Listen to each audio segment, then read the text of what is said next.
space madness.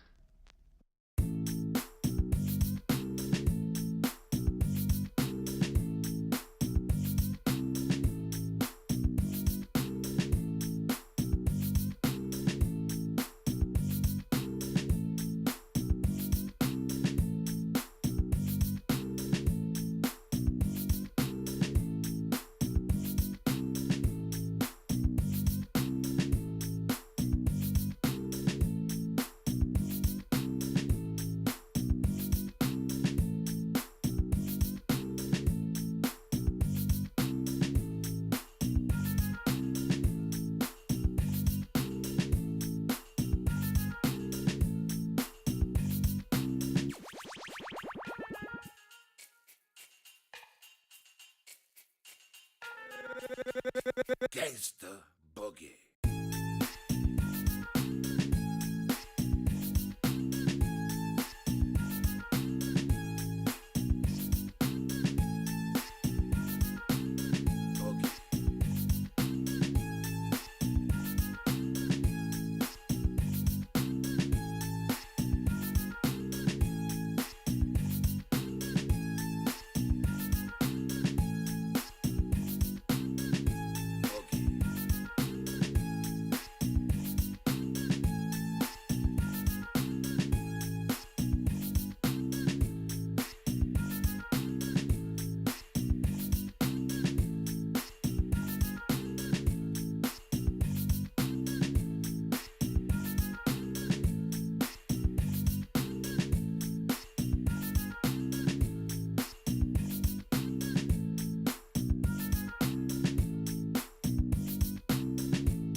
I have a wonderful electronic invention I want you to see.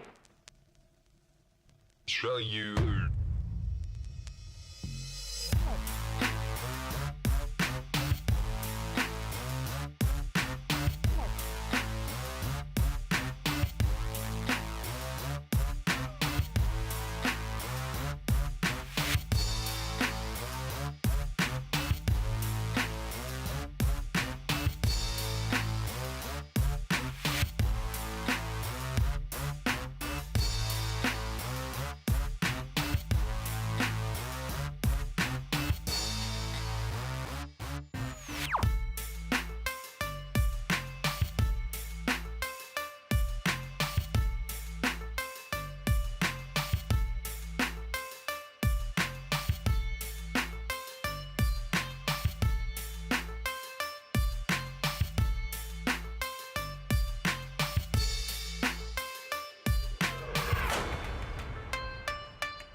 Yeah, boy. Yeah.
Big man. No.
Hello and good evening, everybody. Are you ready for the third and final game from this best of three series? We do have Last Day Company going against the Sharks again, and we're gonna need to see, are we gonna eat steak or are we gonna eat some shark tonight?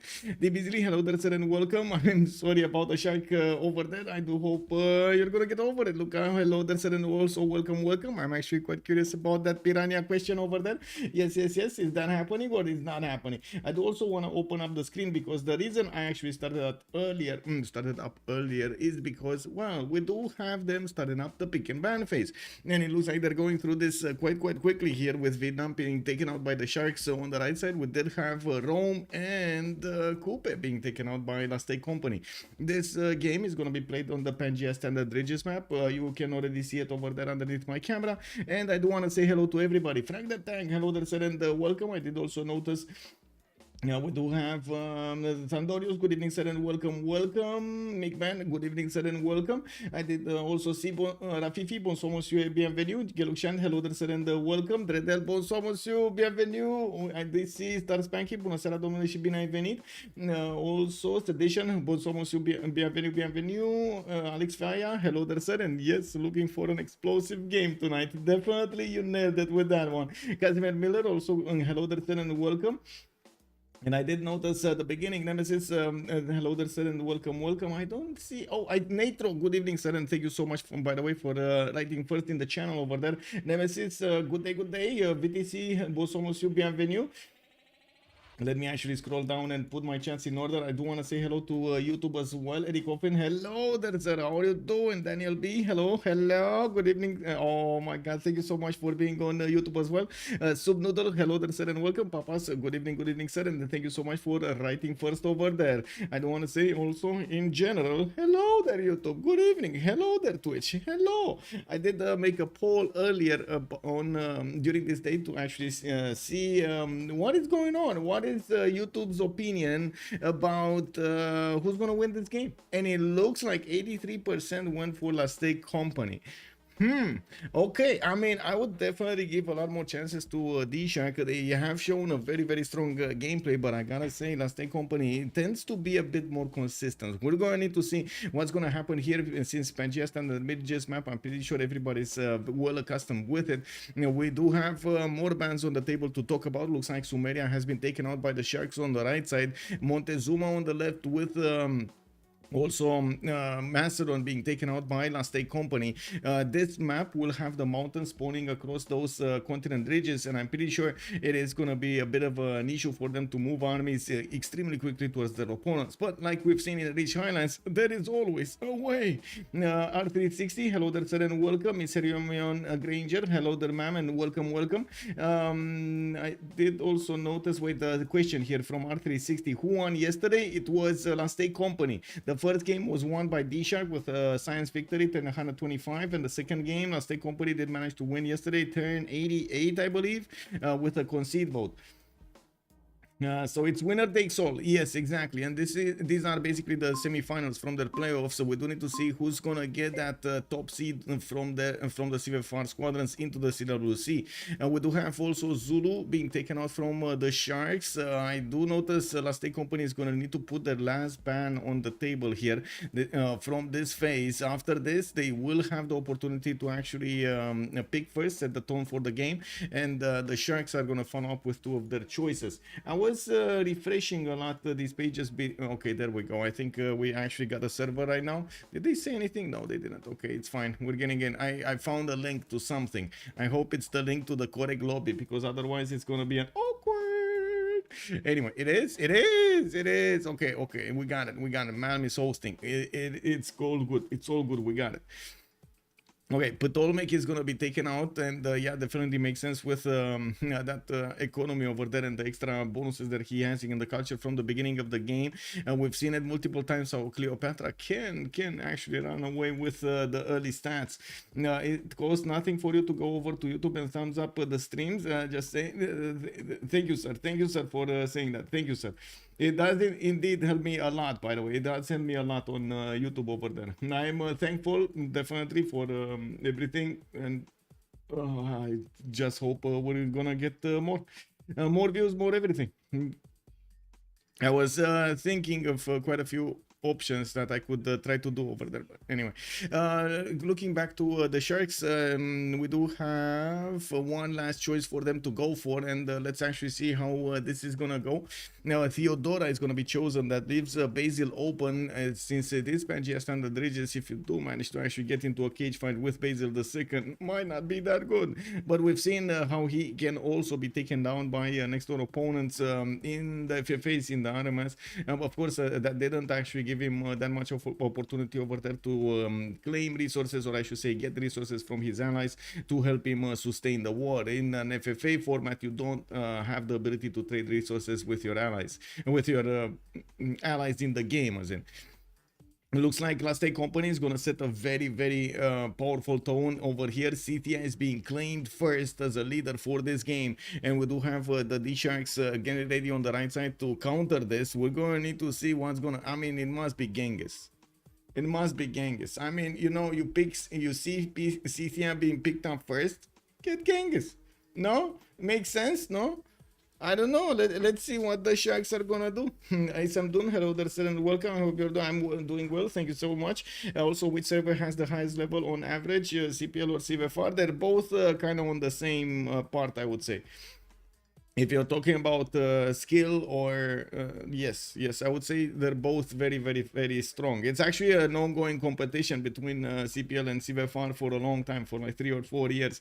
And looking at who did manage to win the CWCs, it was one of the CivFR teams, another time CPL teams, another time CivFR teams, and so on and so forth. We have also the beginning Civ6, which did turn later into CivCIS, winning quite a few of those. Civ Germany, just no, they're good. They need to be a little bit more organized, though. That's I think one of the key issues there. And there we go, we got Genghis responding to the challenge. He's appearing in the game. And we do have also Gandhi being picked up over there. I mean, do we need to talk about Gandhi? I feel like Gandhi is just overshadowed over there by the cap of Genghis Khan. I mean, that cap is just amazing. I don't know. It is what it is. And we're going to need to see also the last pick here from Last Day Company. With a water machine and the simmer on the side of DSharks, we might actually see Last Day Company picking a simmer also alongside the Citia. We've seen Citia can work later on in the game as well, but it didn't... I don't think it impressed us that much after the first attack. Camilos Menek, hello there, sir, and welcome. The best is Liga de Brasilia, the Brasilia Civilization, LBC, but we let the others win because we're such great, humble people. Okay, yeah, makes sense. Neither Shah, it's gonna be Catherine de Medici. So I would say it's kind of an in-between over here, between a very good simmer and a very good war machine. Yeah, Tandorius also, war is the first option. Yes, war looks like to be the first option over here. It does seem like they're gonna need to go for another 4 bans after we did find their first picks. And we do need to see what they're gonna go for. That's a couple of angry Civs so far. Yes. I would say actually even Catherine de Medici is a bit of an angry Civ over there. We've seen so many times how people, how players actually try to make as much use as possible from the Guard Imperial timing, and its Courser attack with that level 2 spy. We're going to need to see if this is going to be one of those games. But I gotta say, La State Company is coming out for quite a fight over here. They're not kidding. They want this win. They're not kidding. I mean, it might be that they're just going to try to stomp their opponents as quickly as possible. Looking at these choices here, and we've seen it wait for in other games as well, right? We've seen Hazagi, how he managed to just stomp his opponent early on, which we kind of thought it's unbelievable, like a unicorn, something like that happening, but it did happen. Looks like DShark gonna be called out in the chat, but also called out as a ban here. La State Company is gonna take him down. Goal on the right side being taken out by the DSharks. Yeah, they have one last ban to go for, and I gotta say, there is still Tokugawa in the game. I mean, we're gonna keep on talking about Tokugawa until we're not gonna talk about Tokugawa anymore. But yesterday we've seen actually Sejong do quite well. I would actually be quite curious how it's gonna do on something like Pangea, but I don't think the players are gonna take the risk with one of those nations. I would imagine Matthias Corvinus might be a choice here. I would imagine Philip II, Lotaro might be a choice also for them to pick from. Babylon, not to mention Babylon. Okay, there we go. They're gonna take out Spain from those picks, and let's see what's the last ban from La State Company. Yeah, I would like to see a couple of goal makers. Yes. Okay, both Persias got taken now by La State Company. Wait, didn't they do this like quite a few times still now? Didn't they do this in previous drafts? Just taking out the both Persias? Wow, they really don't like the Persians. Well, we do have the Sharks joining with Kree, and now we're gonna see the final draft of La State Company. The roster is gonna need to be filled up over here with another 2 civilizations, and they do have quite a bit of time to go for here. Gandhi can get very angry. Yes. Also, Groovy, how are you doing, sir? You didn't spread any more freedom. What is this? No democracy spreading? Really? Just slacking, man. Just slacking. You started off on a rampage and then we are like 9 hours up. Yeah, you're not wrong, but it's not like I do keep a normal schedule for where I am. Just saying. And that would have been my choice for Kree. Yes, what is this map? Kuso, good evening, sir. This is Pangea Standard Bridges. Yes, I mean, I did. What do you mean?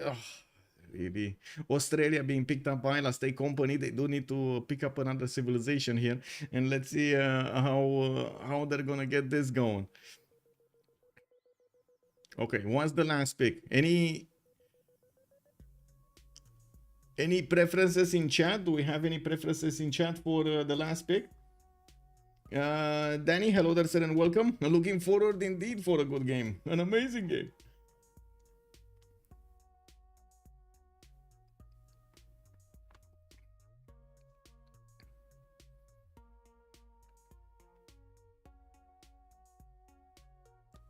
Well, they're definitely thinking about their choices, and it is gonna be... Whoa, is this the handsome Germany? Oh my, they actually picked the handsome. They picked Ludwig II. This came out of left field. This came out of nowhere. Is it just me that's a little bit confused over here? It's Michael Hat, John Curtin just copies me. Yeah, definitely. Mais pourquoi lui? Ah oui? Mais pourquoi? I don't know.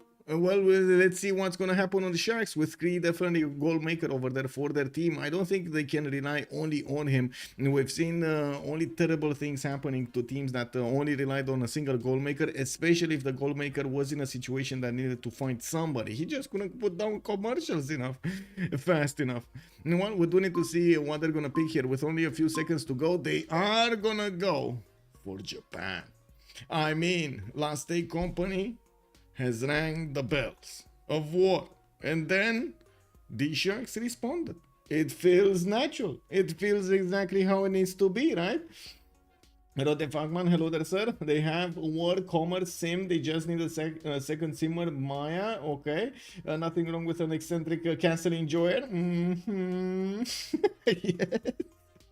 The culture Civ, yes. Hello there, ma'am. By the way, Linda. Hello there, ma'am. How are you doing? Congratulations, by the way, for the CCC weekend. It was amazing, and maybe it was the CCC SP challenge. Yeah, we might actually see them trying to get as much tourism as quickly as possible. Maybe they found one of those niche strategies that you can do with Ludwig to win the game. Turn 35. Japan will win. The Beasley is so confident Japan is gonna win again. I mean, yesterday, I don't know, man. Tokugawa, yes, he kind of won in the end. Did he? Wait, he kind of won, right, in the end? But man, it was mostly due to man, wasn't it? Like, oh my God, over there, like Rome, unbelievable.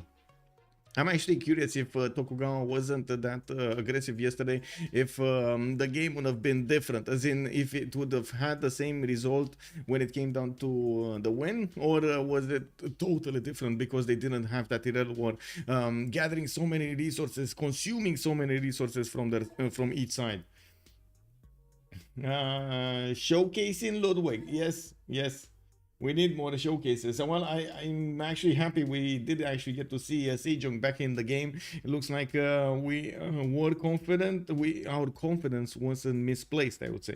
They are playing with BBG 5.8 with Muff to Autocracy. Now they're playing with 5.7 in this CivFR Squadrons. We didn't actually switch to the latest version. I believe next week is the deadline to, or no, tomorrow. I believe it's on the 10th. If I'm not mistaken, the latest date that Chuck shared, but I'm not sure if it got updated because this was like, how would I say, a month ago or something that I know I read it. It was on the 10th. They're gonna update to 5.8. So it's right after this series, they're gonna update to 5.8, the main BBG. Okay, now we do have everybody joining. Let me quickly go through the MSs. We should have everybody. Okay, I see a big boo-boo. Big boo-boo. Okay, there we go. We're coming back.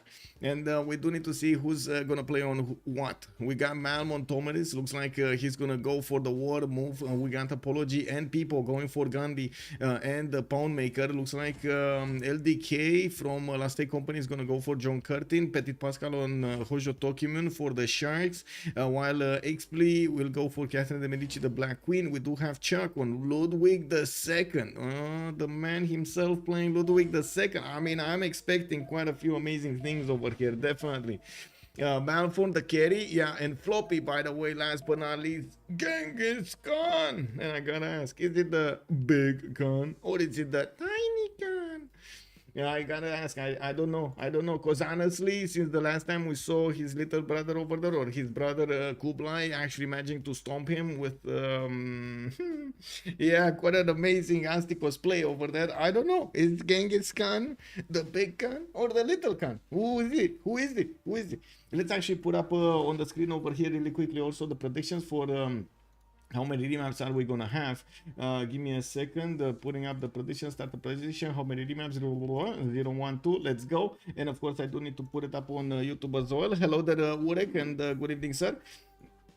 How many remaps?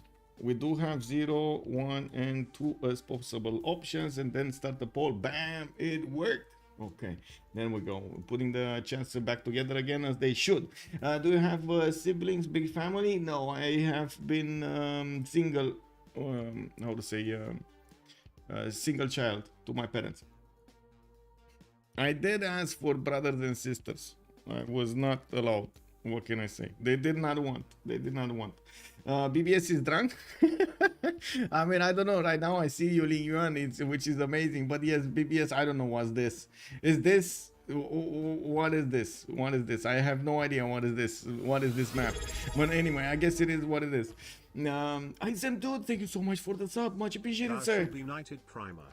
Isam Dude 979. Cousins though, I guess. Continents and Islands cosplay, yeah. Nuclear Anchor, hello there, sir. Good question. I am not that sure. It is what it is. I think I have like one or two. I'm not that sure. Anyway, let's see. What do we have here? France going for the big question, big question. I think the biggest question. Stream needs to decide right now. Either YouTube or Twitch, whoever's gonna be first to write here. We need to know. We start from the left or we start from the right.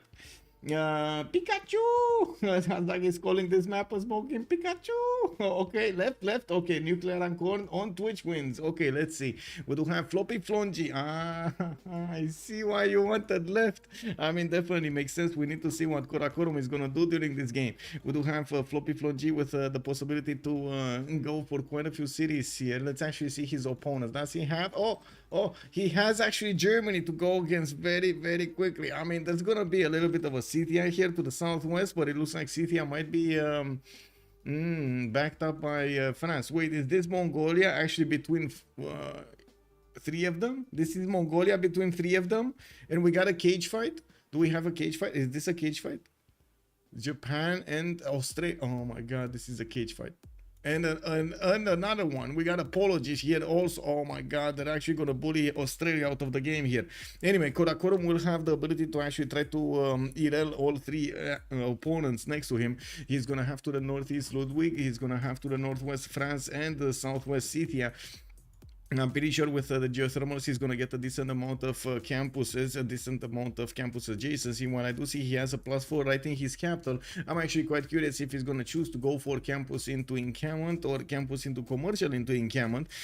Floppy Flongy is going to get his vision up soon. And I do notice he only has a single 2-2 around his city. I'm pretty sure he's going to be asking for gold so he can buy the 3-2 banana and the 2-1 amber tile. Overlord Jir, thank you so much for the follow, sir, and welcome.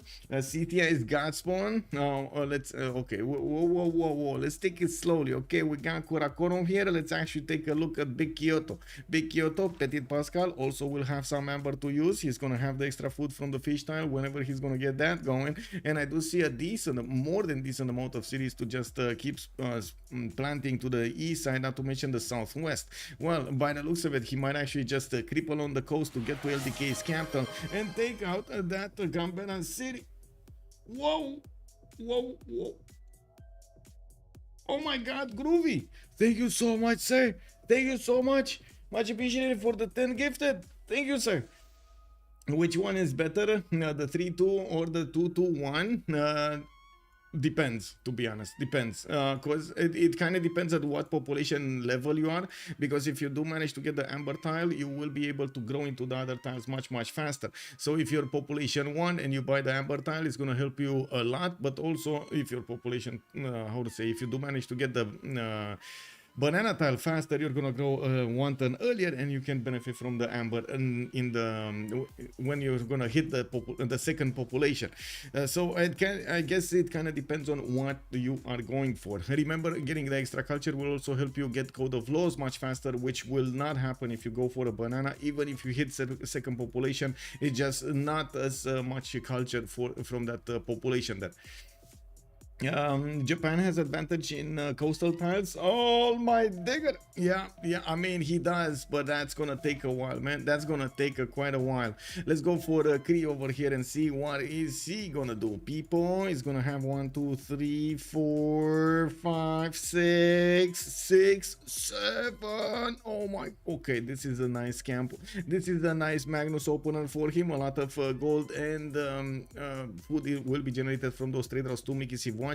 And I do notice he's gonna be the ally, the one and only ally of Genghis Khan on this land over here, where at least some trade routes are gonna be sent between them. And I'm pretty sure there will be a moment when also the nation of Kree will be called to defend the powerful Mongolia. Well, we do have apology to. Oh my God, what happened to this guy, man? I think the map just told him, hey, there's war in the north, you gotta prepare yourself. Here's a little bit of help for your warrior. It's fine, what doesn't kill him makes him stronger. Kick. Sau în Japonia se spune, really, Lama. This map is too good to be not remapped. Yes, if Japan and Russia Samurai is difficult matchup for Australia, yes, definitely. Looking at the apology here in the top of the map here, when the map actually gets gets nailed to the wall, we do have him benefiting from a 311 fish for the extra food, getting his settler out in 6. I do notice he's working actually that time, getting the settler out in 6 instead of 5. We do have him also with quite a few more inlands that he could go for on the east side. I would not really call them amazing, but I really like this 2-to-1 ivory settle that he's gonna get, and I'm pretty sure he's gonna be fine with the north. It's just not as many chops and other stuff around there. Now I'm also pretty sure he can do something that will be amazing if he just stays over there a little bit in the fog of war and gets his campuses out. He's gonna manage to actually get to surprise Australia. If Australia doesn't get a heads up that he's gonna be attacked on the coast, that is gonna be a big problem for Australia. Thank you so much for the biddies, DBSB. Thank you, sir. Thank you.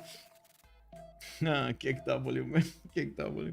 Anyway, we do have Ludwig II to take a look at. Looks like he's gonna have a faster settler in 3 turns, and he's also gonna have quite a few 2-2s around his cities to make it work. A possible cattle settle to the north, or actually I would be surprised if he's not gonna settle this way around, like on this cattle, and somehow leave this open. I do also notice he's gonna have much better cities than we've seen on India to the east side, like 1, 2, 3 are pretty good, 4 to the east side, and then he definitely can build up a defense here using the mountains towards Cree. Depending on how close Cree will join, I'm pretty sure cities here and here would actually hold this defense quite nicely, or right over here on the main style, depending on how many cities he wants to place. And we do have Catherine de Medici going for let's see, Paris, getting his settler out next turn. He does have a weird pearl tile in the lake, and I do notice he's also gonna have a very strong second settle on the ivory tile to the southeast, a 2-3-1 next to him, not to mention he's gonna get closer to his opponent here, Mongolia. And this is, I think, the biggest question of them all, if they will actually get to see Mongolia, because at the moment they are not seeing Mongolia. I do notice Floppy is bringing back his warrior. He might actually be looking at escorting the settler that's coming out from Karakorum, or at least keeping the visibility here towards the west side. Looking at the continent split, we do have the continent of France actually ending up here. It looks like he's not gonna get the ability to get those Guard Imperials past the city of Karakorum with the extra +5, but it should be fine. He's still gonna get there, and I'm pretty sure that if he gets there, it's still gonna be a terrible opener for Mongolia. I don't want to say Mongolia does have the ability to just, you know, steal horse units from his opponent, including Saka horse archers, and we do need to see if Scythia is gonna be deploying some horses, or is he gonna go for something else against Mongolia. Shimada, what is that? Pretty flowers, hello there, sir. What is this? Bad map, bad, bam. With very bad seas between very bad continents. Oh my god. Sir, slow down. It can't be that bad. Wow. Whoa. Has to be next to resources to be good. They give housing and production. Oh, you're talking about Mickey Waps? I mean, Mickey Waps are still good, even without resources, but definitely with resources, much better. Much better.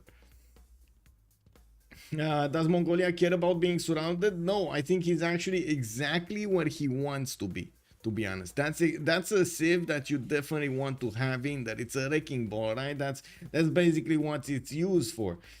Also helps against the medieval rush from France, but I don't know if you want to play a 3 versus 1. Well, yeah, let's actually see if we're gonna have Floppy over here. Well, first of all, I think they met, right?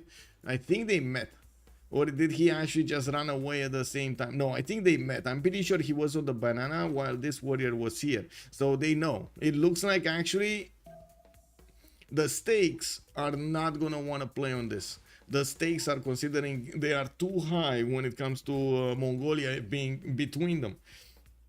Exactly, this is basically the best possible scenario for DShark, especially with Australia here. Look at LDK. LDK was already in big trouble. He had 3-4 units just coming out from Japan, and we didn't see India revealing himself, and I'm pretty sure he could actually pressure him on the coast, just as Japan is pressuring him with samurais on the land. We're gonna need to see how the second map looks like.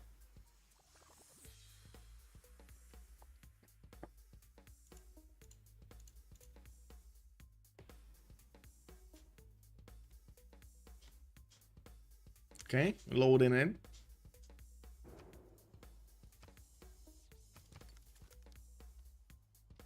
Well, I guess this map is actually more looking like a Pangea than anything else, but it's still not one of those Pangeas that we're used to.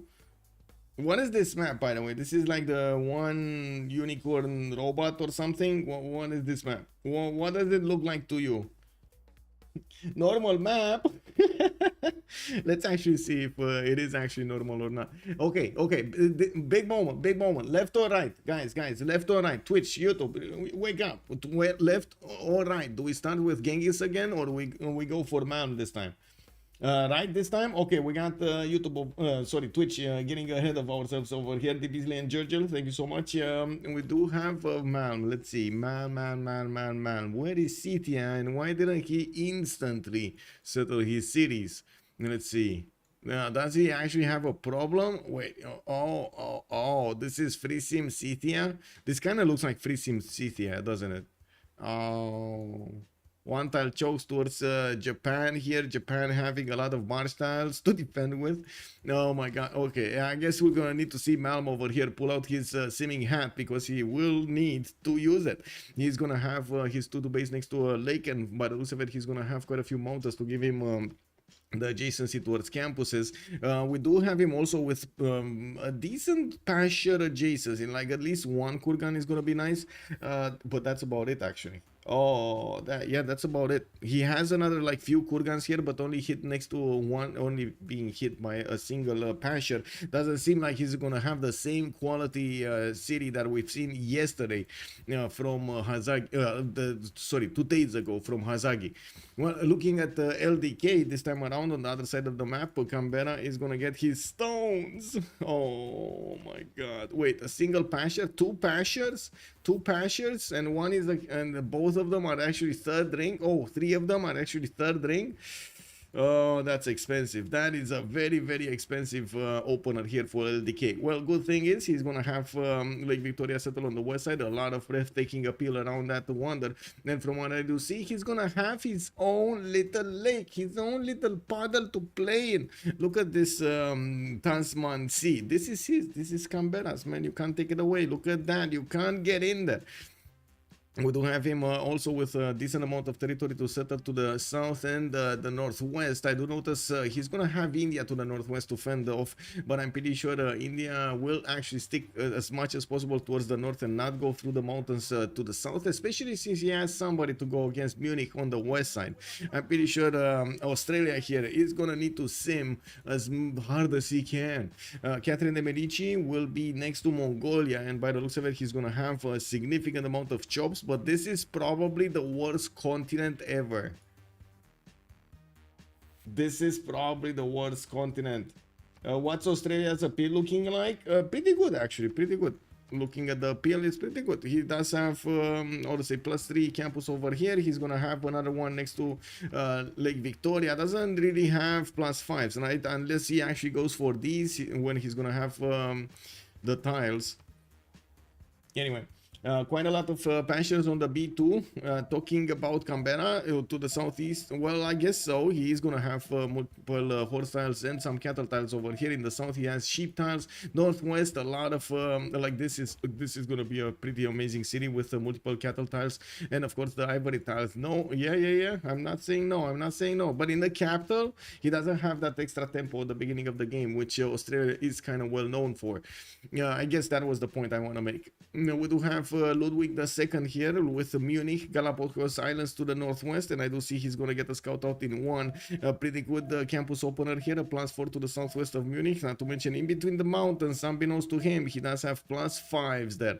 We do have him also with a river spawning towards the east side, towards his opponent India, and we're going to need to see how he's going to try to fend off attacks if push comes to shove. Definitely he's also going to have more cities on the coast as well, and we do need to see how far to the west side he does need to go. He will have coastal international trade routes in the Wadden Sea between him and Expley. I'm pretty sure they're going to set up over here some arena cities so they could actually trade with each other. Decent amount of fresh water, not amazing. I wouldn't actually say that this is gonna give him like 10 cities worth of fresh water. He only has like 1, 2, maybe 3, 4. 5, and that's it. Freshwater. 6. This is, I don't think he's ever gonna settle this. Maybe here, but I don't think he's ever gonna settle south of the city of Munich because of how the mountains are and how long it will take him to actually reinforce that city. It looks close, but it's actually like triple the amount of distance directly. That's a problem. Germany needs to activate Darwin on the Galapagos for the achievement. Woohoo! Yeah, he does. Also, let's see if he survives. I'm not inclined to think that DSharks will remap this. I don't think so, and they do have the only remap token available, right? The LSD did use theirs at the beginning. Now let's see on the other side. We got Gandhi here right next to Chuck. Gandhi is gonna benefit from a 3-to-1 spice to grow faster, a 3-to-1 wine tile to grow even faster, and a 3-1 base to grow even faster. He's already on 3 pop. He's getting his settler out in 5 turns, and I do notice he's not gonna easily settle another city to the south, but I'm pretty sure at some point he will settle a city there. Now we do have him also needing to actually discover his next door opponent here, Chuck, before he's actually gonna get these settlers out and about.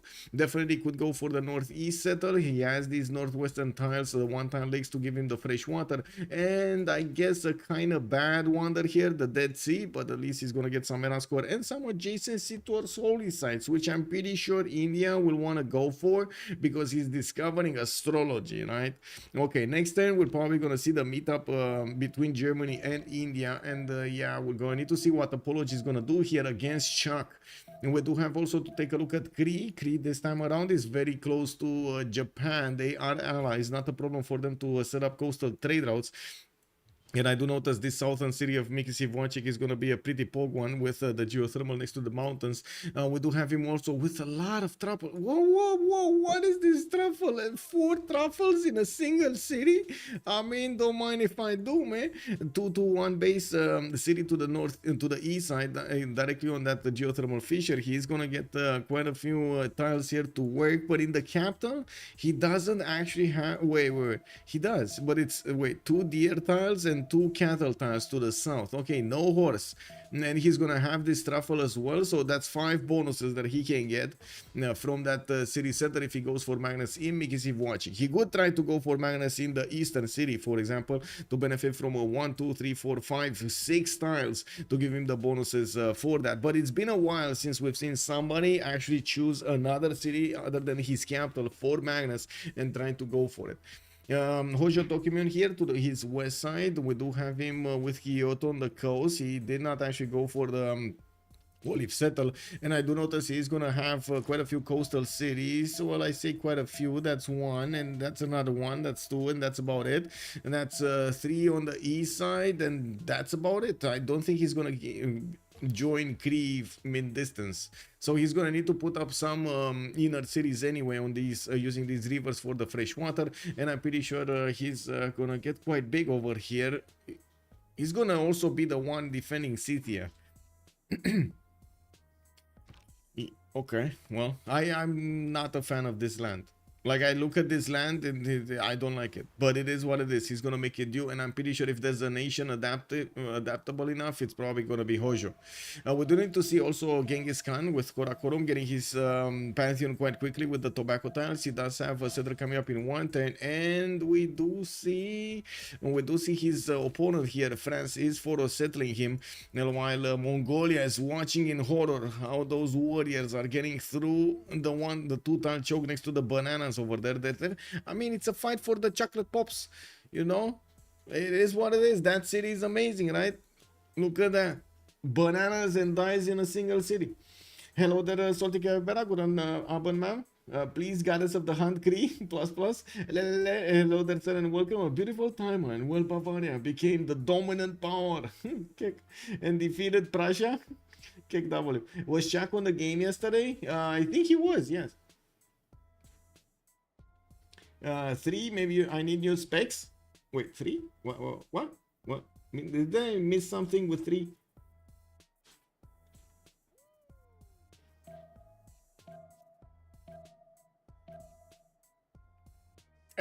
and it looks like they're not going to be comfortable with Mongolia being kind of same over here, and not going to be comfortable with India being so close to Germany, not going to be comfortable with the response in general. They're actually going to go for the third remap, and we're going to need to, well, I should say for the second remap, the first map. We're going to need to see what that map is going to look like, but this is the moment that I can actually choose to close the predictions, because we know the answer. It's gonna be 2 remaps. They actually used both of the remap tokens, and it looks like there was quite a fight over here on Twitch in the prediction. A lot of you put in like diverse options. In 0 there were like a lot of points, like 30 something. Then we didn't have in 1 30 something %, and in third option also 30 something %. Wow. Well, they do. It looks like Nemesis and 3 others did manage to snatch this.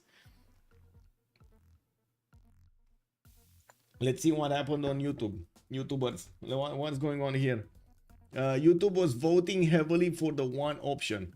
Okay, well, we had the second. It is what it is. That map was fine from what they can see. Yeah. Well, let's see. This definitely looks like a Pangea. This definitely looks like a Pangea. It kind of looks like also a platypus, but it is what it is. You know, it is what it is. Let's actually take a look. Okay, left or right? Left or right? Chat. Left or right? Who's gonna write it first? YouTube or Twitch? Let's go. Right, Jirgil nails it again. Okay, we're gonna talk about Malm.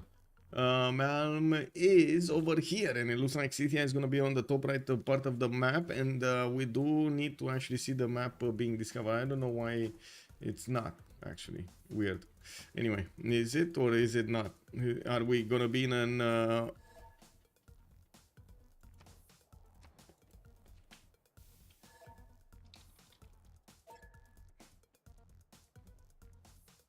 anyway,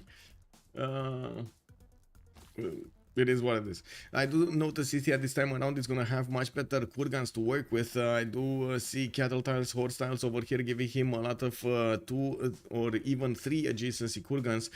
We do have him also to the south with some ivory settles on the 2-to-1s, while I do notice the freshwater is definitely going to be this time around all around his territory. He's also going to have an ally here to the west side, Germany, between the mountains. That's going to be okay for him. And I do notice on the east side he's gonna have another ally in John Curtin. Is he ever gonna actually go against somebody? Oh, he's gonna have Crete to the south. Okay, did he get the autosave, or is this gonna be a new map entirely? I guess they know what they're doing. Resource icon, I go all in on today's team prediction. Okay, you are so confident the stake is gonna win. I see. Okay, let me actually close up first of all, let me close up the screen. And second of all, put up the team labels. Oh, did we actually know? We don't know exactly. I don't remember who was left and who was right. I think on the right side it was Last Day Company, because Malm was right? So that's a DShark on the left, and on the right we got Last Day Company. Boom, boom, boom. There we go. We got it. We got it, boys. I still am asking, seriously asking, is that gonna be the big con, or is that gonna be the little con? Which one of the cons is coming out tonight? All the CS be chilling in the tundra. Yeah, they will lose this map, I guess. Why? Whoa. Oh, they will lose this map as in they didn't save this map. That's a bit, I guess it is a bit unfortunate for Tomeris. He definitely had a pretty good start over there. I guess he's gonna roll the dice again.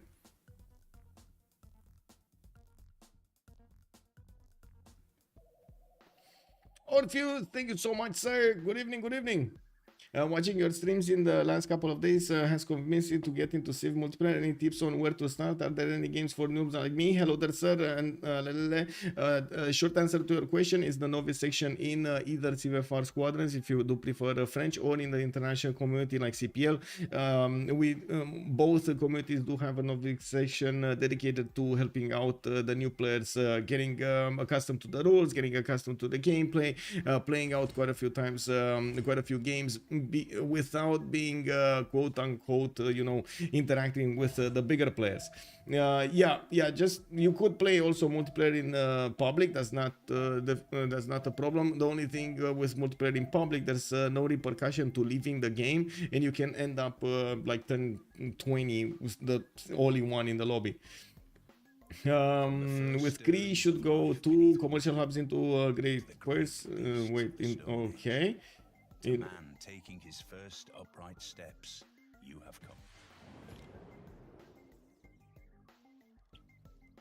No need to worry about the fourth pop in third series thanks to the extra trader. I'm sure what GP means. It's great person, or what does it mean? Or great profit is definitely not, because you said the commercial hubs. Gavron Plaza. Okay, Gavron Plaza. Okay, that's it. I was like, okay, Gavron Plaza makes sense. That's usually what Cree does. 3 commercial hubs into a Gavron Plaza. I don't think he's gonna go 2 of them though. No, he's gonna go 3 into 1. I don't think you can get 2 into 1, because you don't get you don't get the bonuses. Anyway, left or right? We started up again. Left or right? We need to ask them. Oh wait, this is the same map? This is the same map. Never mind. We got it from the right. Okay, we're going with Jirgil's answer. Malm over here, we got him with the horses. I did talk about this. A pretty good cattle settle to the north, even though he might actually want to settle next to it, so he could actually get it improved and get those kurgans worked for the extra gold and the extra production. We do have, by the looks of it, quite a few good settles on the east as well, even across the river on the coffee tile, with him benefiting from so much territory. I'm pretty sure he's gonna want to go for the expanse rather than being in a war mode against people. To the southeast, he's gonna need to settle quite a few cities on these rivers and get the position, which I'm pretty sure is gonna be followed up from some cities from Cree here. This is probably gonna be a battlefield, and this does look terrible. Looking at how much forest and rainforest is between these 2 capital cities, it is gonna be a hell of a pain over here to actually grab these tiles. Looking at also Pokrovka, he has available horses in the capital, while his iron tile is going to be 3 tiles out to the west side. That's actually quite expensive, unfortunately for him. We're going to need to see him rely on horses more than anything else, and also his teammates will need to rely on horses more than anything else.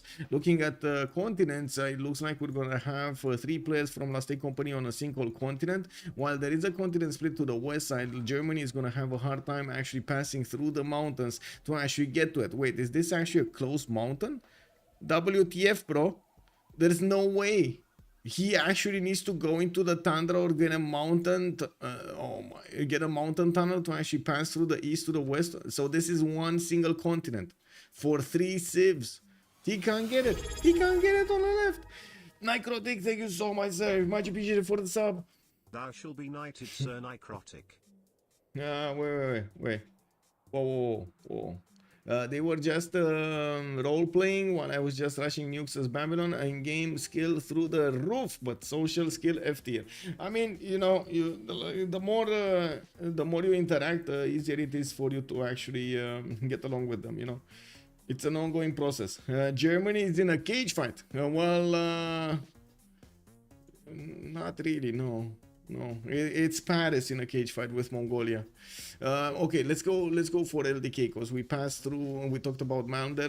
Let's see, Australia is gonna have this time around 1-2 of these pastures in the capital. I do notice he's gonna get the food from the bananas and quite a few other camps to benefit from it, although that's not gonna give him the extra production points that he needs.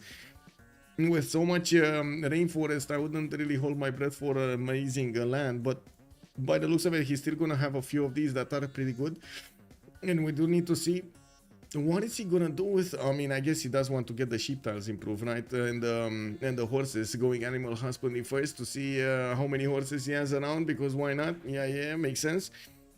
He does have an iron tile also in the second ring of Canberra, and definitely all of this coast he could try to settle. Well, I'm pretty sure Miki Sifuachiku is not gonna like the idea of getting Foro settled over here on the east side, but I don't think he can do much about it. We're going to need to see also how aggressive LDK is gonna want to be here. He might actually want to be aggressive alongside the Scythia to try to take out Cree from an earlier stage of the game. It's not like Cree can actually easily escape through the southwest or the southeast. He can't really go that far. Looking at also Catherine de Medici, we do have him on the other side of the planet. Looks like Pari is gonna be on the same continent as Mongolia. This time around, he's actually gonna have an opponent, 2 opponents to go against. He's also gonna have Japan to the west side to go against, and this is not gonna be good for either. But I guess it might not be good for XP either. We do have him also with a possible settle to the west to benefit from some dice tiles to get the extra faith. Not to mention some amenity settles to the east side, that olive tile to the south. He could try to go for the longer city over there on this Mercury, while he does have a cattle settle to the southwest. I'm actually quite curious if he's going to try to block Japan into a corner with quite a few mountains to the north and to the east side. I would assume France is going to want to stay in this area, but I mean, I've been surprised before, and we do need to see if XP is actually going to fully focus on one opponent while letting the other one sim a little bit. Germany campus opener and Rush crossbow. Kick. I mean, let's go. What can I say? Chuck over there doesn't really need to fight anybody. I gotta say, Chuck doesn't need to fight anybody. He's gonna be next to Malm. Malm is gonna be his defender over here. He's knight in shining armor. We do need to take a look at the strategics here of party. We do have iron in the first ring. That's pretty good, but I don't see horses. Is this another one of those times that he actually settled on horses and we just don't see him? We see them because there's like no horse or anywhere. And well, that is a bit of an issue. A bit of an issue. Anyway, if it is underneath the capital, that's okay, that's fine. But if there's no horse over here, that is going to be an issue. Looking at Chuck, he's going to have the +5 campus in the capital. I'm pretty sure the writing is going to be the way. And I do notice he's going to get another settler in 3 turns. He could go for the southeast quite easily to benefit from the food, from the production tiles, and of course the mountains adjacency. Not to mention try to go for the Pantanal settle to the east side. I'm actually quite curious how he's going to try to get cities around Pantanal to make it work. Of course, since he is going to be in a relative safe position, I'm pretty sure he's going to be fine to try out quite a few things over here to get his sim up. And this is pretty good for Last Day Company. This was kind of their sim right here, right? Trying to go maybe for a culture victory. We're going to need to see if Chuck is going to manage to nail it to the ground and get that going. I see I don't really understand the amenities and just try to go. I assume in multiple that aspect is much more min-max. To quickly answer your question, amenities usually are important because they give you that extra tempo. The +3 gives you 8%, and the next tier would give you what, 13%. That is an amazing amount of bonuses if you do manage to get them in your empire. And of course, being empire wide bonus, you can imagine that affects all of your stats, including production, science, culture, and so on. Not to mention the growth of your cities. A lot of the players do try to min-max that if they can. That is quite a bit of a problem if they can. That's why one of the reasons I do talk about how many continents, for example, do teams have, because that's every continent will have 4 amenities each, or can have up to 4 amenities, separate different amenities, and the players do try to trade between each other as allies to give them their empires happiness. Ludwig needs floodplains for early wonder placements. Well, he does have these floodplains on these to the north. I wouldn't really like that land there, but I would assume he will probably get the city over here on the citrus tile and get something to the north, and I would assume this is also going to be a city here, probably the 1-1, if not this one, but no, this is very expensive. He would need to be at least next to a 2-2 tile, and yeah, it looks like he's gonna go north on the 1-1. Anonymous, thank you so much for the gift. Much appreciated, sir. Toothpies, welcome. Oh, I see one about ocean luxuries. Those are not tied to continents, and they can be like randomly appearing anywhere. Anywhere that's a lake tile or ocean tile. So you can have like turtles, whales, whales. I didn't see whales in lake tiles, but I've seen pearls in lake tiles, which kind of makes me Pikachu face. But it is what it is. Anyway, I do see we do need to move along and take a look at the Sharks. On the left side, Apology is with Gandhi, and we do have him to the top left of the map. He's actually discovering France's scout over here, which might have an opportunity to get a little bit closer to that settler. He's not going to manage to take it out. I'm pretty sure the settler is going to settle the T-tile unimpeded. We do have him also with some geothermal fissures to the south, which of course do signal that there is a mountain split here, while France is starting to expand to his south. He's also going to discover Japan. Oh, I see, he already discovered Japan. He's trying to block Japan. We do have a war declaration over here. The Japanese settler will need to find another location to go for, because the north is blocked, and in the south, in the east, direct east, it does look like he is going to have the eye of the Sahara, but I'm pretty sure because of that scout, he never wanted to go there. And now that the scout, well, I guess now he can move away. Yeah, he can move out, but this is gonna slow him down so much. This is terrible. This is three turns of, or 4 turns of not having second city. This is terrible. So that translates into less culture, or less how to say, slow down in tempo for your commercials, less stats overall at the beginning of the game. Like that's terrible. Now we do need to see also the strategics over here of India. He's going to benefit from horses right next to his capital, while I do notice Madurai did settle on the T-tile to get the amenity and 1 point of science. We do have an iron tile over here right next to the capital, right next to the second city in the first ring. He's going to have a more than decent amount of territory to settle. North, west, northeast, east, not a problem for him to get extremely big right underneath the nose of Catherine de Medici. Well, next up we do have to talk about a little bit Hojo here, which is in trouble. Losing his tempo at the beginning is going to be a problem, and looking at his options, he's going to probably go for the Sahara to try to make up for that with a little bit of science. We do have him with more coastal cities to the southeast, quite a few coastal cities to the north. If he will he will probably make an economy with India on the coast, this is going to be something that's going to be quite good on their side. But I gotta say, the fact that he's not actually managing to get this settler closer and faster put down, this is going to be a significant problem. We do have another setter coming up from Kyoto, and he definitely needs a little bit of help here with the French scouts being a little bit stronger. It looks like he's going to need to get another scout to help him get to the location he needs to be. Looks like he also lost something. Did he lose his warrior here? Did the warrior actually get taken out by French scouts? A warrior of Japan. A warrior of Japan in shining armor with the biggest sword and the biggest hat got taken out by a scout. Wait, was it a scout or a warrior? Oh, okay, it was a scout. Okay, he lost a scout. Okay, I got it. He lost a scout. I mean, his cats were not as powerful as his opponent's cats. You know, it is what it is. Japan lost one of his scouts to France. Second settler is escape one. Yeah, he kicked W, man. It is what it is. Wait, he didn't actually go for the niter? Okay, that's more. I understand why he's doing it, but that's one more turn added to the trip.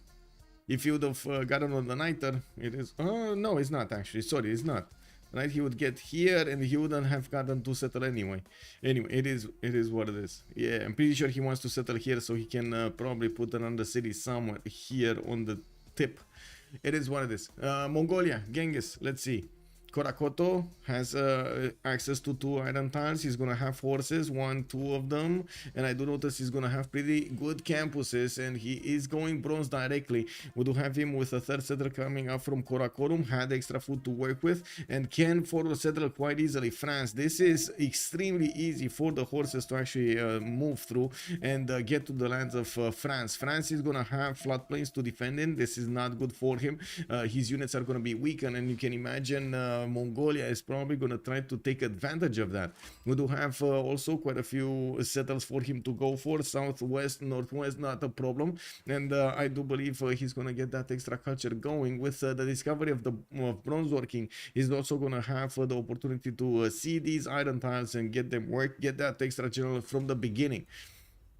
Well, coming back to what's going on the other side, we do need to see if anybody's picking up pantheons. Looks like third city from Australia going to the north.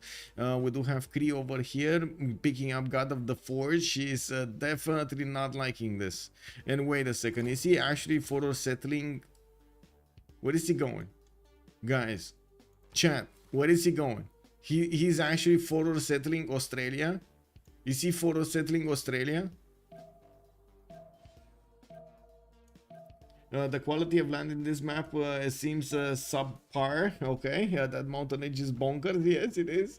I think France actually needs to settle towards Mongolia to not have to defend on floodplains. Yes, Alex 2005, that is true. Plus. I think he's to try and derail Australia so Japan can clean. Okay. I mean, Japan. I don't know. I don't know if Japan can clean anything.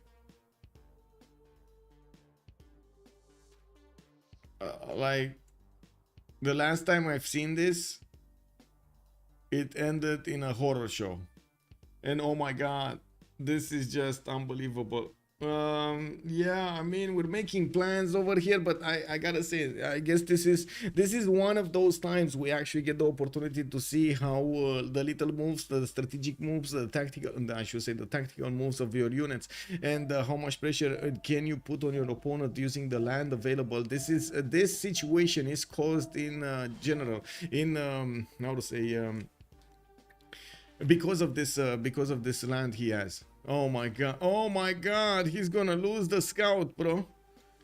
He got, why did he move this back if he had a promotion? Oh my god, he might actually lose the scout and the settler. I can't believe this. Yeah, okay, coming back to what I was saying, if you do manage to do this to your opponent and slow him down significantly using your units, you will get a significant advantage. And this is not something you can predict during the draft phase. This is something that you need to get going when you're getting it going, you know? You need to see it in the game. Japan's plan is to maybe settle 3 cities. France about to get 3rd city and Japan is still on 1. Yes,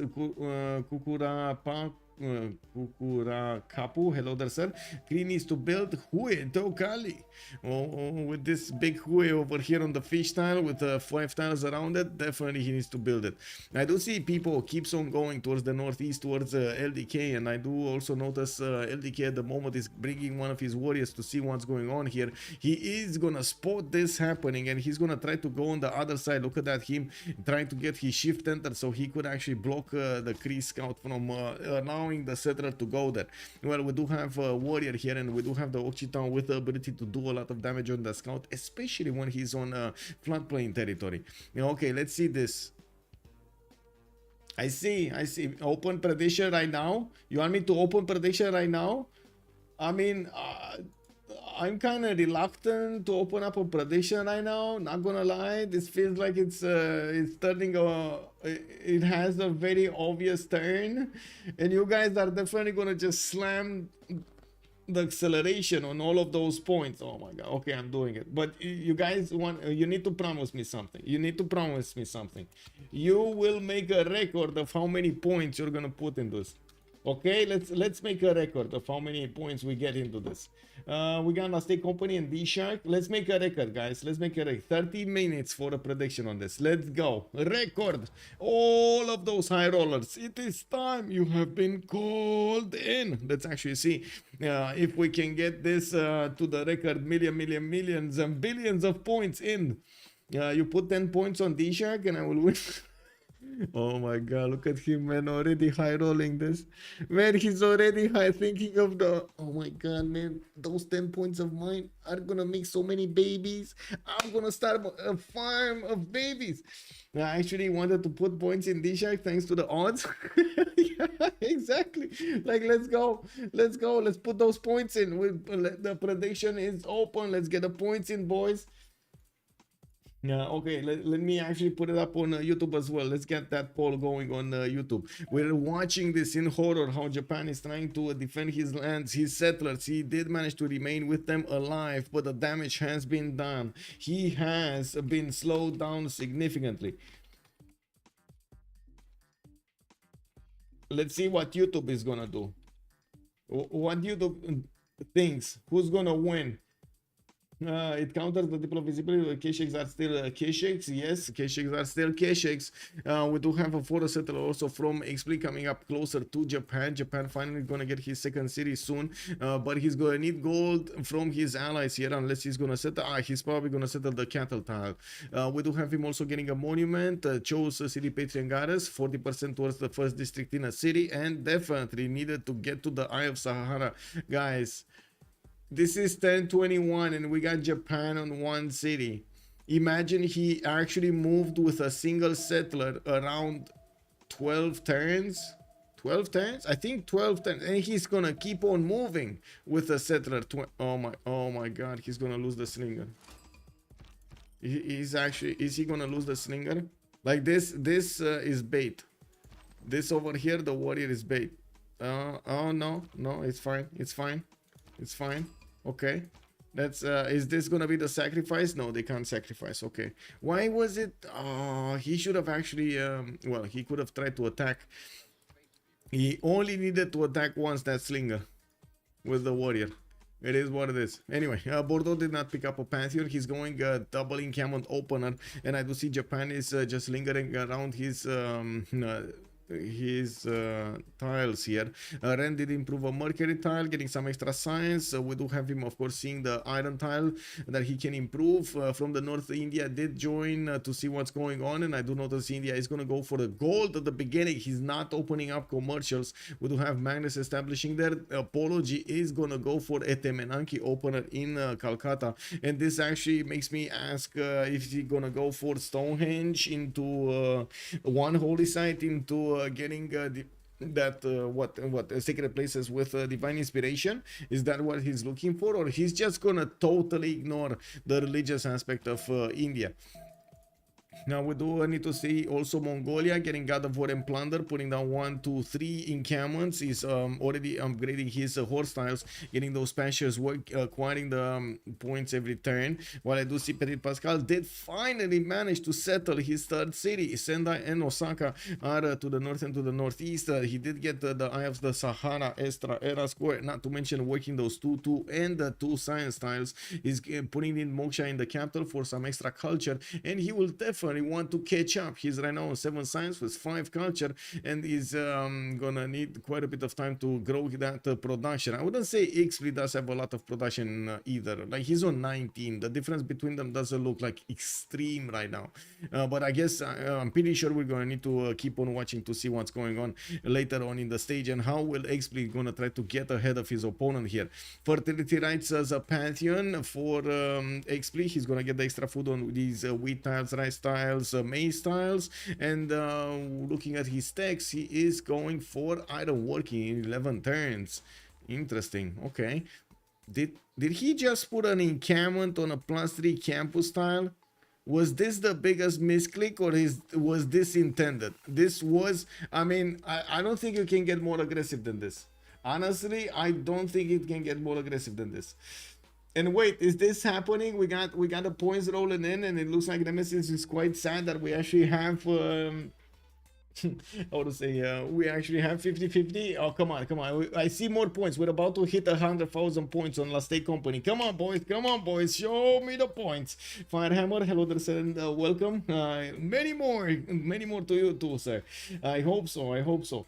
VDC also, he should have taken God of the Forge with Black Queen. Somebody did pick up God of the Forge. Who did pick up God of the Forge? Somebody did, or was that on somebody? Oh, Kree picked up God of the Forge, and he was faster on this. That's why he didn't get the option to pick it. He played ODPs, died rank. Yes, taken by Kree. Yes, sir. Now Australia did go for God of the Sea. He's gonna get the extra production on each of these improved resources on the coast. He's gonna get also the campuses right next to his city centers, +5s over there, and has quite a few production points here from his pastures, but only 2 of them. Oh, we do have also Scythia picking up initiation. It's going for the awesome 3 encampment opener here, putting that city in the south and putting an encampment right in the face of Kree. We will need to see how he's gonna try. Oh my god, I mean, this this is just great. Look at this highway, boys. Look at this highway. He just needs to get units over here, and boom, hitting Moscow is gonna be easy peasy. Looking at Ludwig, we do have him with Divine Spark. He's putting down those campuses and does manage to get 14 science and 8 culture. We do have him also getting builders out. Trader for the food and production, and putting another wonder. More of everything, more culture.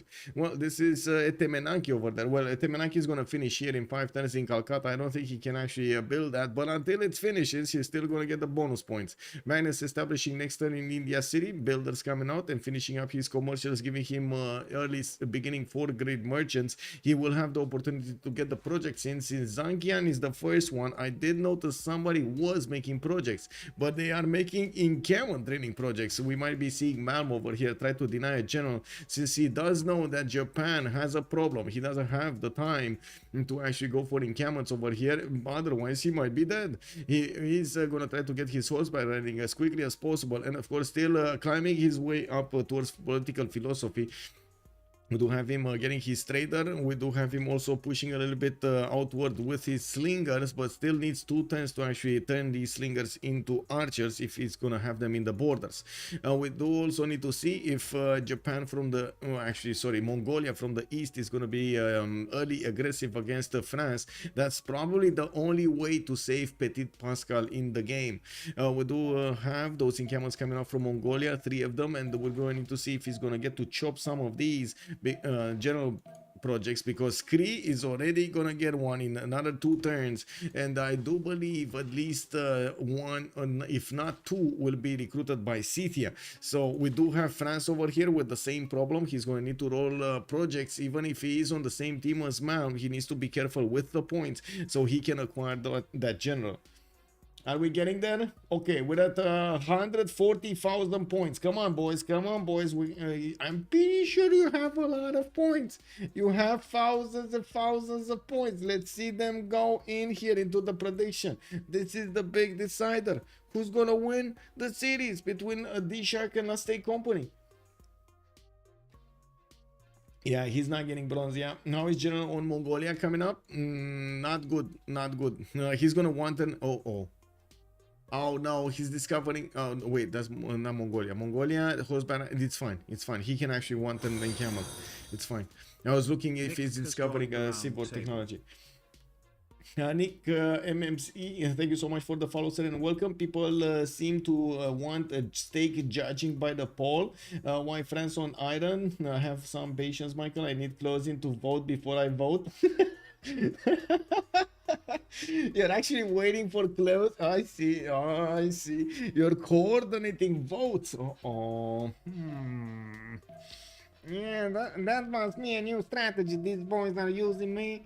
We haven't seen that in a long time. I mean, why not horse? Yeah, I mean, it is what it is, man. We got Floppy over here rolling one project. It looks like he jumped up to 16 points. Kree is also going to get that next turn. While Scythia did not finish a project yet, he does have a builder here that keeps on improving these kurgans, giving him that extra faith. He has also 2 projects finishing up next turn, but that might be, well, that will be his first project, his first general, right? Can he get enough points? I don't think he can get enough points to get the 2 in a row. He's not as far. He's only 2 points a 10 with 6 out of 30. I do notice merchant screen. I do see India did not actually roll some projects here for the commercials. He is getting his markets out first, and of course getting a few more builders, finishing up at Temenaki in Calcutta, and getting a builder there to improve his tiles. That city actually did make it much better with Lady of the Reeds and Marshes. We are 4 turns away from the next Congress. We do have a possible attack from Scythia against the Kree at some point. Looks like Australia is finishing up a lot of archers to defend himself and or help out the Scythia attack Kree here. And on the left side of the screen, we do have Japan with a massive problem, a French problem right next to him. Now, France is also going to finish up a project next time. He's trying to get a second one, and by the looks of it, this race for generals is just getting heated. Looking at also the city states, we do have Cardiff in the game for the industrial bonuses. Mohenjo-Daro with Antananarivo are gonna be the ones giving the culture bonuses. I do see there's a slinger dying and a scout dying, while Japan did manage to get the slot of the encampment. He's gonna deny Bordeaux that encampment for a few turns here. Yeah, we don't have that much experience on this warrior, and I think he's still gonna die, to be honest. I think he's still gonna die. Anyway, it is what it is. We do have an archer coming up from Kyoto that's gonna take at least 3 turns to get to Osaka to be relevant here against France.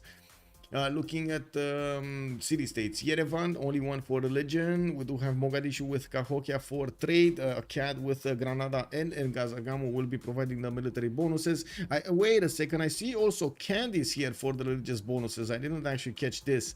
Geneva and Anshan will be providing the science, and it looks like Geneva is going to be in the southern corner of Cree, while we do have Anshan in the top part of the map here, in the top left part of the map, where he's probably going to be discovered by both teams. I'm pretty sure Germany just will take a while to get that scout to the west side, but as you can see, France is trying to do some shenanigans over here with a scout to the north of India. We do have a Japanese warrior also just moving around there, trying to get into a mine tile. Could not get his position, while of course there are archers coming up from Paris. A very little bit of aggression here, or I should say slowdown does help. XP is gonna get his bronze working next turn, and in the next 2 turns, and I do see political philosophy also coming up quickly after. Getting more archers on the front line, recruiting a general. Okay, let's see who got the generals. We're already the 60-point generals. This is turn 29, guys. Scythia got 1, Cree got 1, France got 1, and Mongolia got 1. So Australia didn't get 1, and Japan didn't get 1. Well, Japan is going to put down his government plaza here, one turning it from Kyoto, and I do notice he's going to get a wave of archers here. He's trying to get that extra culture going and clicking on horseback riding. In 2 turns, he's going to finish it. XP will have swordsman to actually upgrade here if he actually wants to go for that. I find it a bit peculiar that he wants to go for horses, but I do understand why. It's mostly because his allies here, Scythia and Australia, will probably be needing to use a lot of forces rather than the iron for the swordsman. We do have Scythia getting his Magnus in Pokrovka. He's finishing up his barracks, and I do see his third encampment is coming off from Kuloba. He already has 12 faith a turn with 31 production, and of course his general is gonna make waves over here against Cree. We do not have him yet with a city to the south of Kuloba, nor is he actually trading more settlers at the moment. He's gonna need a little bit of time here to get his army out and about against the Cree. So will Cree, and so will Australia. We do have a lot of them actually finishing up horseback riding or military tradition at the same time next turn, and we will see who's actually going to build the most horses to take out his opponents. We do have Australia actually taking this time to build another 2 settlers, which definitely makes sense over here. He does want to keep on expanding, and I do see Germany from the north is exploring that coast for him to give him a little bit of a heads up. We do have Germany also managing to get. Did he get Hypatia at least? No, he didn't get anything, man. He just got to the scientist, and we don't have him yet. Looks like in the merchant screen we don't see India actually trying to get that project either. We do have commercial hubs finishing up from Germany, and he is gonna get his government plaza here, slowly getting all of those science points rolling. And the culture, Chuck is on 16 science with 15 culture at the moment. We do have also Mongolia to take a look at, finishing up his orders immediately.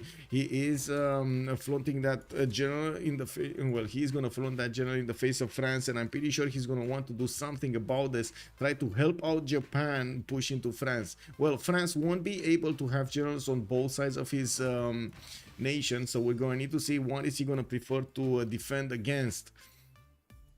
Moksha establishing Korakoru for the extra faith. We don't have Magnus yet, and I do see he's gonna have pretty good campuses here, but I wouldn't be surprised if he's actually gonna go for 1 or 2 commercials. Well, again, no 4th and 5th settler from him. It's gonna take a while until he expands, but he does have a decent amount of territory to go to the southeast and the east, and not to mention keep on following the west side here, so he can get much faster to the French cities. India looks to be scouting furnace as well. France. Oh, scouting France. Yes. And finally, he's getting a holy site. And yeah, this is gonna be a Stonehenge into holy site. Okay.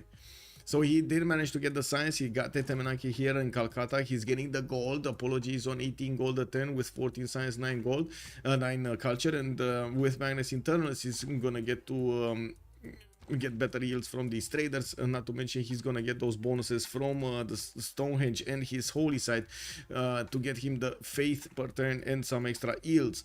I'm actually curious how this is gonna work. It's been a long time since we've seen India do this.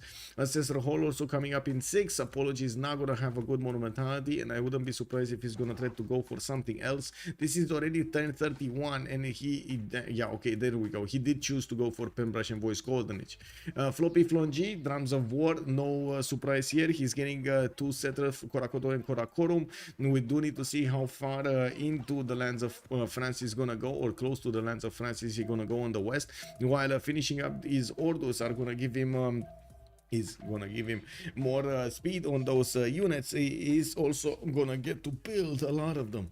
Now we do have Hojo, 12 science and 18 culture with a Penbrush and Voice Goldenage playing a catch-up game, and a swordsman that, oh my god.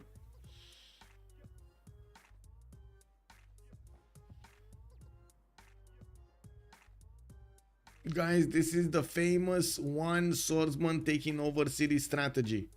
You see it here first. Don't they have gold to buy him? Oh my god, they don't have gold to buy him a horse. This is the famous one swordsman takes all strategy. If you haven't seen it yet, you see it here first. Applied by Expley against his opponent, the wandering swordsman did meet the horses of Ni, the knights of Ni, and the knights of Ni said, "You need to get to Osaka. If you will be alone, you will be successful. If you have allies, you will die." Okay, okay. I mean, you know, big thing over there happening. And now he has an archer, and I'm actually curious right now if that swordsman is screaming to the archer, "Get back! Get back! I got this! I got this!" How many times have you seen those memes when somebody says, "I got this," and they just, you know, it is what it is. He can't hit with horse. I don't think this guy has first moves. Will it be the city takeover? That's a good question. He's gonna chop a horse. Let's actually see if he's gonna chop a horse here in Kyoto. He does have 2 builders ready to chop, and he only needed 1 more turn. Let's see. Okay, there we go. He chopped it.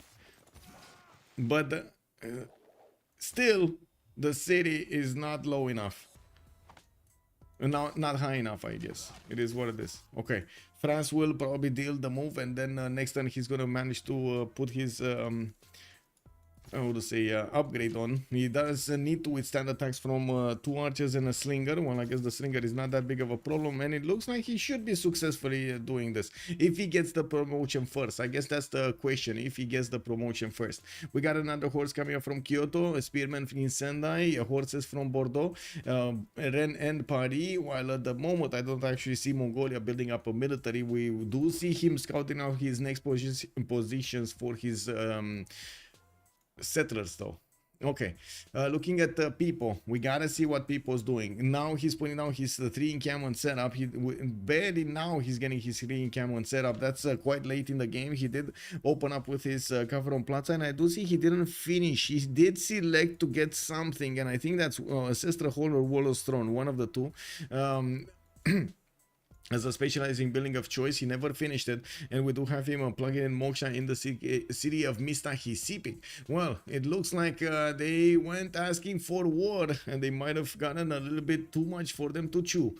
We do have multiple Saka horse archers coming in from Scythia, moving in with the horses and the general through the forest, using the forest for a little bit of how to say, hidden pathways. We do need to see if Malm is gonna get all of that army alongside the Kree city soon, while we do have horses coming up from Mikisiwachik. Looks like a few Saka horse archers are gonna try to bypass the south here, the west of Mikisiwachik. It looks like Osaka has been successfully pushed with, oh, I should say, defended. That city is 55 out of 200 HP, but the horses of Japan did manage to take out that lonely French. I mean, I told you, man, that was the prophecy. He had help. He died. That was the prophecy. He needed to be alone. He was not alone. It is what it is. He will probably help at Corsairs and Keshiks, though. We'll see. Yeah, we'll see what Mongolia is gonna do here. I would imagine he's setting up everything for the Keshik timing. Yes.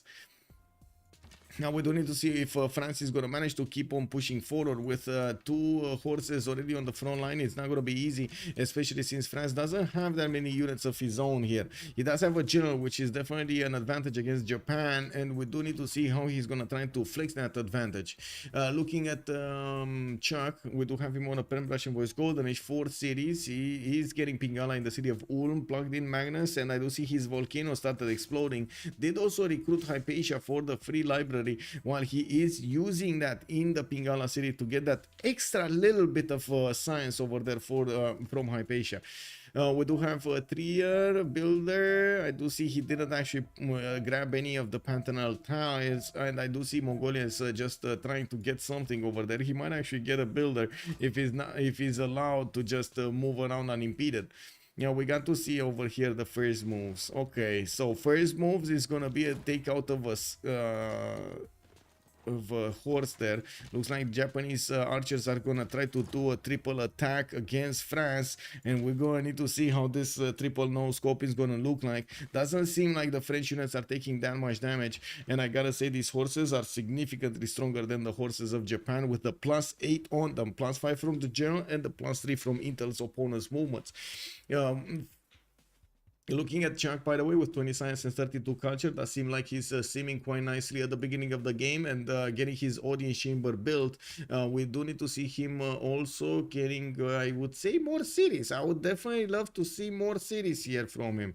Anyway, we do have him getting a few horses as well, and looks like he might be needing to defend against city-state at some point, or maybe even looking to take over a city-state at some point. Now we got Texpli, 3 cities strong, getting Pingala in the capital city of Paris. He does have Governor Moksha deployed in Paris, in Rennes, and swordsmen coming out from those cities with more horses that are joining the fight against Japan. With Japan getting more warriors, he's going to require quite a bit of iron, and he just doesn't have a mine yet. He's going to get it next turn or get a builder chop. I think he's actually going to get a chop. By the looks of it, he's eyeballing a 1-3 tile.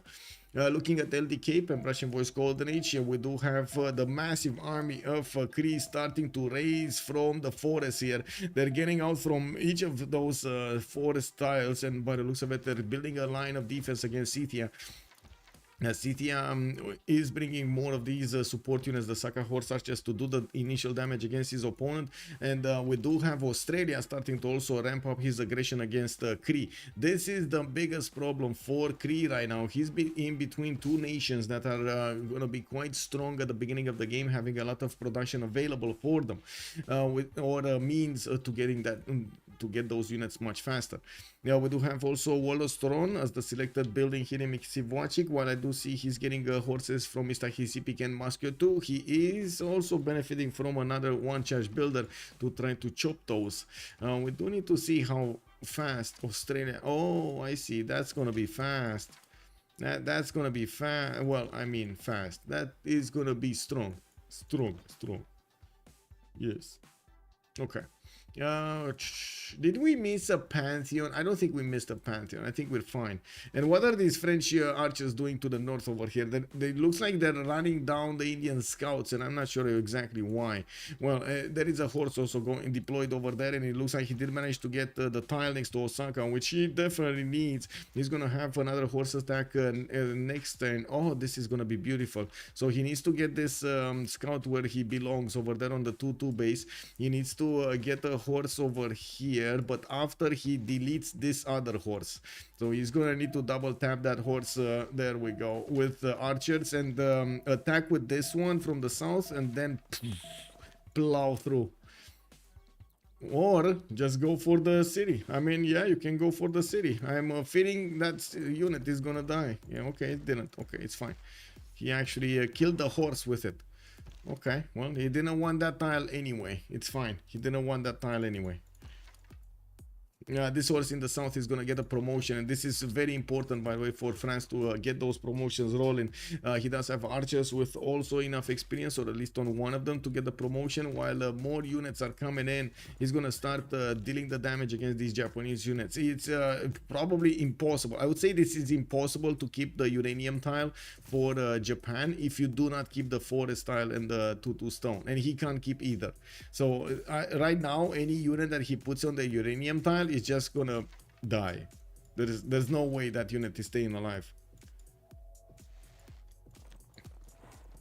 And looks like the city is getting hit time after time. Expli is using his ability to have more damage at the beginning of the game with the extra channel that he did manage to get over Japan, and of course the slowdown of tempo for Japan cities.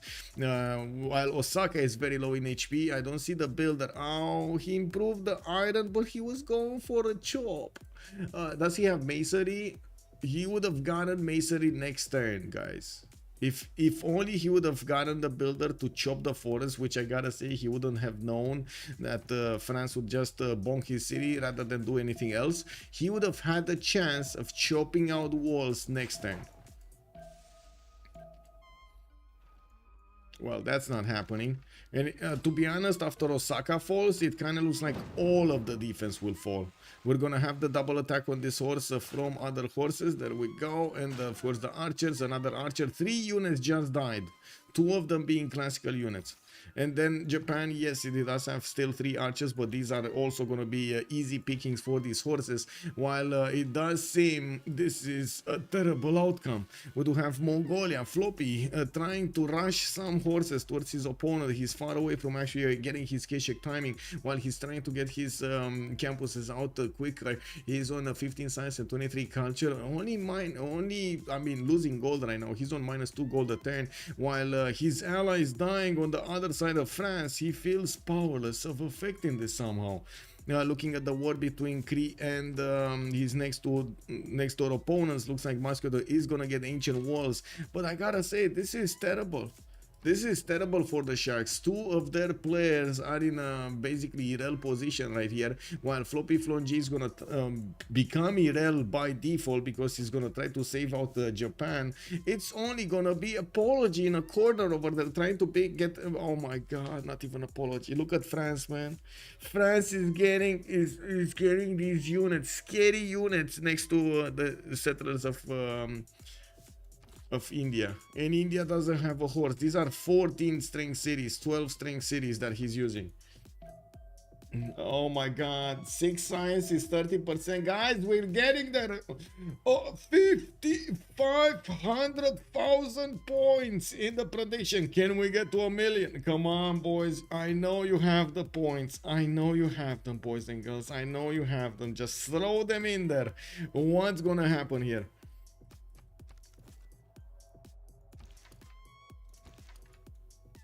Okay, looks like France will need to clean up over here on aisle 5. We do have Japan on the coast with Victor re-establishing in the city of Sendai after he did lose Osaka. There's another swordsman coming up on the fight here, and we do see more units showing up for France in the front line. He's going to need to move up his generals to actually give more bonuses here, and he's still using his scouts for extra support kick. Now we do have France also with the archers needing to move forward. He is seeing Apology's warrior, but he's not seeing that settler, not so far away. We do have the first bar also coming out from India, which is going to boost his garrison defense strength quite a bit. Does look like Australia did not manage to get the attack done on Moscow, and Kree did manage to get enough units so he can defend himself. But I guess we're going to need to see Scythia keep chipping away at the defenses of Kree, and in the meantime get bigger with more units, more generals, and I do see more science points to be acquired here. We do need to see how fast Malm can actually get on top of Kree. We still have Kree on 9 science and 20 culture, just as Malm is 8 and 22, but right next to him we do have also LDK with 24 science and 32 culture. He's definitely gonna have a higher technology over Kree the longer the game goes on. 2, 4, 5 cities and a strong economy here for LDK versus Kree that is having problems finding enough time to get his settlers out. We do have also some victims on the screen here. Okay, let's see.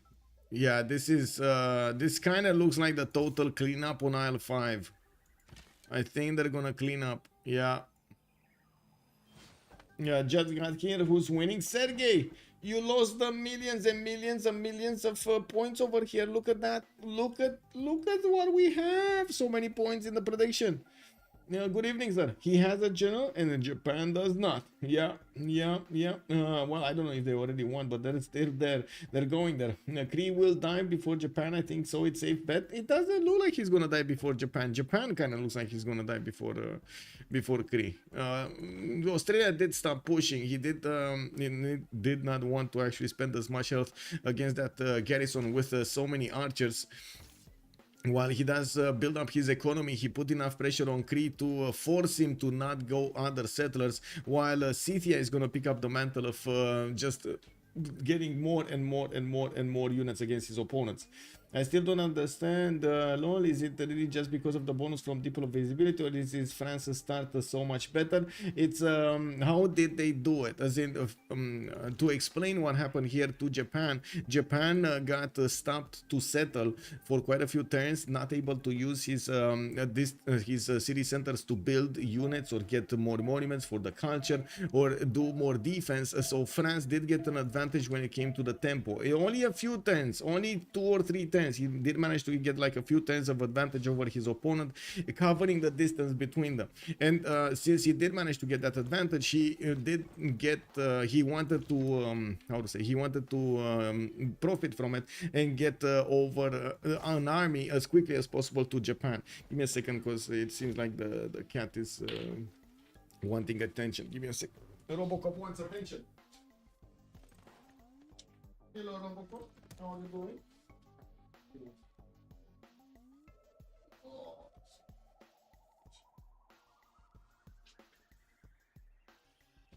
Oh.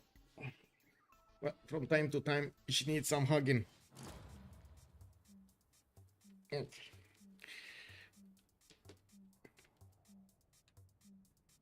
Okay, looks like we do have the horses of France already getting right next to the city of Kyoto, while ancient walls are going up. These horses should have enough strength to attack into that city center and probably take it down before the ancient walls go up. We will see at least 2 attack runs against that city center, which is at the moment 31 defense strength. Looking at Mongolia, yes, he's getting quite a few horses against his opponent, but France has time to build his own on the east. He's not going to have the general deployed on the east side, and we definitely need to see if Mongolia is going to manage to do some serious damage here. I'm pretty sure K-Shakes are going to be detrimental to France's health. We do have Kree also getting quite pushed over here by the Scythian Saka horse archers. I do notice that Scythia has not upgraded all of these. I'm pretty sure he has the promotions, but he wants to keep on shooting, keeping Kree on his toes rather than promote his Saka horse archers, which I guess it is one of the challenges of the game here. When are you gonna upgrade and when are you not? We got France also putting India in in the defensive. He took a settler. Wait, he actually took a settler. How did that city not settle? Oh my, or was this settle? No, I think he actually took a settler. Oh my god. Okay, well that's a problem for apology. And looking at the score screen here, just looking at the stats, it does seem like the Sharks are having major problems to actually get their fins in the water. We do have Petit Pascal with only 7 science down to 2 cities, and it looks like he did manage to grab a tile there, destroyed one of the horses. Well, no matter. I'm pretty sure this horse is still gonna attack into the city center. It does still have a movement, and he does have one of these generals which definitely can attack in there next turn. The ancient walls are gonna finish in 2 turns by the looks of it, and he is gonna get 3 attacks or 4 attacks against that city center next turn, with 1 this turn. That city should be gone.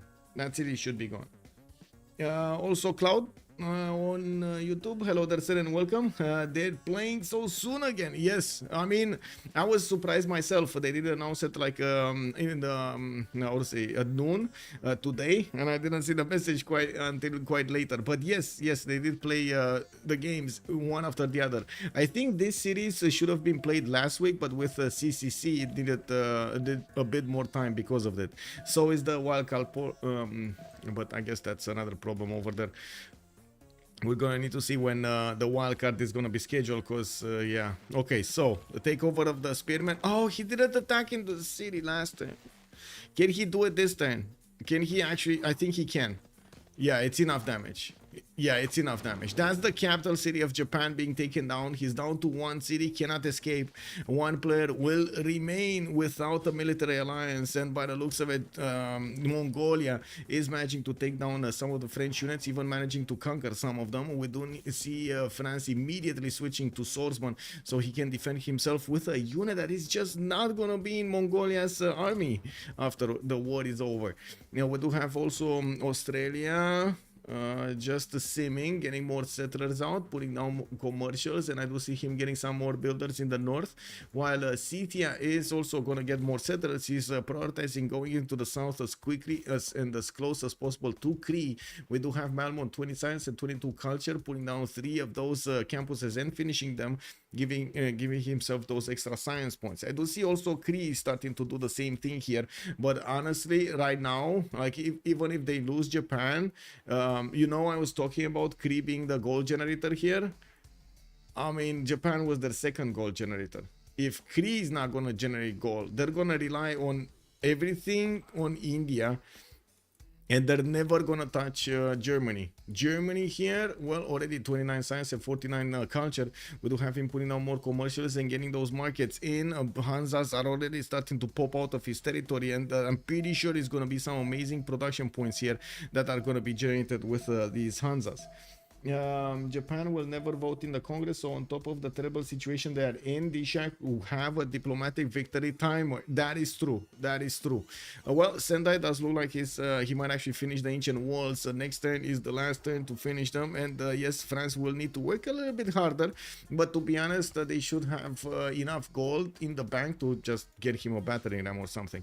Oh, never mind. He has a catapult. It's all good. It's all good. He just needs to take care of the swordsman and the lonely spearman and get the catapult in there to take out the city center.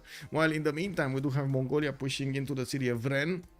He is gonna confront these swordsmen on the battlefield, and France will try to fend off attacks as hard as he can over here against Floppy. Well, it would have been useful if Floppy would have gone in here 10 turns earlier. Right now, it does seem like France already did manage to clean up on aisle 5 Japan, and even if Japan somehow, through a miracle, this does manage to keep staying in the game, he won't manage to be as competitive as his opponents.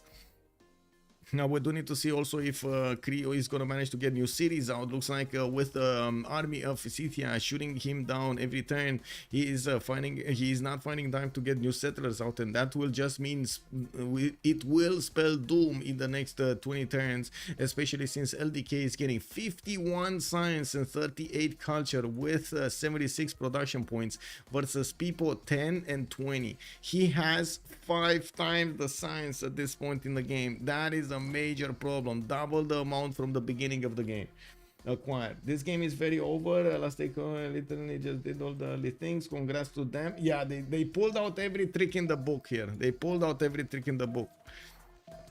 Looks like we got an attack against Cree. They're not going to stand by, and Scythia is going to get a few promotions there. We do have the units. Yeah, there we go. Getting out there. Just killed the unit and got out of there. While looks like the Saka horse archers keep on tapping these horses every time they get a chance to.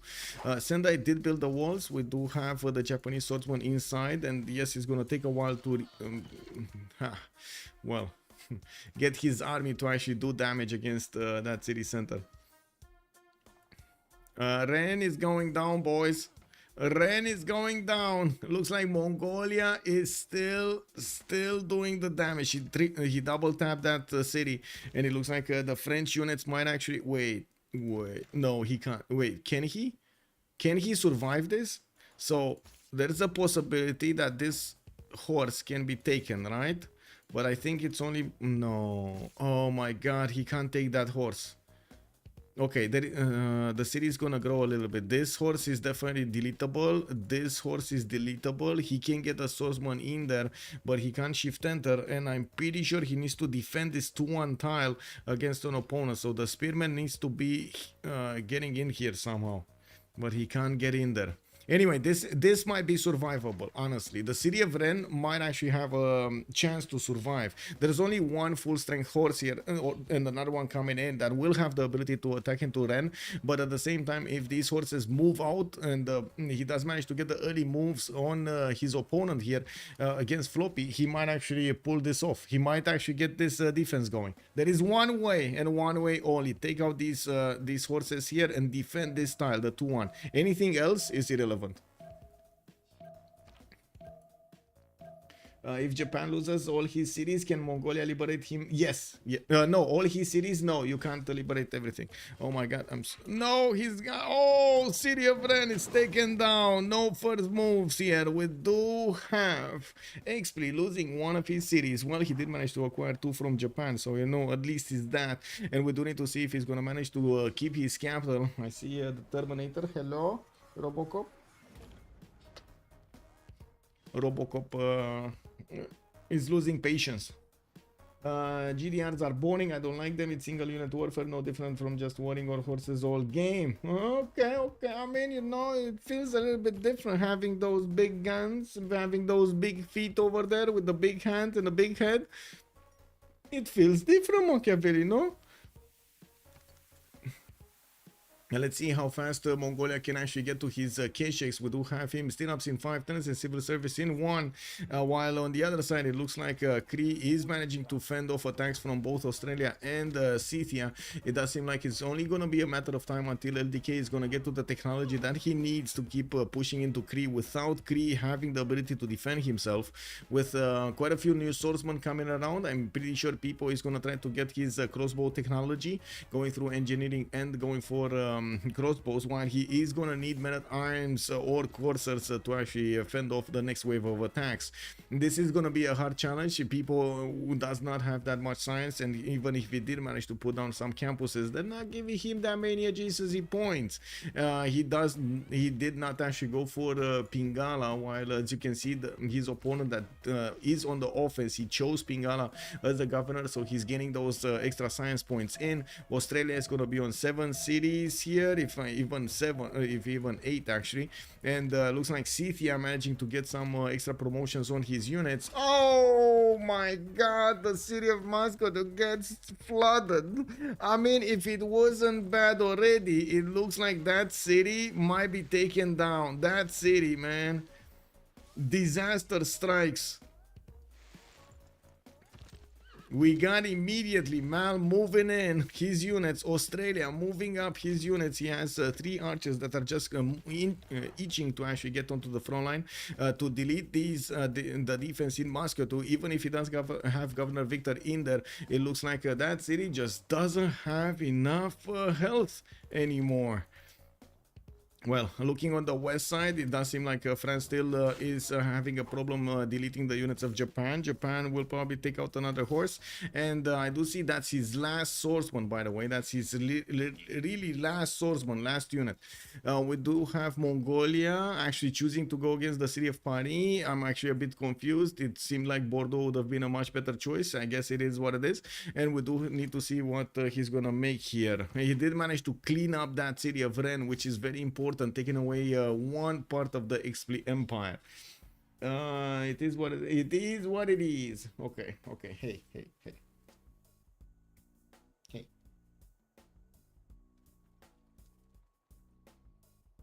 Oh, the Terminator wants out. Hey. You wanna see the Terminator is here? Give me a sec.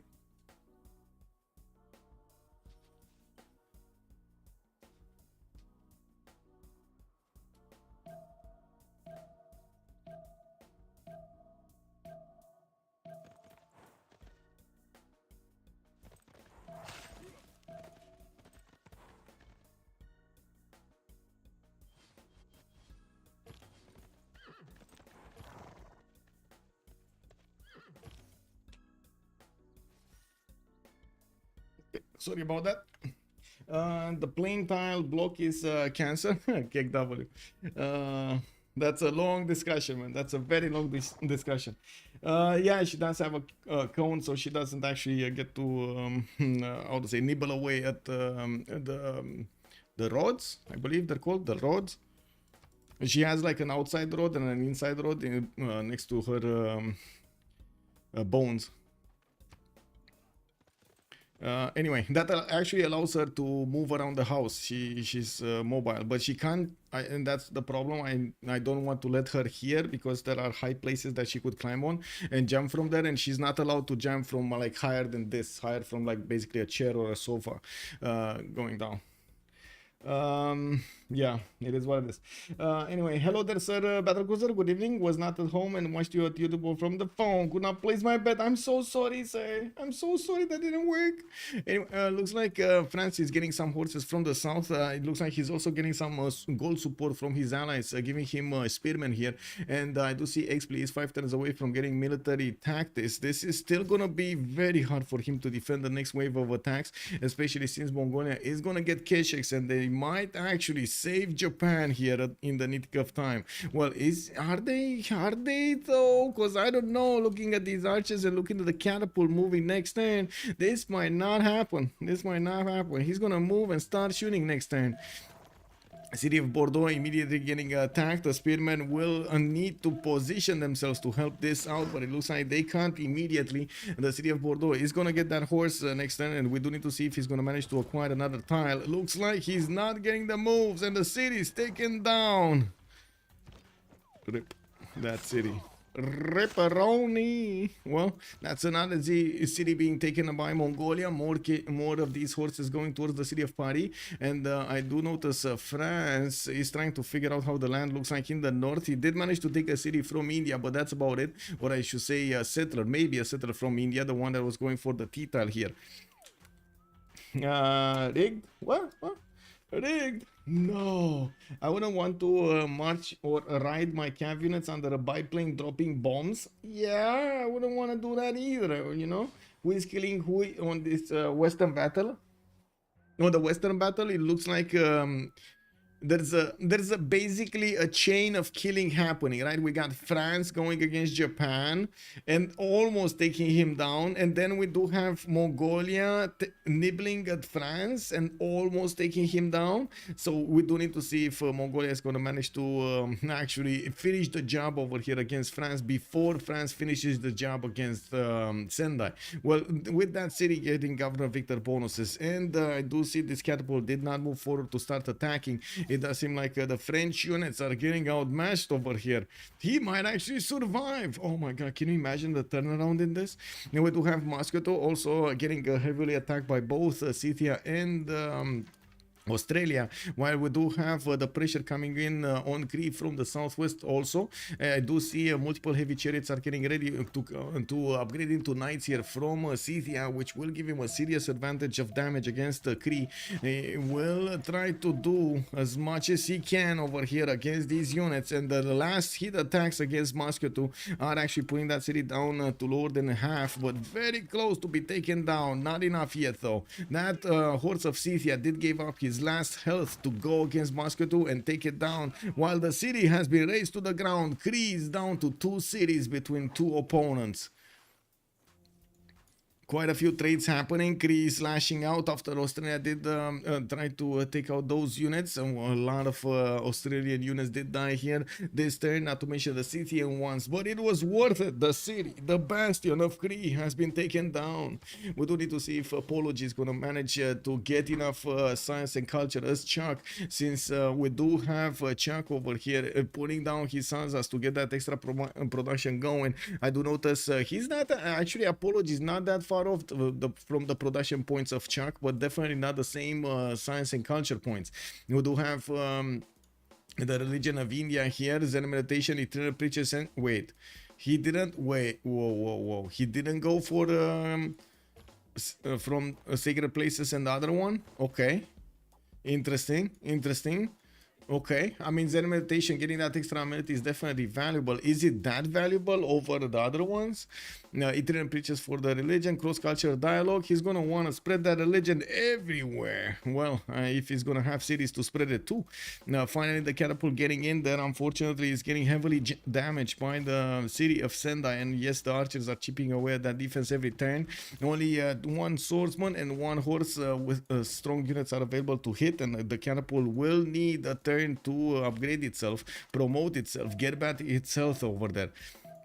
While the Mongolian units are trying to push into the city of Osaka, they're going to get a pillage on the trader, and by the looks of it, the units of Japan are lashing out against France here. But I think that, I mean, in my opinion, the damage has been done, right? To even if they lose France, it's going to be a 2-1, right? Isn't it? And we do need to see how they're going to finish this off. As in, how they're going to finish this off later on in the game. Are we going to be talking about tank artilleries finishing off? Are we talking about a culture finishing off? Are we talking about the GDRs? Are we talking about cuirassier corps? What are the options here? Let me actually wait, I wanted to check out the tourism. It's on 14 tourism, not that great. Okay, Oracle got finished in Ulm. He did manage to get a theater square. That's gonna be a +3 here, easy peasy. He still didn't finish those wonders there, and he did put Machu Picchu with multiple entertainment complex. Where is this been getting built?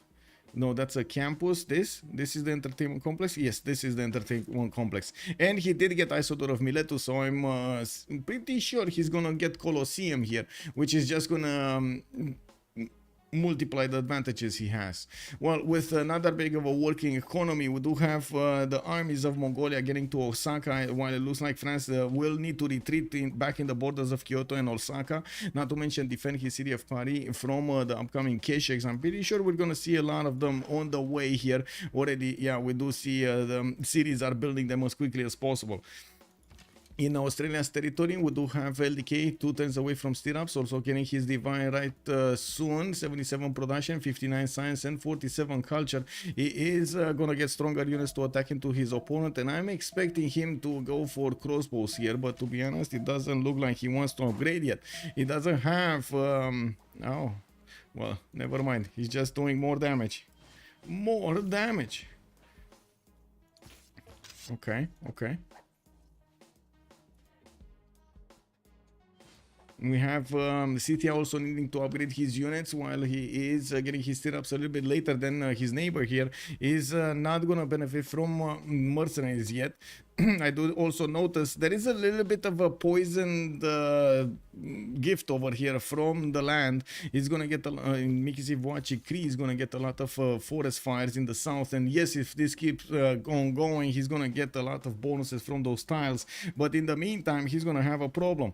Osaka will probably be liberated back to the Japanese Empire, and we do need to see how they're going to liberate Kyoto, while the city of Paris of Expley will need to make more defense. We might actually see him try to run away towards Germany.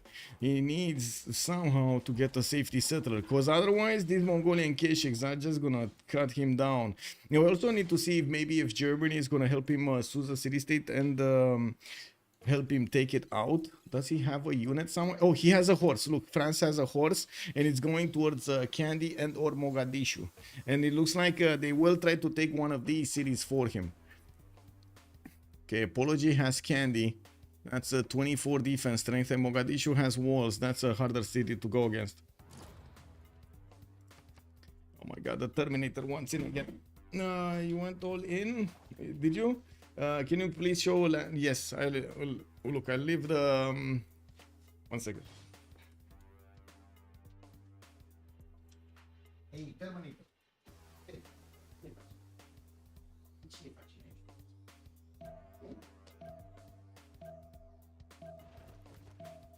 I think this is one of the most restless cats that I have ever had. I'm not gonna lie. She doesn't have patience for anything. Unbelievable. Anyway, it is what it is. Unless it's for hugging or petting. She has patience for that. We do have Cynthia getting ready that attack, and he's going to require a decent amount of funds here to get that going. We do have Chuck on 36, LDK on 51, and Malm on 29. While I do see Chuck is managing to get 142 production, so is Apology on 132. With 2467 cities, we do have Chuck on 2467, both of them at the same time. Apology getting more settlers out and putting down his industrial zones. Definitely getting his sim up. So many farms giving him so many science points on these floodable terrain tiles. Corsair when? Yeah. Catcam. Puervo, hello there, sir. Will Japan even be able to contribute anything this game? Is it possible to bounce back from something like this? Not really possible, but he can contribute gold. That's the only way. That's the only way he can actually be contributing here. Just try to get as much gold as possible for his teammates. Okay, we got France on men-at-arms. He's trying to get some more pikemen also to fend off attacks from the Kesheks. Not gonna be easy. While on the other side, looks like Scythia and Australia are still bullying Kree as much as they can. We do have horses deployed to the west side of Mikisiwachik to see if they can get in there, getting stopped by the forest fires. And I do notice a lot of Australian archers are moving in next to that Kree encampment soon. We do have more commercial hubs, the aqueducts getting ready for Australia. I do notice he built the Temple of Artemis, which does give him quite a few amenities here in his city center. He is right now on 0 content, but I guess he would have been lower if he didn't have that. Okay, more lighthouses for the traders, and I gotta say he might actually build a navy and just take out Japan with the navy. He would still need to take out Osaka, which of course it would have been amazing if France would have deleted it, but well, I guess he had other plans. We did expect Mongolia to get that attack against France, and it looks like he did manage to do the damage over here against X-Fleet to put him down to 1 city only of his. And yeah, it looks like the city of Candy is going to be the target. Hey, mademoiselle. Mademoiselle. Oh my god. Mademoiselle.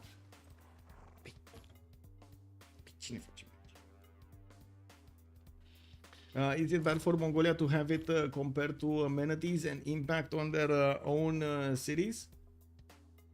Wait. I'm not sure what you're saying, but why did Mongolia give the city back to Japan then? I understand that they are friends. Oh, he gave it for the 100 points, for the 100 points of Diplo favor. Yes. Hasselmert, hello there, sir. Mongolia themselves are irrel, so it doesn't matter too much. I mean, I wouldn't really call him full irrel, but he definitely I would say has quite a bit of a problem over here because he needed to spend so much of his production on these on this war.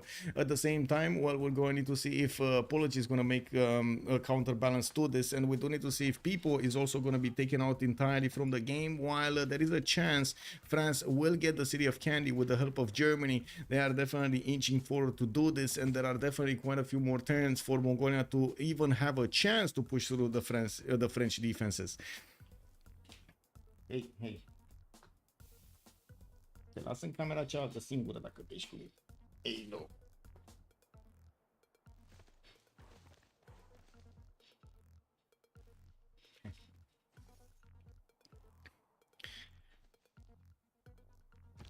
Okay.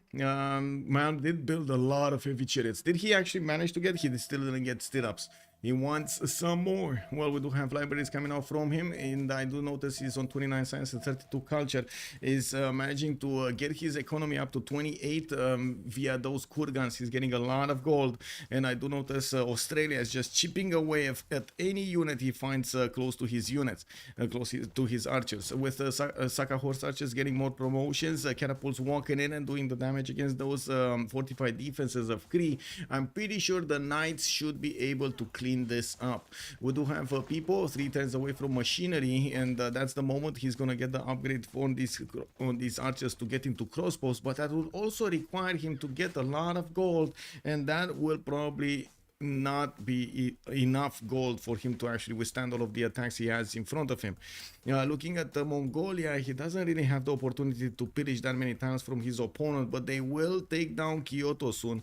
Japan and Mongolia will get that city center. Okay. Terminator wants out again.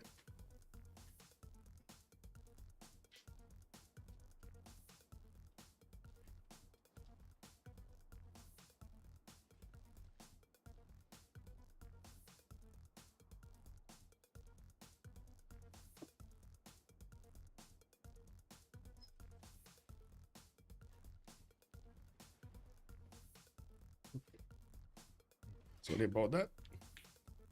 I don't think Kree has any place to go. Yeah, he doesn't. He doesn't. He's getting wrapped around over here. That's another reason that these CTN units are standing in the south. And I guess we can take a look if he has a unit here or maybe a city to Suze so he can get some units. But Suzing a city right now with the gold they have, I'm not sure if that's a viable solution.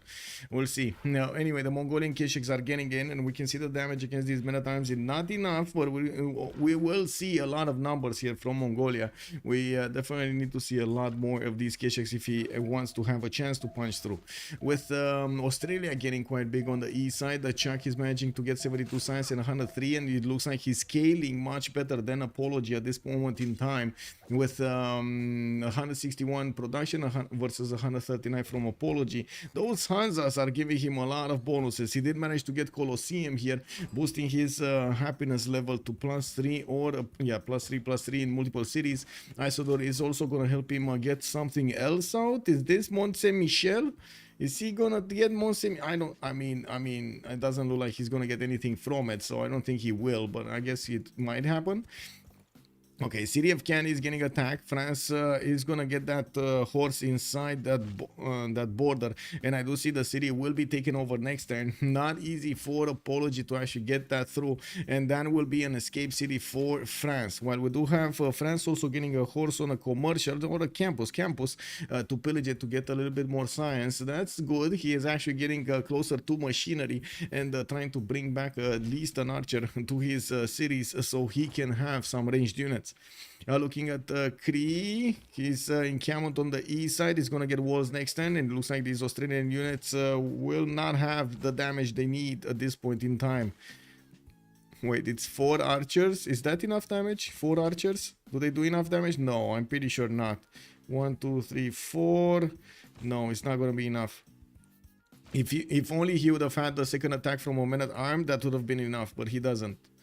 Anyway, we do need to see if the catapults of City are going to finish this job, and it looks like we do have them also going for the points for the golden age. Looks like Floppy is 1 point off. We got Apology well over the necessary points, 64 out of 56. Petit Pascal and People going dark. Chuck is well over the points as well on 77 points. Expli is on Dark Age 42-44, and it looks like he lost the city from Japan here. I guess it's fun. I mean, it was what it was, right? Japan is still barely 10 science and 6 culture at this point in the game. Very hard to come back. We do have also LDK 54-54. He does need exactly 54, so he's there. He's also putting more pressure on his opponent and allowing Scythia to keep on pushing through towards the capital city of Mikisivwachik, while we do need to see Scythian heavy chariots getting out from everywhere. We do have some campuses also. I'm actually quite curious when Malm is going to choose to upgrade. Probably next turn when he gets mercenaries. I don't think he wants to upgrade without mercenaries. He does have knights, but it's just so much gold, so much gold. They also don't have as much gold as you might think. They have been spending that gold as much as they could. Looks like also Candy is saving France's city. We do have Germany now picking up the defense on that one, and India will need to take care of it. I'm pretty sure it's going to be very hard for Mongolia to get in there. Writing 1059 Japan. Let's go. Yeah, exactly. 2 versus 5 versus 2. Yeah, I mean, this is one of those games, man. I'm sorry about the cat. She just is very, I don't know what she is doing, but she's like scratching at the door. She wants in, then she wants out. She wants in, and she wants out. And every time, man, every time it feels like the fact that the door is closed is basically like killing her. It's like she makes the most excruciating noises. Cassie Clat, SQ, yeah, SQ. Wait, I was drinking from the wrong cup. Okay, campuses, more campuses coming from Australia. I do notice he's gonna put this +2 over here. Does he have a +3 in Adelaide? This looks like kind of good land. Yeah, +3. And in Hobart, he did put commercial down, a +4. Now we do have him also with some more builders with the feudalism damage, and finally did get those meta times on the front line. I don't think there is Kabul in the game to get. Oh, there is. Sorry, there is a cat in the game, but that's kept by Floppy. Isn't Floppy? Floppy is Genghis. Floppy is Genghis. Okay, maybe they do take Kabul at some point for this. Kabul. Wow, I said it again. A cat for this. We do have also Scythia upgrading some of his sagas to level 2. The first knight of Scythia is getting out from Shertom Lake, and we do have him finishing up mercenaries right now. I do see his knights are going to be significantly stronger than the swordsman of Kree, even with all of the defenses on them, while Kree is going to have a very hard time getting to his men at arms. We do have him on machinery and feudalism, and I do notice his tech is 7 science. He only has 7 science at 10, but at least he did manage to get the crossbows, you know, so there's some light at the end of the tunnel. The city of Paris being left alone. Mongolia is just getting to keep all of this territory here, and I do notice the horse of France still is on a trip in India, trying to figure out exactly where is he gonna settle. You know, he wants to build a house, get a family going, and it is what it is. She wants my attention if she's not interested anymore. Yes, Loxania, basically. Did the cat need to have a cast put on her leg? No, not a cast. She actually needed to have a bit of a more complicated thing, because she managed to rip apart the bone. It was quite disconnected. There was a metal bar being put in between, like inside of the leg, with another metal bar outside of the leg, and connections between them. So she can press on the leg. She can actually use a little bit like pressure on the leg, but she can't jump very well and so on until the bone gets to fix. And she had 2 months. Now she's in the 3rd week. So yeah. Anyway, there are some pictures on how to say, on my Discord about this. No, my boy has joined the round table. Thank you so much for the follow, sir. Thank you. 7,200 follower. Thank you, sir. How did she break it? That is a very good question, sir. I still don't know. I got woke up in the morning by my grandma telling me that she cannot find her, and I woke up to go and find her, and when I was searching through the house, I just saw her come out from behind the door and with limping with one of her legs. So my second thought was to get dressed, get her, and put her in one of those travel cages and go to the vet. I didn't think of anything, and I still don't know exactly how this happened. Anyway, it is what it is. It was quite wait, stacking in count. Oh, this one. Oh, I see.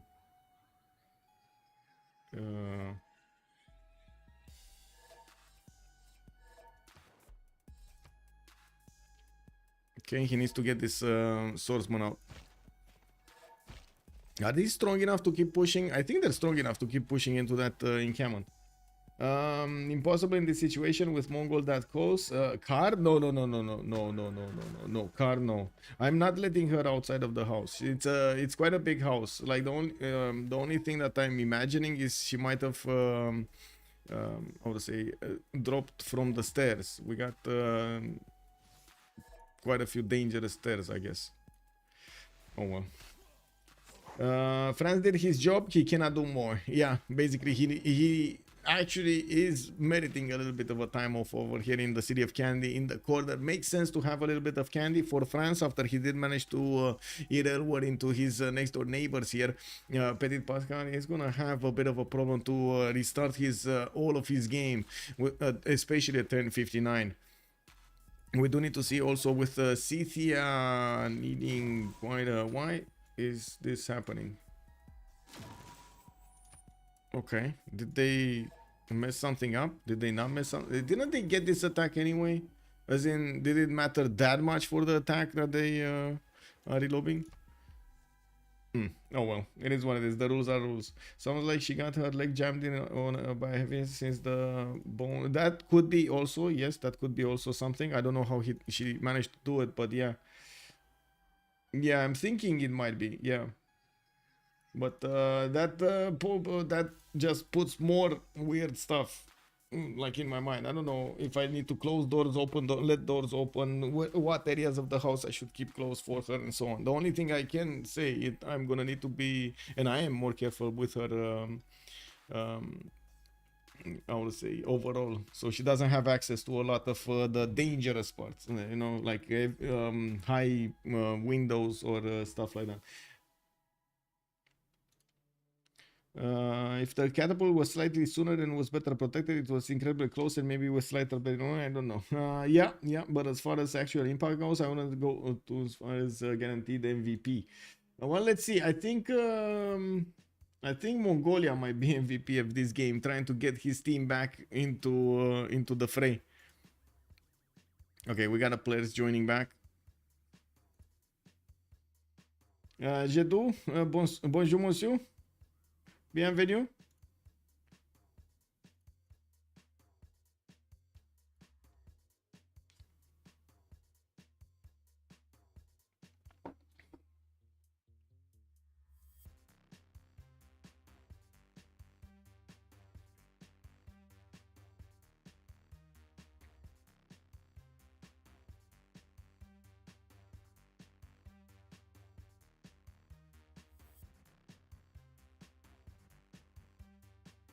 Apology just said he's going to have a break, okay? Or they're all gonna go to have a break, okay?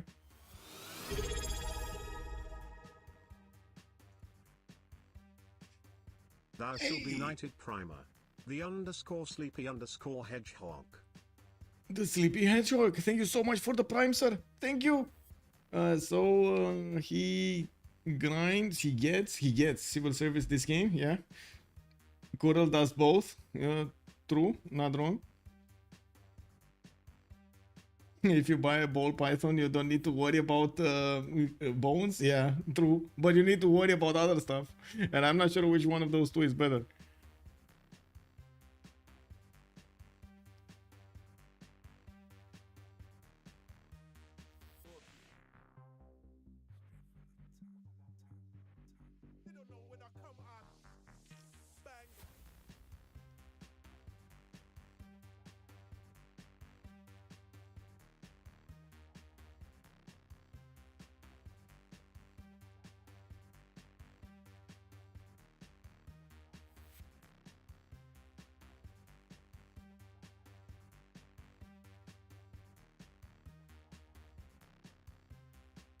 Okay, just waiting for people to join back.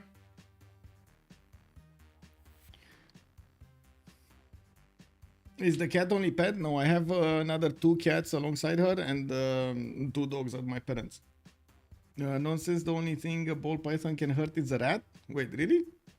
Is that actually true? Yeah, exactly. Like 2005 is asking. Is that actually true? I don't know if that's true, man. That sounds like it's a python, right? So it should actually be dangerous. I'm thinking it might be dangerous. It still has really big fangs.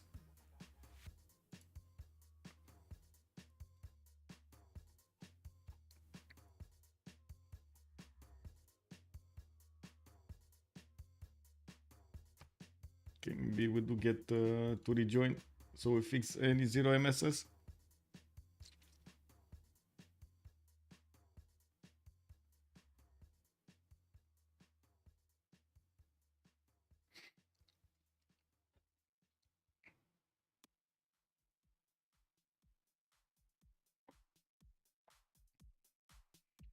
I would like to be able to pet a pet without fearing for my life. Oh, he's gonna grab you by the hand, Alex 2005. He gonna grab you by the hand.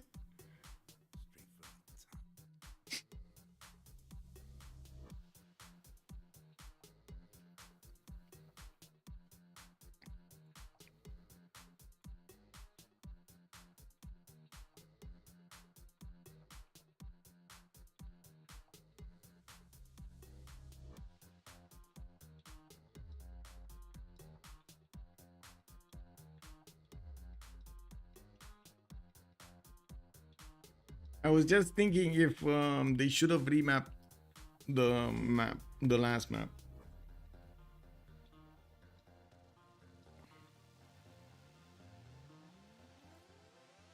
The first one, I'm pretty sure Last Day Company needed to remap it. I'm not that sure DSharks made the correct choice when remapping the second one. No, well.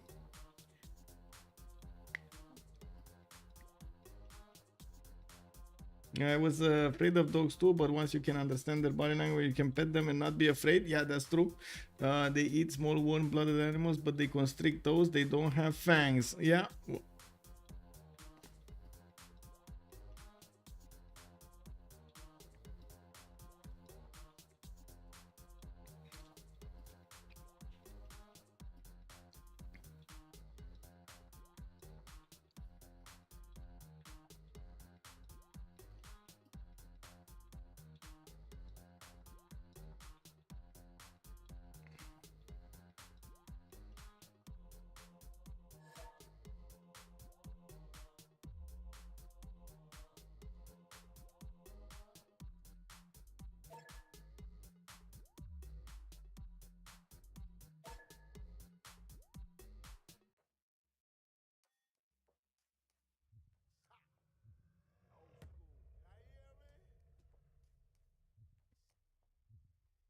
Top Civ, hello there, sir.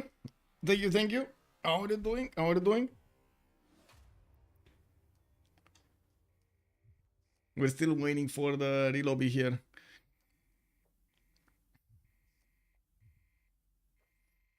I mean, yes, with yes and no, of course, I'm speaking great.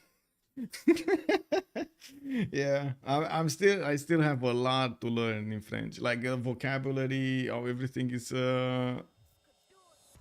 how is everything spoken properly, and so on. I have a lot to learn, but I'm making, you know, slowly but surely, I'm making steps. I'm making steps there.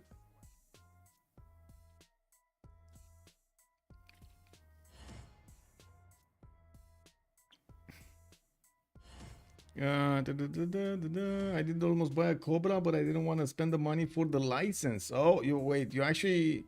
Me? I'm not French. No, no, no, no. Je ne sais français. Je sais Romais. Roman, I think. Romanian. I'm Romanian. CivFR players fighting for French IRL culture victory. Looks like they did have a quick pause over here, and we're gonna see people with newfound energy getting back in the lobby. We're gonna need to see also if he's gonna withstand the next attack. Tomeris is coming out to lash out, and I do see Chuck is gonna rejoin here. He probably is not seeing people.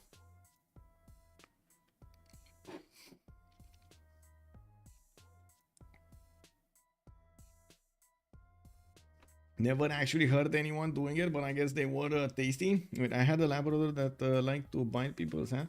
Oh, okay. Yeah, I mean, that's usually how actually a lot of dogs do when they're small. They really like to like bite hands and stuff like that. But it takes a little bit of time for them to realize that it's not chewable. So are cats, actually, to be honest. Like some cats do also like to bite a lot of stuff and also sink their claws in. I guess it's a discovery process. Yeah, yeah. It's a discovery process for them, right? To find out exactly what is good and what is not. Funny thing is, my how to say, my parents have given Leia. But I assume a lot of you do know Leia. It's a beagle that my parents have. She's very cute, and she's also extremely energetic. And they like to teach her with those rewards, you know, they're like small reward candies like this for dogs, and they put always the treats in their pockets of their shirts. So she did figure out where the treats were coming from, and right now she is actually going how to say, she's going always to check their pockets first. She's a pocket picker, man. Unbelievable. She's actually a small pocket picker. She goes in, puts exactly the nose in the pocket to see if there are any treats in there.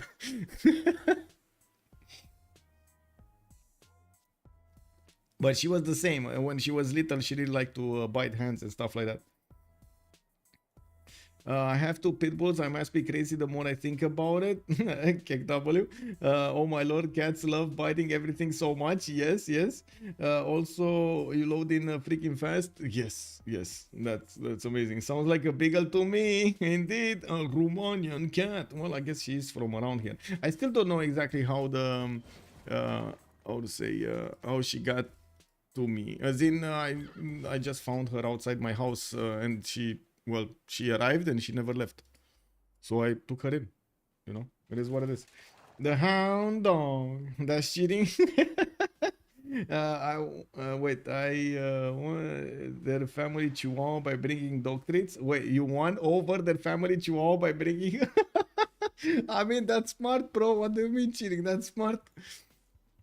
Okay, LDK is asking to unstack first. We're probably still seeing this as a problem. We did have the encampment that's getting attacked by multiple units of Australian. By the looks of it, he's gonna chip away at that strength, putting it lower than half. We do have new knights coming up from Scythia getting upgraded in Shertom League. Now that he did manage to get his technology and mercenaries at the same time, those knights are gonna wrap around to the west side of Miki Sivwachik. And I gotta say, boom, shakalaka, we got the World Congress next turn. We did have in the Golden Ages, Floppy Flon G getting a Golden Age, Apollo G getting a Golden Age, switching to a free inquiry, only 90 science, while Floppy's in second drums of war. Chuck is gonna go for the pen brush and voice this time, and he still has 80 science and 81 culture, pretty good. LDK also 89 science and 61 culture, while Malm is 40 and 32. We do have 3 Golden Ages here. And Chuck in a pen brush and voice, LDK pen brush and voice, and Malm is drums of war.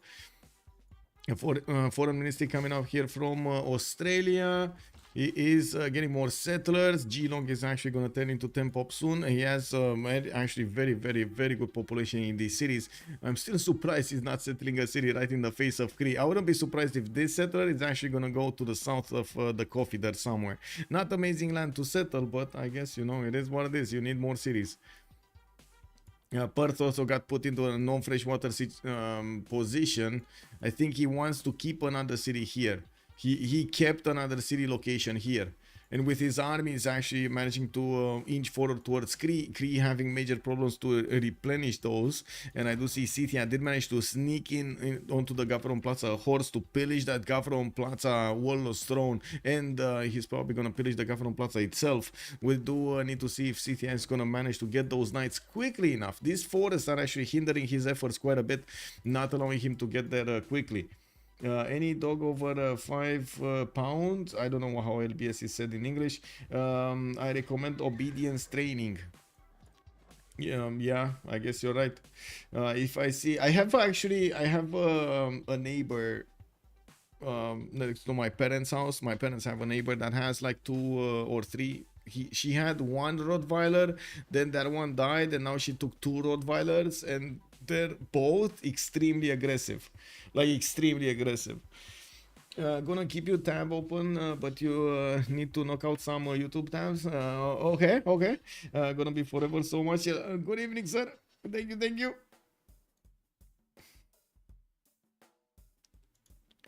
Okay, well, let's see.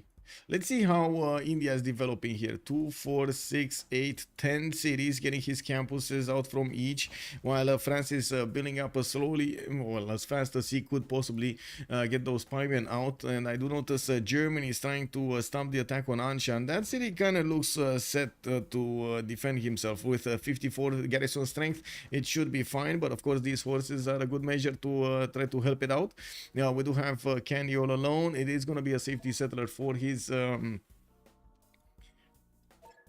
ally there. And let me get a countdown for them so they do know when to end turn.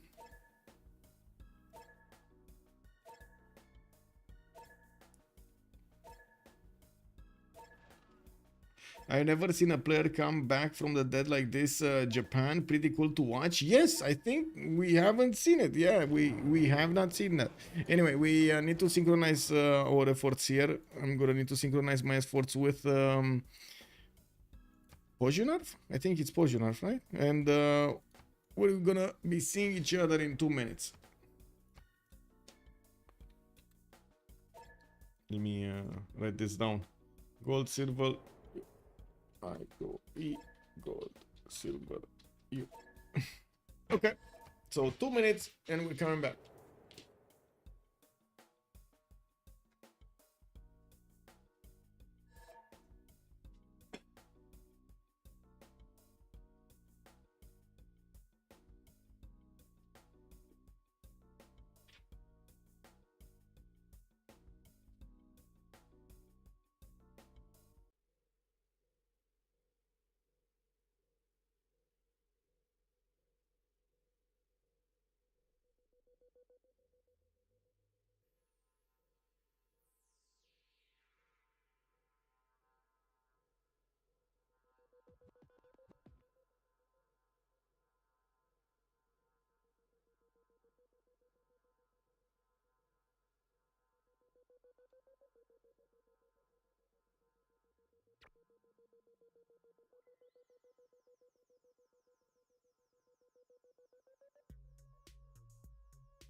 Got some juice, juice.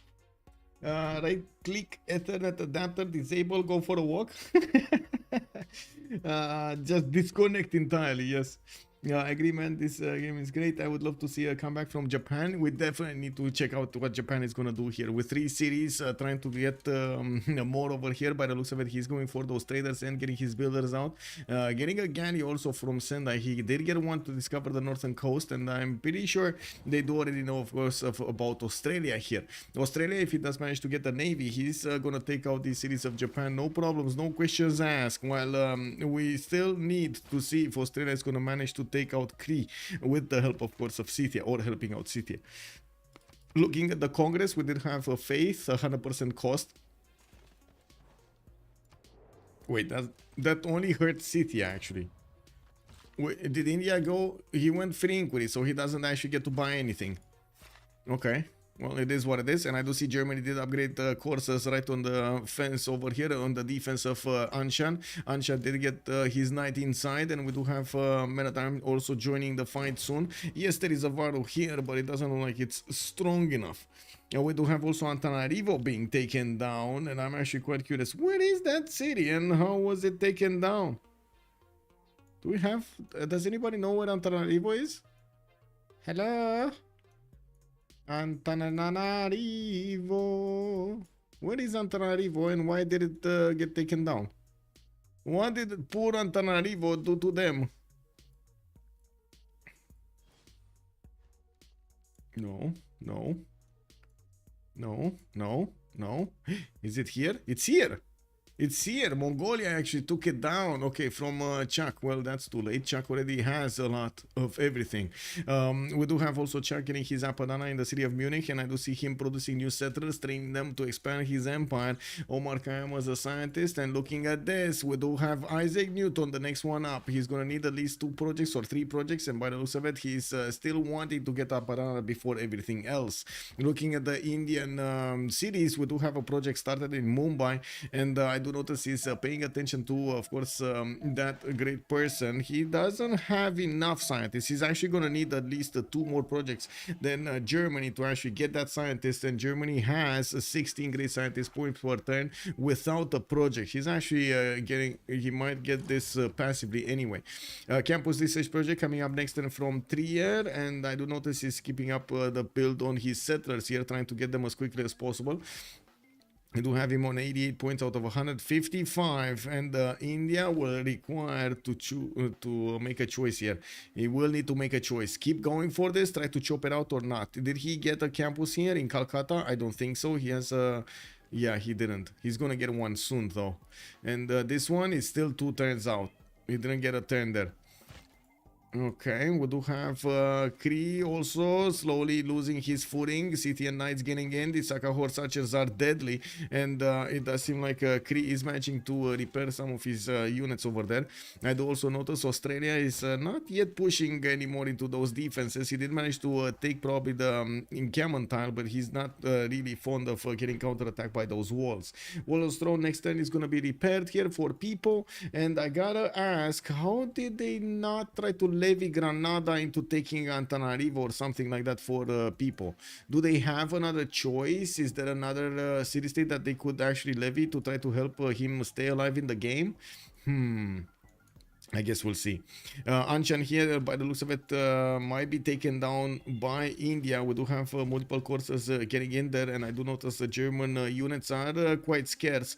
They will need reinforcements from the lands of Germany to help out, first of all, defend Anshan, second of all, actually keep France alive. Now, we do need to see also his projects, if he's going to manage to actually get Isaac Newton or not. That's going to matter so much for his science. We do also need to see what Mongolia is gonna do after he manages to finish off Paris. I do notice he's not actually putting as much pressure as we thought on it from the beginning. He's taking his good old time to attack these units with his Kesheks, and I do notice France is not taking any chances with his pikemen. He does want to keep them alive as much as possible and keep them as close to the city of Paris as he can. Now, looking at here, Scythia is going to get his first knights in this turn around, and I do see the Scythian knights are appearing from the west side of Mikisiwachik. They did notice the settler moving. He did see this going, and it looks like there are those knights being deployed to get the settlers from Kree, get the settler from Kree. I mean, it was good if he would have managed. It would have been good if he would have managed to get another 2 cities down. But if he would have, he probably wouldn't have had the units to defend himself against both Scythia and Australia at the same time. Australia putting out another 2 settlers, 2, 4, 6, 8, 9 cities in total he will have. Also getting his libraries up, getting a navy. I do see galleys coming out from his cities. We do have LDK getting cartography in 2 turns, and he's going to have a few decent caravels to go against Japan, which Japan is probably never going to match, right? He barely is getting his mathematics in 2 turns, defined right in 2. He's on 14 science and 14 culture. It's going to need so much time to come back into this. Great stats for the Civ that should build Hansas in every city. What are you talking about? Okay, Germany seems kind of slow. No, it's pretty good stats. It's pretty good stats. I would say, since he is not in a free inquiry golden age, this science level is more than decent at this point. And if he does manage to get Isaac Newton, he's probably going to be at the same, when he's going to get his, I would say, universities everywhere, he's going to be at the same level as a free inquiry golden age, but in a pen, brush, and voice with a lot, significantly more culture. We do have him on 192 production versus Apologies 189. Both of them did go for industrial zones quite early and put down their aqueducts, while we did see internals here from India. I think we saw internals from Germany also. Yeah, not that many though. 1, 2, 3, 4 units. Wait, Magdeburg is getting attacked. Okay, we got the Knights of Scythia starting to do their job over here, pushing into Kree. And I do see Australia moving in from the northeast also, taking down soon one of his horses. We do have Mr. Hisipik also getting... getting pushed from his side of the river on the east, while this man at arm might not get enough experience points. He's quite low in health, and we might actually see the swordsman take it down. If the swordsmen do move, I'm pretty sure they're gonna get immediately counterattacked. Right now they have a lot of strength on them because they are in defensive territory, but they're not gonna stay there if they do go on the offense. Mickey Civ6 got attacked 2 times by those catapults, and the walls went down quite quickly. We just need 2 more tanks from these Scythian units, and boom, that's it. He's gonna lose its wall defense. With the crossbow inside of it, he is doing a lot of damage to the knights of Scythia. Did manage to do enough damage to these knights to push them back significantly, while Scythia is gonna need to get new ones on the front line. We do need to see if what he has right now is gonna be enough to take over the city of Mickey Civ6. I mean, to be honest, I don't think it's even worth following this settler. I think it's more worth to take Mickey Civ6 than follow that settler. To get the knights inside there, like get this here, and just attack it next turn with 3 knights. You take the walls down and attack it with 3 knights. At least 2 of them will remain alive, and you get another one next turn to replace in the turn after, I should say, to replace the one that died, and that's it. The city's gone. Can you show all the religions? Yes, sir. I think there's only one: Zen meditation, itinerary preachers, and cross-cultural dialogue on India.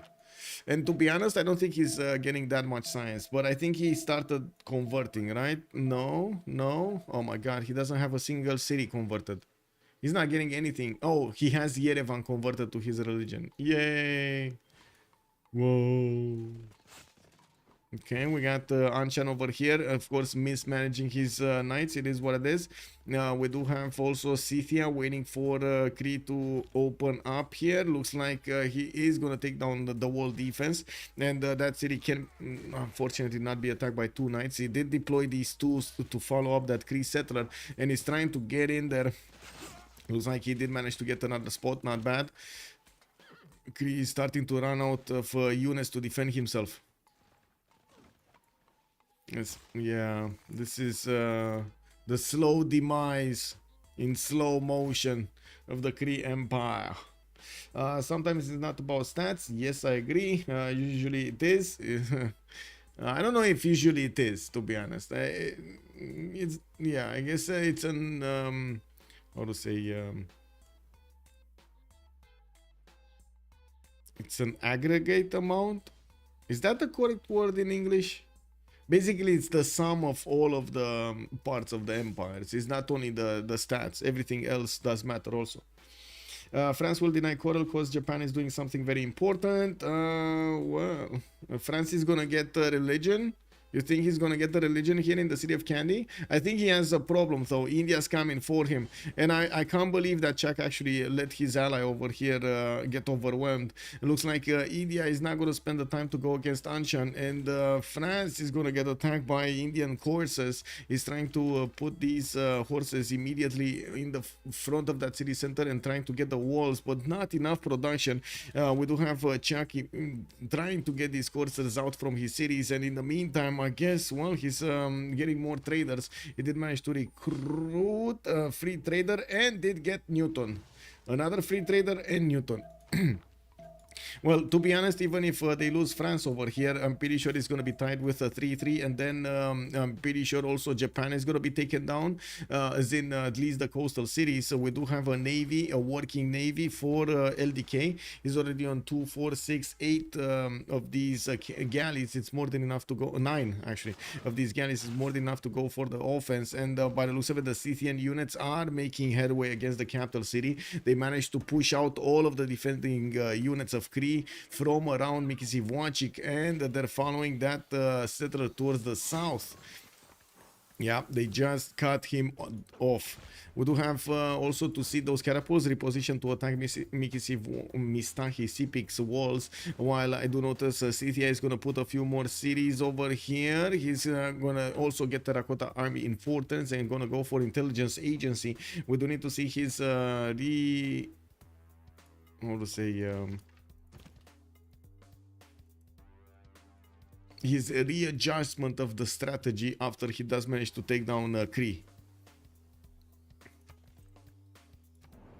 Sugar, Faith, and Gandhi got the Diplo. I mean, they might be trying for Diplo because they still have. Oh wait, no, all of that Diplo. Wait a second, they didn't they get 200 Diplo? How did they lose it? How did they lose all of it? Because right now it's so much Diplo favor on Last Day Company. If Last Day Company is gonna put just enough points to win and not all of them, I'm pretty sure they can roll over quite a bit of Diplo favor in the next era. Tithe in this version is +3. It just got buffed. Wait, no, Tithe in this version is. That's a good question. This is BBG 570. I think it's still buffed. Isn't it still buffed? Let me actually double check. Good question. I'm not remembering exactly. It's +2. It's +2. No, it didn't get buffed. It's +2. +3 is on the beta. There we go. Okay. I remember, I mean, there was another time when we did have +3 on Tithe. It's not the first time that there was +3 on Tithe. Wasn't that actually de-nerf what happened? Because I think Tithe comes with +3 as default in the game, doesn't it? Anyway, Mickey Civ6 is gonna be taken down. CTI is just careful to pillage everything, and he's gonna get this swordsman city. Do we have actually people with? Oh my God, he's gonna get shipbuilding next turn.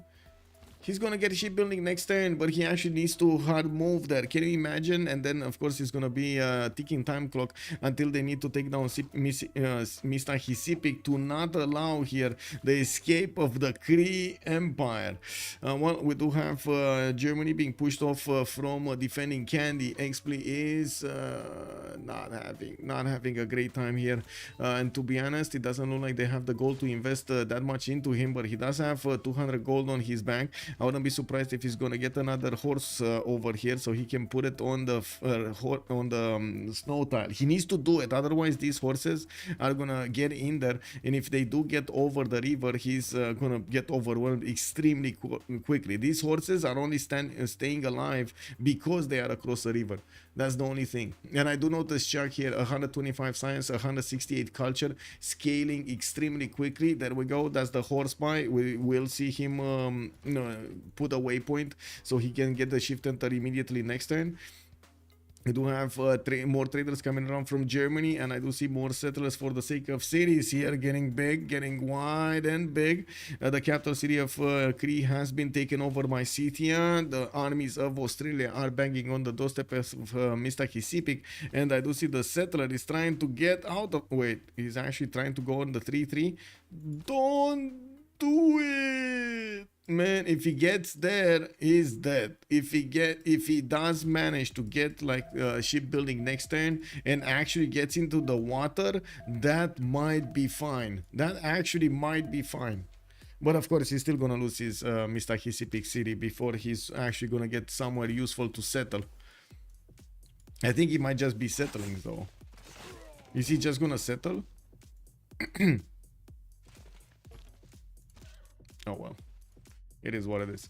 Caravels from Australia not getting up. Apologies, getting cartography. Well, he's going for industrialization over here. I do notice the 3 line of horses here from France are successfully stopping the courses from moving across the river to go to Candy. And we do have Germany moving in from the east with his own army of knights and coursers.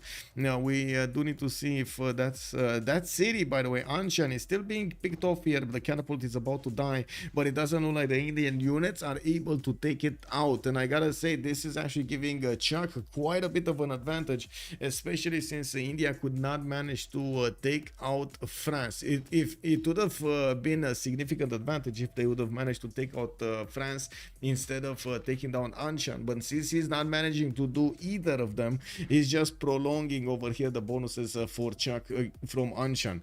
Now, we do have Apology on 143 science and 46 culture. By the looks of it, he's also going to get finally Pingala in the city of Mumbai and getting another few theater squares, putting down an entertainment complex for more amenities, and basically just trying to swim to space. I guess we'll see.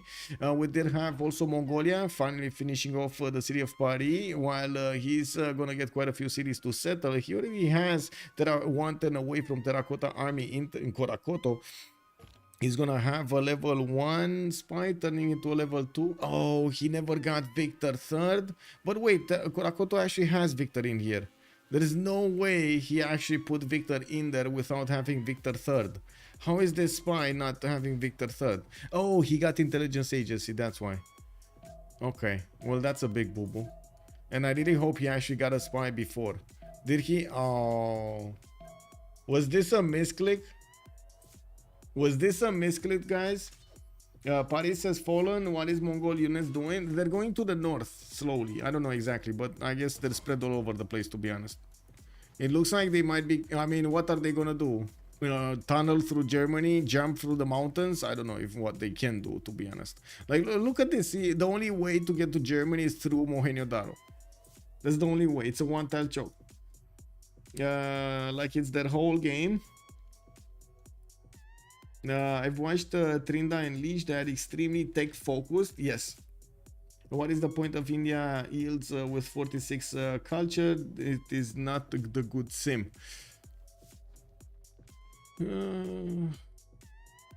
A lot of players are focusing on getting industrialization much faster than everybody else in the game for the extra production. There is some merit into that, of course, getting to build the factories much faster and benefiting from those strong industrial zones. But at the same time, I do have to agree that it does slow you down when it comes to the culture. And probably the reason that Germany chose to not go for a free inquiry golden age here and chose to go for Penbrush and Voice was the fact that he did have enough science and he was basically guaranteeing for himself Newton, so he can be competitive here. Otherwise, I'm pretty sure we would have seen Chuck in a free inquiry golden age of his own. Now, well, going for 116 science and 195 culture, I'm with 227 production and settling more cities, I'm pretty sure it is gonna matter quite a bit in the next part of the game when Chuck is gonna manage to get to fascism, and he's probably gonna have a lot of production to flex against India. We're gonna need to see if he's gonna be managed to be countered over here by India. India is quite a tough cookie to crack. I'm gonna need to see if that's actually gonna be taken down. Okay, settler got deleted. Kree is not gonna give a free city. Looks like Mr. Hisipik also lost its walls. Scythia did upgrade trebuchets, and that's probably going to be the first player taken out from the game here. Somebody's going to lose a military alliance. I would assume it's going to be either Japan or Mongolia. Wait, Japan does actually have a military alliance? Whoa, whoa, whoa. I just realized Japan has like what, 20 culture, not even 20 culture. He's on 17 culture. Okay, there we go. That's the first player taken out. So like, I'm not sure if Petit Pascal is ever gonna get civil service. Oh, he did. Oh, look at that. He actually did. Oh, that is so cute. Let's see. What does he have? Yeah, he does have military alliance. So, and he still has it. So that means Kree has an alliance with somebody else, and I would assume it's actually India. If India lost its military alliance, then the damage will be lower. Let's actually see. And these units of Germany will have the ability to go through. Okay, it's not India. It's actually Mongolia. It's Mongolia. And Mongolia is actually getting those units towards Anshan. All of those units towards Anshan. Well, he's not upgrading them yet. He definitely would need the Corsairs or stronger units. But he is taking his good old time to get to Caps and to Sears Ballistics Slash. He's on 69 science and with 40 culture. Still in drums of war, but kind of stopped building units. He did try to get that intelligence agency plus spies, level 2s and stuff like that. And we're going to see it appear in the city center of his opponents, but we're gonna see when that will happen, and of course what is he gonna get with those. Rip Kree, yeah. What is India's amenity right now? Let me check.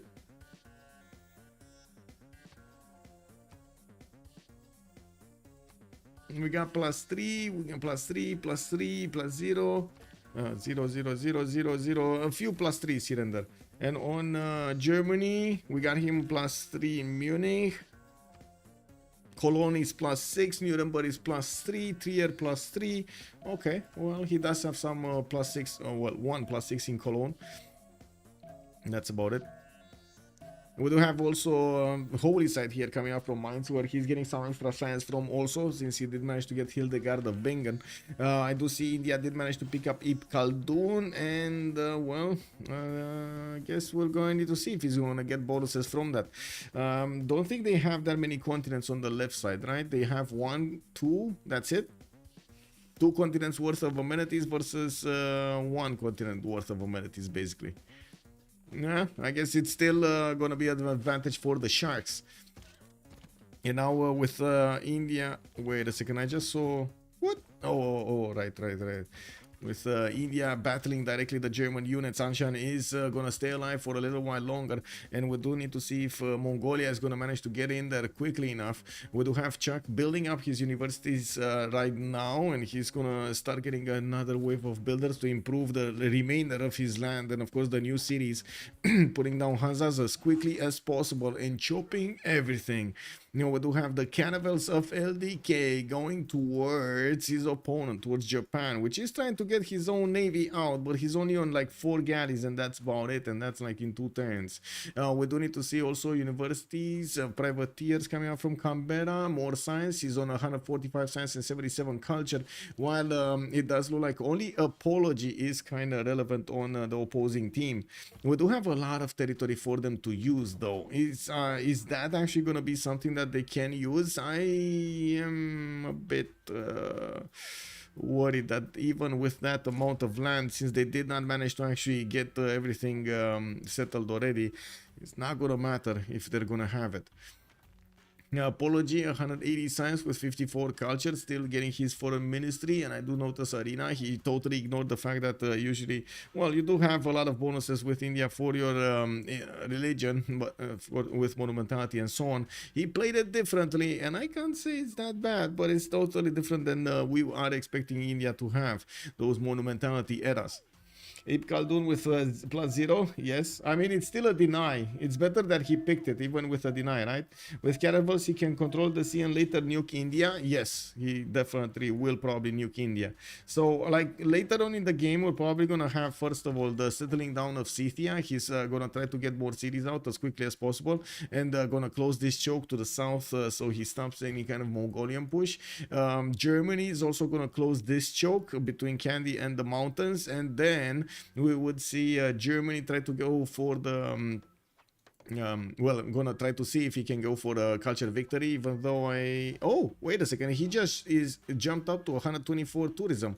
Culture victory might be a thing here. Chuck is 6 out of 33 for a culture victory. That's actually big. That is very big.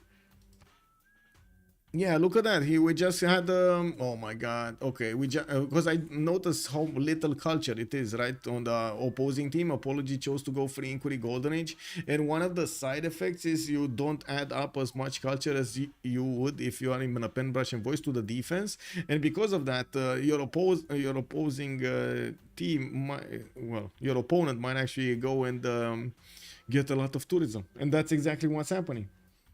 I think he just wants to make sure he wins it. I can't believe this game is still ongoing. Yeah, still ongoing, man. Choo choo, he's still going.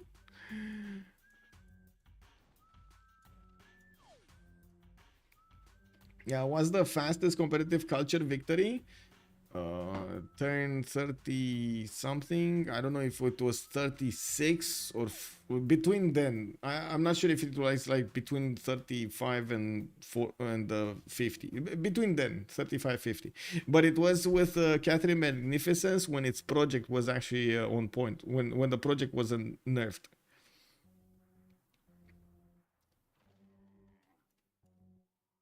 I mean, you gotta give it to the Sharks for saving out Japan, right? He remained on a single city, and he got saved out. Wait, that full bad for culture victory, is it relevant for this game? It is relevant later on in the game. So okay, every time you are in a game, right? Every civilization leader of the game will have its own culture acquirement and tourism generation. As a culture victor, you need to take away those tourists from him. You win them over to your side. That's how you add to more international tourists, to the foreign tourists.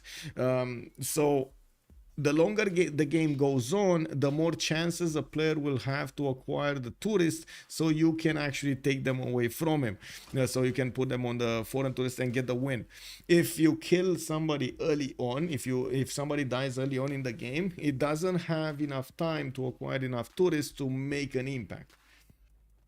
But if later on in the game, it does significantly slow down the culture victory because of the loss of tourists. You actually lose the tourists that you acquired from that nation that died when the next turn comes out. Yeah. I don't think it matters in this one. He actually died well before Chuck did manage to get a significant amount of tourism. Usually a significant amount at the beginning, it's more than 100, and he's on 130. Not to mention, I do see he has so much culture and science right now. He's going to open up those later on cards very quickly. Has Apadana for the extra slots, and of course we do see that he's managing to recruit quite a few writers. We do have also the fleet of Australia about to hit the borders of Japan here. And yes, I do notice galleys are coming out every other turn. Petit Pascal is 11 turns out from getting cartography. Very late, unfortunately. He couldn't have time to actually get something down here as a campus to get his extra science going. And I do notice he did choose to get for a Diplo quarter and get those Diplo favor points in. Well, the Australian caravels are going to probably walk without contest here against Japan's borders and cities, and we're going to need to see if he's going to need to bring some frigates or not to take those cities over altogether. Okay, looks like the German units are actually finding themselves up against the Indian army and Mongolia's army. They're gonna keep on going, and Germany wants to keep on simming. This is, I gotta say, from Chuck right here, he really needs to start building units. He really needs to start building units. It's a must. He's getting 2 spies out, so he can put one in India, one in Germany, and well, we're going to need to see how quickly he can build up his units. I'm finding this extremely troubling that I don't see units coming out from him. I really find this troubling because he must have seen all of the Mongolian units passing through, and he probably is seeing what's going on next to Anshan right here. I'm all in, and I want these sharks to you can relax. Wow, do tourists give anything have anything to do with population? Well, in an indirect way, yes, because you do get how to say, the culture is very closely linked to the population you have. Every population point is gonna give you what, 0.25 or something like that culture. Is it 0.5 or is it 0.25? I don't remember, but those are you do get every population point does give you science, culture, and so on. Science and culture.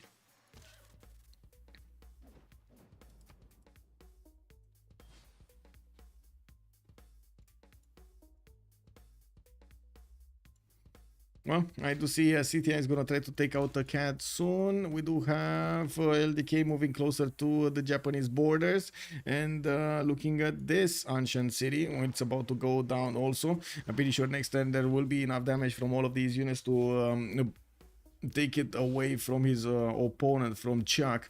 That's gonna be a bit of a hit here in his science generation, but I'm pretty sure he's gonna keep on going. 273 production for Chuck with military science coming up in 2 turns. He's gonna get his ability to upgrade into calves, while I do have to say Mongolia will also. Mongolia does have 82 science and 44 culture, and he will have the cav upgrade on his horses. We do have enough gold from Apology to give him to upgrade if he needs to in the borders of Anshan. He only has 1 though. There is only 1 unit that can upgrade into calves. These 2 also. Oh, level 2 calves from Mongolia. Okay, I mean, this might be a different thing. And then we're going to need to see if this is actually going to be a nail in the coffin of Chuck, or he's going to be able to withstand the attack. At the moment, I think he's taking this a little bit too lightly, as in I don't see that many more units from him going towards the northwest, but I do see him going for the technologies. He's probably feeling confident he has enough production capabilities to get these units in good enough numbers against both of his opponents. Okay, Scythia moving to the west side, meeting some Mongolian units on the battlefield. We did have, by the way, Germany getting quite wide in his cities here. He went as far to the south as Frankfurt towards Cardiff. Well, I do see him getting anger what in Magdeburg. We do need to see what's going on here. Australian caravel fleets are arriving next to the galleys of Japan. Wait, he probably does not see this. Yeah, he's not seeing this. This Australian caravel is just outside of the vision of the Japanese unit. And the caravel sees the galley, but the galley doesn't see the caravel. Kick. W. France needs to get a city more to the east. He's very exposed. Yeah. Ben, hello there, sir. Did Chuck have a 100 tourism turn 36? No, he did not. No. He was like barely like turned... I think I checked on 36 and he was maybe like 20 or 30 tourism. He didn't have it that early. France has a settler? Yes. France does have 2 settlers actually moving to the east as quickly as possible. As fast as they can actually carry stuff. Well, let's see. How much does he have right now? He was on 130. He's on 136. And looking at the screen, we do have 6 out of 34 defenders for Chuck. Well, 6 foreign out of 34. And I do notice he's finishing up more coursers, getting commercials, getting more theater squares, and looking at the points, he is on 13 great writer points a turn with 4 great artists and 4 great musicians. He still has a long way to go to recruit the first musician, which would give him quite a bit of a boost in that. I do notice he's going to have Filippo Brunelleschi probably as an engineer, which is definitely going to help out during the next part. And while I'm pretty sure they're also starting to acquire the ENA score points, we will see in the next few turns if Japan over here is gonna have the mental fortitude staying in the game. That is a problem. I mean, he still has Osaka here that's just gonna be trying to get the religion, and that's about it. Australia putting those caravels to work against Japan. Japan scrambling to get the cartography. I mean, he can't get it in time. 8 turns to go, and Petit Pascal is trying to chop his walls and chop some more units here next to his borders just to be taken out by the caravels of Australia. We do have Anshan being taken away from Chuck, and it looks like Chuck is 159 cents, 253 culture. Multiple Mongolian units appearing in the borders of Anshan, and I do see Floppy just discovered the cav technology. He can upgrade these calves from his sources, but to be honest, he will require quite a bit of gold. They do have 650-ish, and I would imagine Mongolia is going to be quite happy to feast on all of those tiles of Germany, not to mention take down the city of Candy.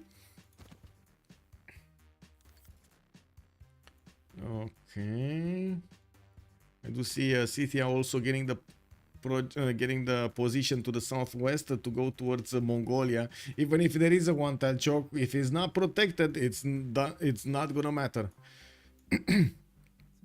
I cannot believe, by the way, how Cardiff is on the other side of the mountains in basically his own little area here. Very unconsiderate of them. Yeah, I suspect they don't care about the viewer nap time. Hello there, Linda. Yeah. Game 2 yesterday. I mean, we had game after game over here from them.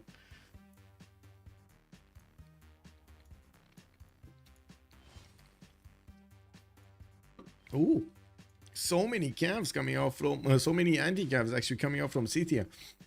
I'm curious if he's actually going to want to put them to defend against Germany.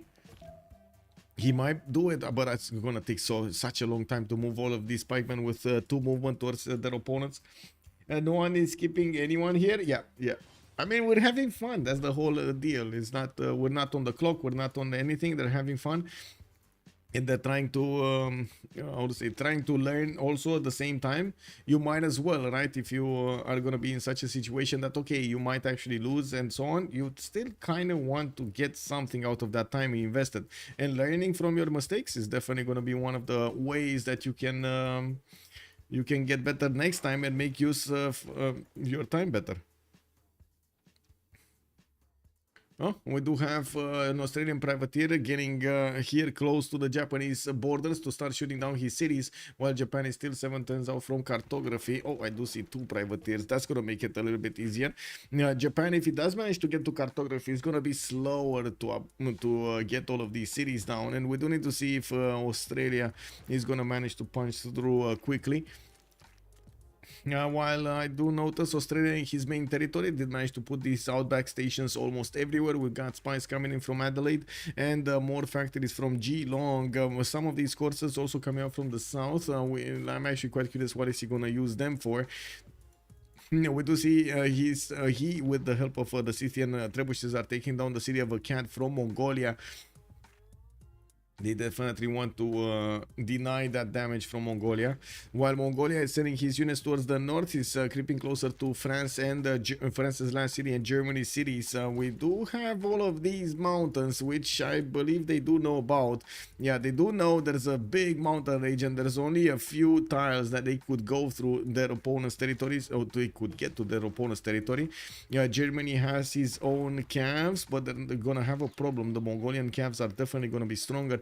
And we did make a question here. There is a level 2 spy in mines, and I'm pretty sure there will be a spy appearing in Mongolia's territory from Germany, but he doesn't have a level 2. He did manage to get two spies, and I do see the second one he put in Mumbai. Okay, well, it is what it is. The cavs coming out from all. Unfortunately, the fact that Scythia did not manage to get a terracotta army and it was built on Mongolia does give Mongolia a significant advantage on the war screen. With only 88 science and 49 culture, he might get attacked, but I gotta say, Chuck is not that far along in the science tree to totally outtake him, especially since he really wants to get his own industrialization. While Apology, by the looks of it, he did manage to get in industrialization. Coal power plants and industrial zones are coming out from him. 359 production, while Czech is 329 without industrialization. This is actually quite important, having that amount without industrialization. Okay, first privateers getting in range soon. I guess next turn we're gonna see the first attack on Sendai, and we do have these doing significant damage against only 42 defense strength cities. Now, why is he defending with cavs against Mongol? That's a very good question. Very good question.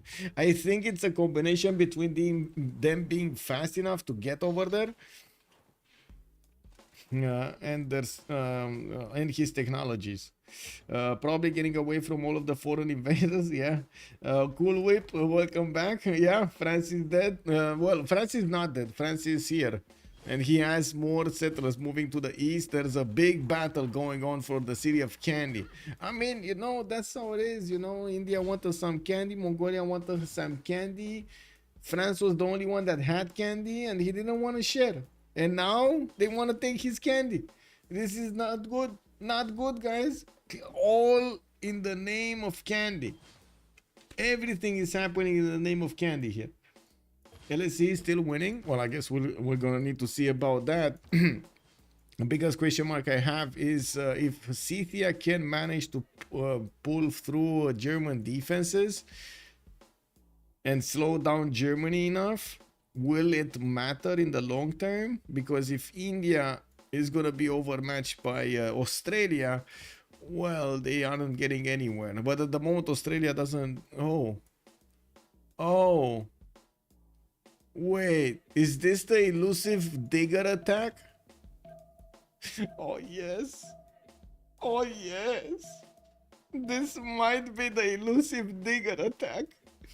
Guys, we might actually see LDK get some diggers across the seas. Oh my god, I love this. It's gonna take a long time, but he did build he did build his great lighthouse, and by the looks of it, he's managing to take out the cities of Japan quite quickly here. And well, we're going to see. Oh my god, I want to see this so bad. I want to see this so badly. The elusive digger push. It looks like the German cuirassier is definitely strong enough, but these calves are not. These calves, I don't know, but they're not strong. Not even against knights. You know, +6, I see. +6 on opponent's movements here from Mongolia. Now we did have them also really close to a golden age. Looks like Apology is going to be 100 out of 105. He needs 5 more points if he wants to be in a third one, while Chuck did manage to get his 117 points right on the spot. LDK is also 99, exactly where he needs to be, and Malm is going to need 8 more points, but it doesn't look like he's going to get them in the next turn, or I mean this turn actually. Yeah, it doesn't look like he's getting them. Let's see, Mongolia over here is okay. XP still he doesn't have coursers, no? Oh, he never got castles. Interesting. I was expecting him to go for castles to get that, but I guess it is what it is. I don't know why he didn't get castles. Anyway, he did manage to set a ruin. After he's gonna settle a ruin, he's gonna settle another city towards Scythia, and we do have cuirassiers, more cuirassiers and more cavs coming up from Germany, trying to plug the choke over here. But we do have these level 2 cavs. When they're gonna get in, this is gonna be a problem. It looks like Mongolia is gonna manage to do the damage against one of those cavs, and might even do the damage to get over the river. This Keshek should actually be able to take out the horse with the help of the knight. And again, I don't think there are enough units. I don't think there are enough units here to actually withstand what Mongolia has against them. Well, Chuck does see right now a lot of this, right? There's a missionary also from France just moving around there, just sitting in one of the forests, making a fire. Looks like Chuck did manage to acquire 9 out of 45 of these tourists, and by the looks of it, we do have military engineers coming out from Germany here. He's putting his line of defense. He's only allowing 2 attacks on his units, which is definitely the way to go, and putting as much support next to them as possible. While on the other side, we do have the city of Kyoto about to be taken out next turn. Looks like Osaka is going to be a bit too far off from the coast. We will need to see those diggers arrive here and take out their opponents. While I do see he's getting these out from his cities extremely quickly, he also wants to get the production from those shipyards in there. 1 turning men-at-arms from multiple cities. 2, 4, 6, 8. He has 8 right now. Oh my. Is it... Wait, what? It's replaceable parts, right? You get the diggers of replaceable parts. This is where the digger is, right? Let's see. He needs scientific theory, economics, and then replaceable parts. But I'm pretty sure he's going there. Oh, he's switching towards steam power and keeps on building. Okay, that's cool. That's cool. He needs to keep on building, and he needs steam power as well. Steam power gives him the movement, right? You get more movement on your units. +2 movement for embarked units. 50% tourism for great works of art. This is very, very important. I was the CPL. Yes, she was. Alex 2005. Don't be nasty. She's Linda. No, she's Linda. Team Linda. Yes. Hashtag Team Linda. I know. Yeah, she great. Why are you bullying Linda? No bully Linda. What do you mean? Australia needs to clear that one Japanese caravel. Yeah. She was the police. Yeah, just another chance for Squadrons of anything CivFR. Yes. Yes. Arena in Perth, we do have more builders coming out from those cities of Australia here, and I do see on the side of Germany, we do have Mongolia trying to go in through this one-tile choke with one of his calves. He's gonna end up fighting a French horse. Well, that French horse looks like he's actually staying alive. We're gonna pause here for 2 minutes, and let me actually finish up the vote really quickly, and we're gonna need to see what the players are gonna do. So, preserve, profit, poison. Preserve, profit. I go B. Is Tommy upgrading units? No. He's getting like a few crossbows, but that's more like to see what's going on here. Okay, so be right back. 2 minutes. Yes, Linda and Trinda are different persons, yes.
Okay, we're coming back.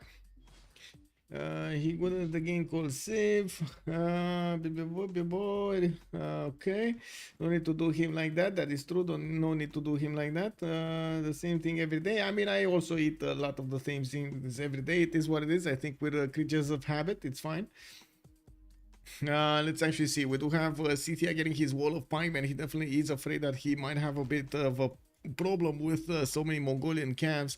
I do also notice we do have heavy chariots coming out from France, so he definitely is looking to upgrade some of them. Well, he is barely getting his printing in 13 turns, so you can imagine having that many more units here might be a bit too much for him.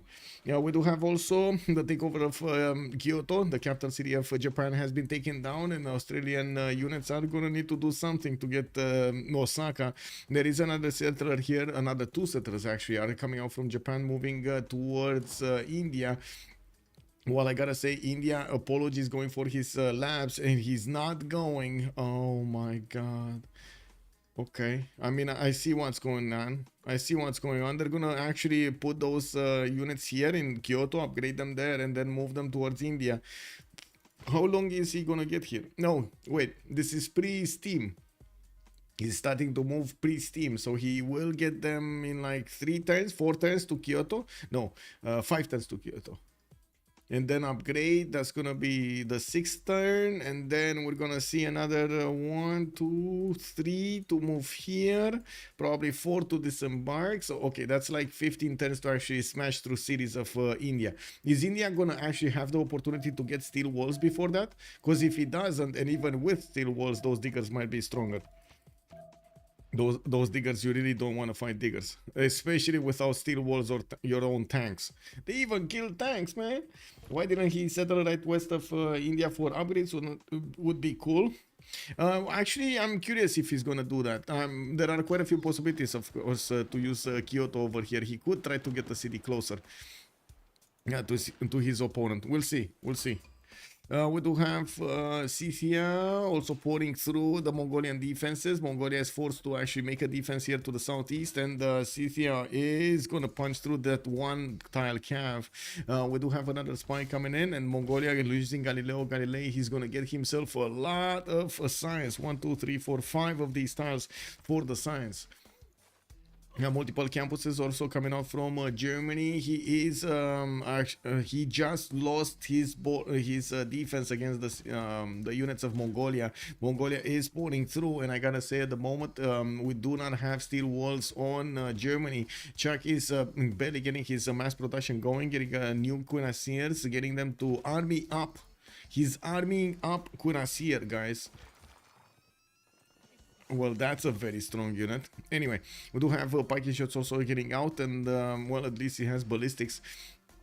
We do have an army of Pikey shots also getting out from Scythia, and I do want to ask the big question. It's 80 against 80. Okay, the Scythian units do have the ability to withstand some attacks from those opposing units. Does Galileo end up science overflow? Yes. Yes, you need to always put it, well, overflow, depends on how you define overflow. If you put 2 technologies and the first one, you manage to get more than the first one science, you're going to put into the second one as well, if that is your question. If your question is, does it overflow in the sense of it still sticks to your empire? No, it doesn't. It's not going to go for a 1 turn. So you need to put something that will be, so let's see, he has 5 tiles, what is it, 5, it's 125 a tile here, a mountain tile, so he would get like, what, 250, 500 to 625, that would be his bonus over here. If he would need 625 science, he would be on, he would need gunpowder and metal casting, and he would get, he would just need another like 110 to 110 metal casting.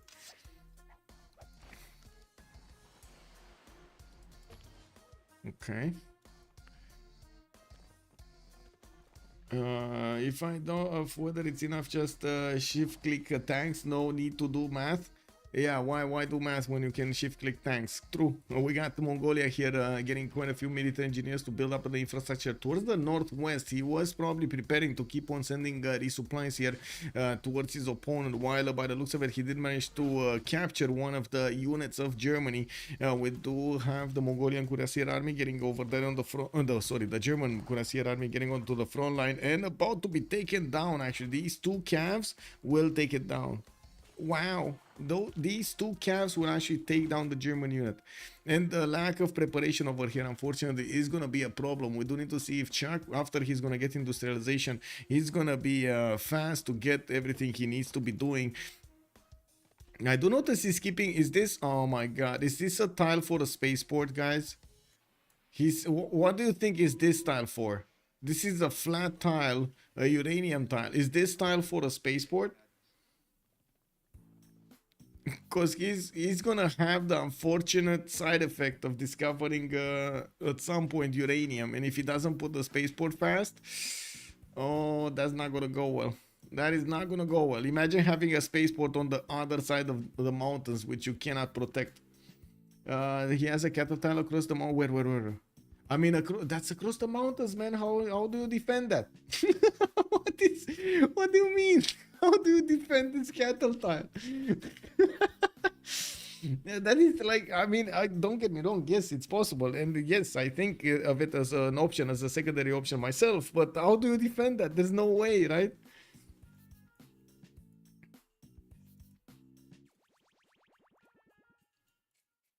Anyway, it looks like Mongolia is trying to get in there into German territory and try to start pillaging and also catch on the French settler that's about to settle to the east. That city should be dead in one turn if these caps have their way with them. And while at the moment Germany does seem like he's not building these packages fast enough. Wow, wait a second, Chuck.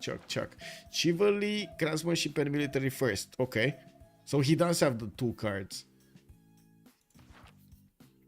Okay, that's a bit of a problem. Isn't it just a rule tile? It might be a rule tile. It might be. He might be keeping it, yeah.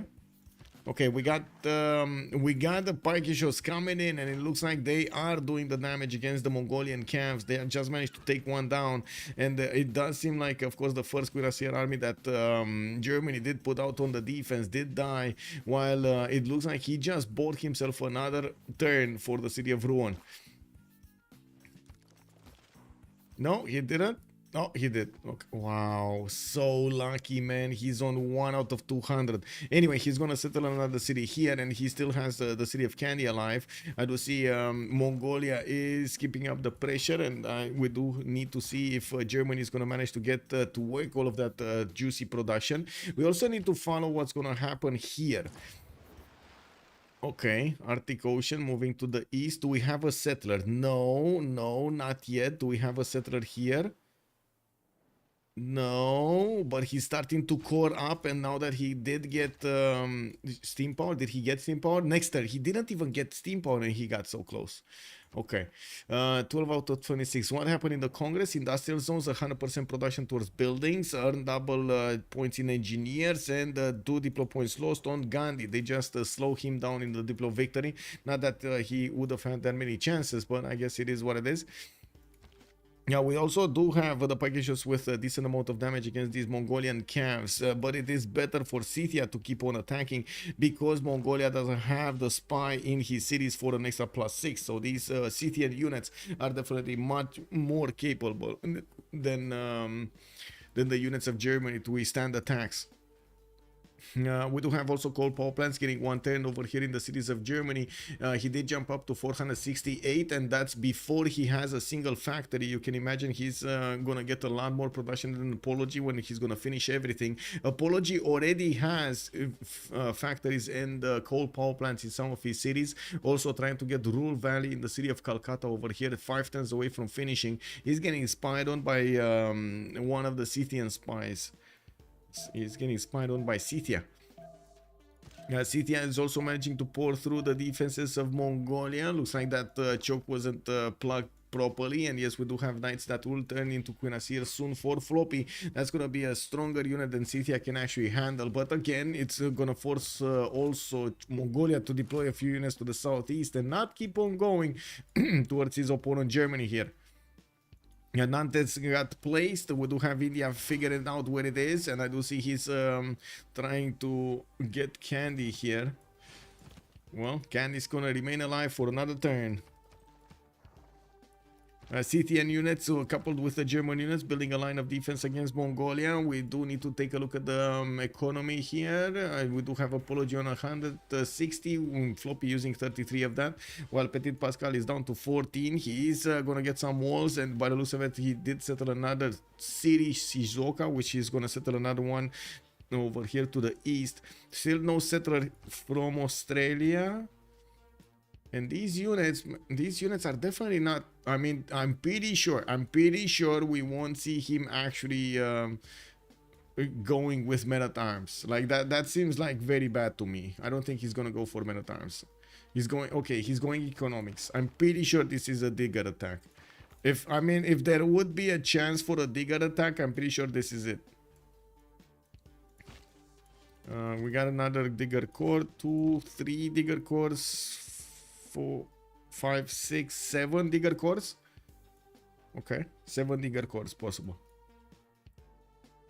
Okay, Scythia bringing some field cannons also to the party, and these are also gonna do a lot of damage against the Mongolian troops.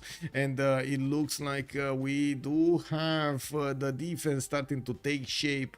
It does seem like Germany is starting to find his footing over here to defend the city of Ulm and Magdeburg, while Mount Ararat is not actually gonna give Magdeburg a good time there. He's just gonna take out his walls in the north. And we do need to see also how quickly Chuck can get to steel walls. That's gonna be a technology that will stop in the tracks the Mongolian camps against the city centers.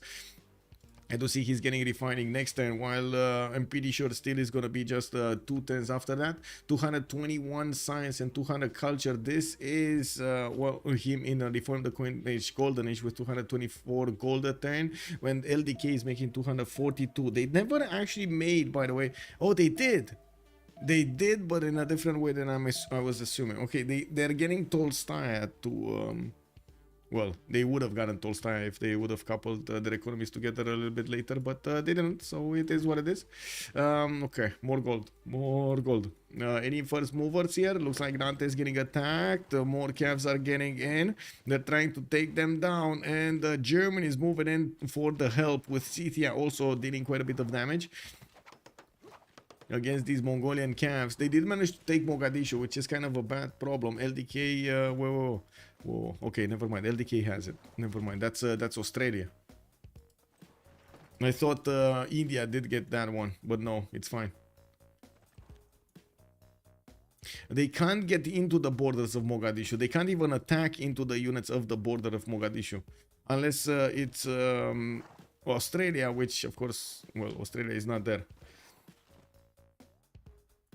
Okay, we got a line of pike shots with a line of cuirassiers and some field cannons right behind them, and it doesn't look like these Mongolian units are gonna get a place for them to actually get upgraded. We do have line infantries coming in from the cities of India, and I don't think he got a whiff of this. I really don't think he got a whiff of this. Let's see if there is... Okay, there is a missionary here. Trying to scout out what's going on. I do see Australia is building up defenses, the flood barriers, and upgrading these units right on the borders on the seas here. He's basically masking his military strength, his real military strength. Okay, what do we have here? Scythia getting in, doing some damage against that one camp, but the more Mongolian units are coming in. He's upgrading also some cuirassiers in the borders of Cahokia to deal a little bit more damage. While he did not manage to get up in science and culture, he was forced to do a military to withstand Mongolia, and it looks like he's doing quite well to keep alive France to the northwest of his territory, not to mention keep alive Germany from getting pillaged. Multiple field cannons getting out of his cities. He got a lot of gold going from his tiles. Bab is on 86 gold a turn, while I do see both LDK and Chuck are more than 400 production. We do have Apology on 442, but again, two players have 400 production versus one that has 442. Czech tourism, yeah. Czech is on 165 tourism. Doesn't seem like it's that explosion that we were waiting. 13 out of 49 points. Okay, let's see the first movers. What do we have here? Can they do anything? I don't think they can do anything, to be honest. Can they? Okay, shift entering. Scythia did shift enter those in there. They really die. These Mongolian units die attacking into the parking shots, and they don't do well against the cuirassiers either.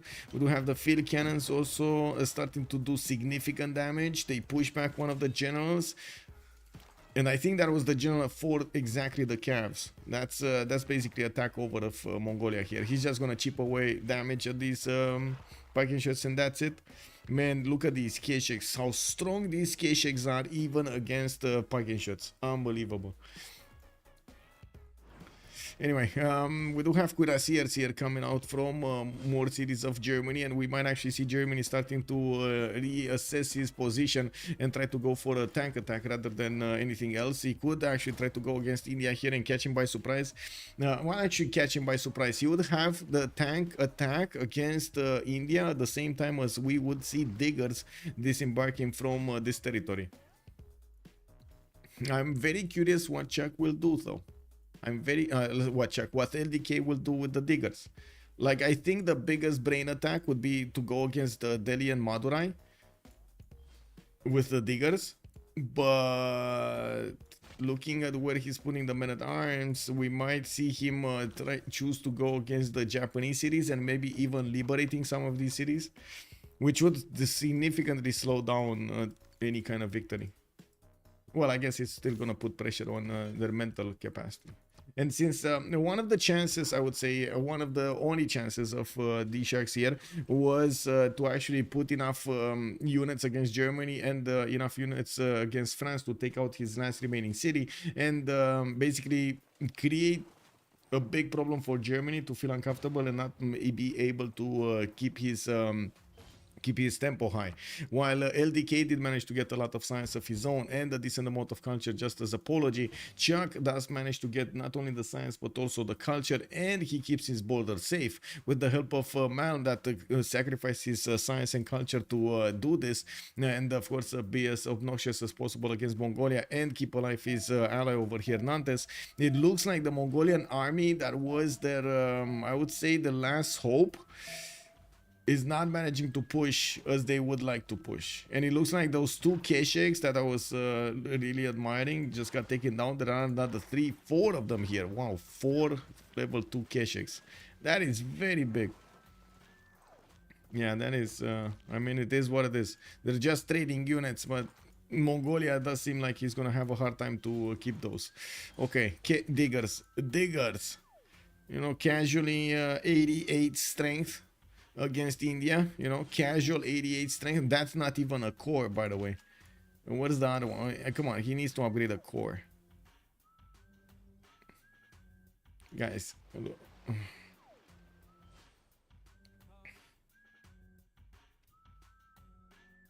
what is wait, he didn't start moving these? Is he gonna start moving these? He should start.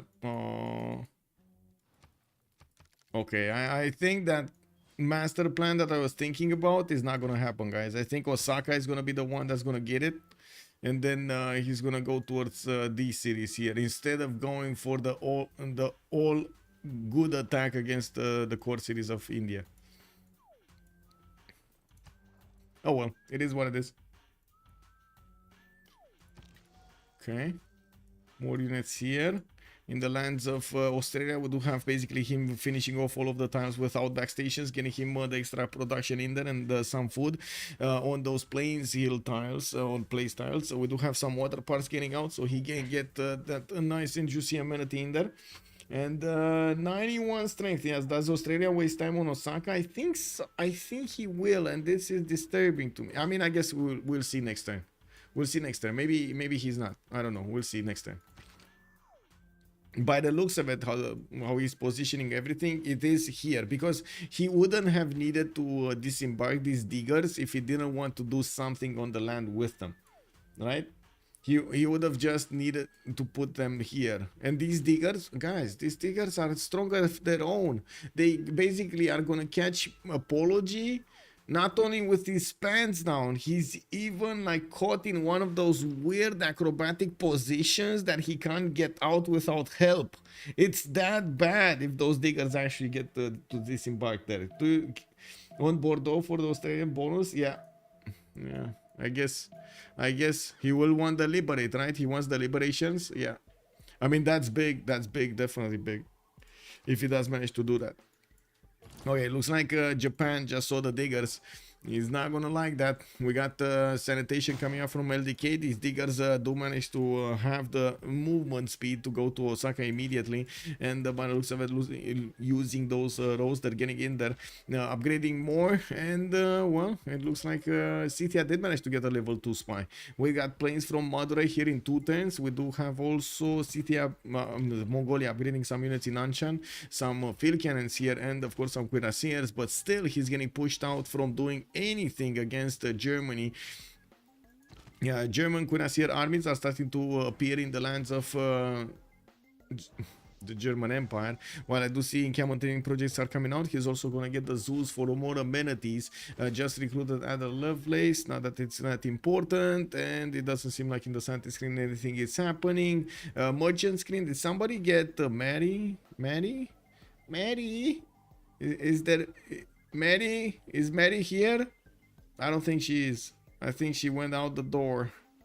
Yeah, she's not here, man. She still needs to arrive to the party. It's fine, guys. It's fine. She still needs to arrive to the party. It's fine. It's fine. We got drinks. We got cookies. We got everything.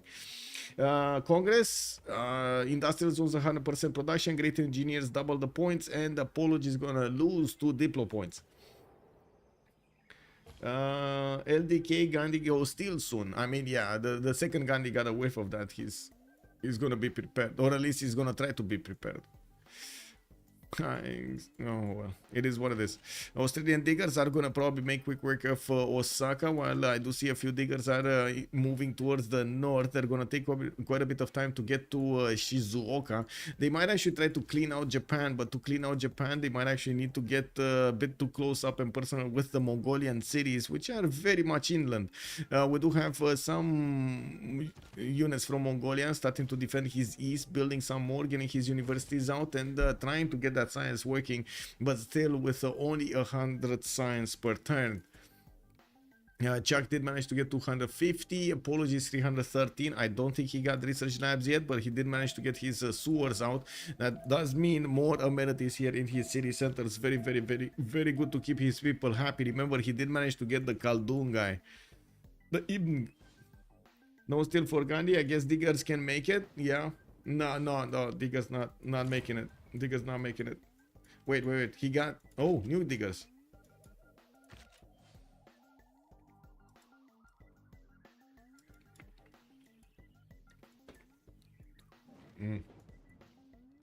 Wait, is this gonna be the famous double tap? No. It's not gonna be the famous double tap. It's gonna take a little while. It's gonna be next time. The triple tap. The less than famous triple tap. Okay, we do have Mongolia moving out. These level 2 caches will definitely need to GTFO out of there and get built into field cannons here in the city of Anshan. Get that armor in. I do see CTI starting to spy multiple cities of India with a level 2 spy there in the Calcutta. Well, he couldn't actually stop Ruhr Valley from getting built, but he can definitely destroy that industrial zone. Now we do have Chuck managing to get more production than Apology. A sliver ball, not a lot, 532. While I'm pretty sure he's gonna get fascism way faster than Apology. Right now he's on golden age with reformed the coinage, while Gandhi did not get one. He still is managing to get 100 gold per turn. I do want to point out Hojo here is making 87 gold for them. That is basically half of their economy, more than half of their economy per turn. DSharks have 0 gold. They've lost. Yeah, they don't have gold. That's a problem. Australia has diggers for everyone. Yes, it does. Can you please show diggers perks on Civipedia? So there that I forgot. Okay. Yes, let me see. Diggers, Australian unique unit, plus 10 combat strength when fighting on coastal tiles, plus 5 combat strength when fighting on neutral or foreign territory. You do get 83 melee strength base. This is base, and without like just a military alliance and that extra +5 on another continent puts them on 93. You get them replaceable parts, and you do need niter per turn to actually upkeep them. We do have LTK going for chemistry, Apology going for chemistry, while Chuck is going tanks. I would imagine he is gonna go tanks after he discovered refining and steel, and going for that fascism timing against his opponent. He did put a district here that is gonna be a world famous Diplo quarter. No, it's a theater square. It's a theater square. Well, I guess that was a rule valley. How much combat strength is an infantry? It should be like a few points lower. Let me see, like 2 points lower. It's wait, whoa, infantry. It's 80. It's 80 points. All unique units are a little bit stronger than their counterparts. Respective counterparts, I guess.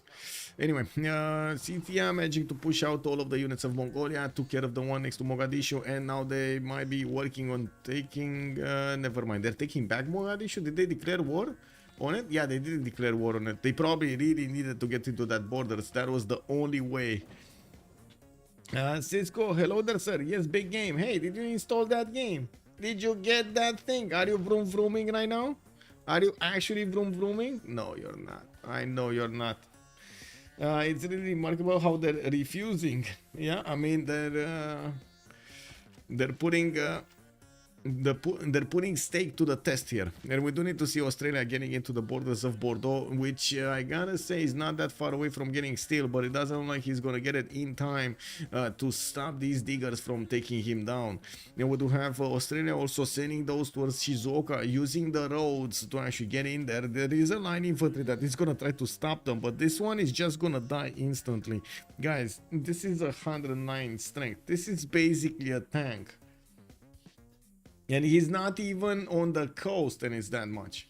Anyway, we do have some Australian units also trying to see what's going on in India's territory here, while India is busy building up his labs. He's not that far away from getting steel, rifling in 2 turns, while he's going to get the research labs quite quickly. Well, I do see he's going to get some biplanes. These diggers are 2 turns away from getting onto the shores of India, and they're not going to be far away from attacking directly cities, and I'm pretty sure we're going to see them slap those cities right when India gets those steel walls. That would be unfortunate, but still, it's gonna be quite bad for India to try to fend off attacks directly from his motherland. While in the meantime, Australia getting that production boost from taking over and liberating Bordeaux, not to mention maybe even Paris. That is gonna be significant in the game. He's also protecting all of his coast, getting theater squares in Adelaide. I do see campuses coming up from Launceston, and looking at the front line here, looks like Cynthia is managing to use those field cannons correctly here, destroying the opportunities that Mongolia was trying to make for himself. How close is India to steel? He's like 3 turns, probably 2 turns. How much is steel? Let me take a look. How much is steel? 750, so that he's gonna 2-turn that. He's 3 turns out from steel. I don't think these diggers can get to the actual city center in the next 2 turns to slap it. Elephant guy, welcome sir. Big man. How are you doing? Welcome everybody. We are still watching to see what's gonna happen here between Last Day Company and the Sharks. The Sharks lost a player earlier, and now it does look like the last bastion over here, Apology, is gonna need to defend diggers from the coast, and at the same time probably I'm thinking we're gonna see some German tank armies with all of the benefits on them, fascism and everything. Ludwig over here, the second, is gonna get ideology in 2 turns, flight also in 1 for those balloons, tic-tackies. We're gonna need to see how fast he's gonna get here. The greatest of all time. Yes. There is also a liberation about to happen in the city of Bordeaux. There were still wars getting up for Genghis Khan, and that's going to definitely slow down the Australian units, but not stop them. They are strong enough to push through 58 garrison defense strength cities, while Floppy is going to need a stronger unit in there if he wants to slow those down. I'd also notice Mongolia did push back the units of Scythia, did take care of them, while Scythia only has a musketman here in the choke point. He's going to need to rebuild that army. He has been focusing to do everything he could to stop the attack on the north. Then of course now I'm oh, this is gold. This is just gold from Germany. He's gonna go direct. Check this out, guys. He's actually gonna connect to the Mongolian Empire and kill him. Mongolia is just helping him out build roads, guys.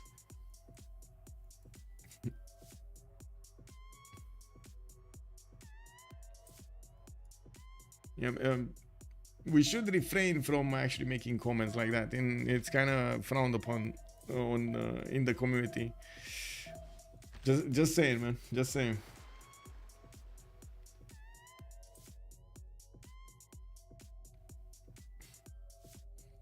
Well, we got the research labs coming up next and here from India, and we do have these diggers that at the moment, well, they don't have enough movement, all of them, to actually get it there, but some of them will get onto the shores. We still don't have the biplanes actually out. He did manage to get aerodromes down, and of course he's going to need to get the actual planes in the air.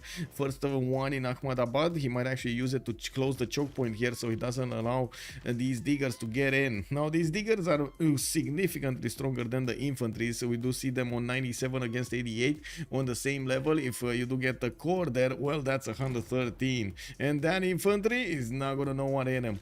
Well, in the city of Bordeaux, we do have those multiple digger cores starting to wrap around, and we do have also a medic being deployed to help him help them actually get a little bit more health back. Germany is preparing his combustion, and we do have more cuirassiers getting ready here as armies to go against his opponent. The biggest question is he actually going to use the infrastructure that Mongolia is building for him? And wait, does he actually not know? Do they not know about? They should know about this. Come on, it's like obvious. Do they not know about this encampment? I'm pretty sure they know, right? So I'm not sure if Flop is making a good road here, to be honest. This seems like a terrible idea to make this road connect. Oh my, this is Cake W. Geronimo Sloops, hello there, sir. I've seen a lot of steel mates. Yeah, there are a lot of steals mates, man. You can't bring back dead players. No, you can't. This is one of the best games of Civ6 that I have ever seen. It's pretty good. It's very good, actually. Okay, let's see the diggers. They're getting in. Okay, and I do see LDK is gonna meet on the battlefield here. Apology.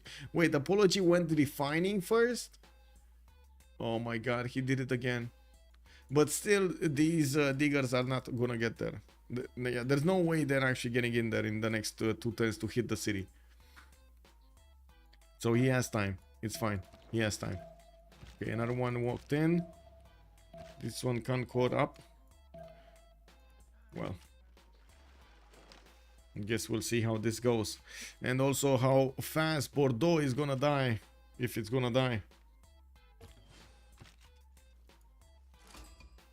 Can you make a military alliance with UI? You mean AI after liberation according to CivFR or something rules? No, I don't know actually.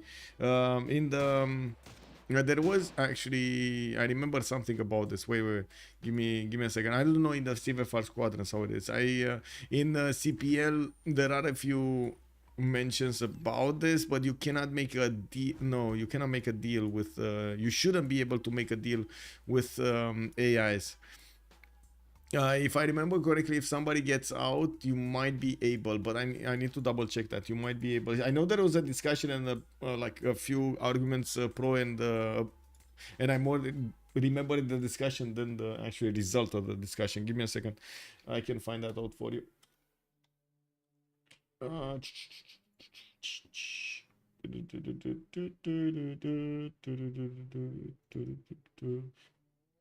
Okay, no more aerodromes coming out, and I do see at the moment it doesn't look like India is aware of these diggers. Yeah, 1 second.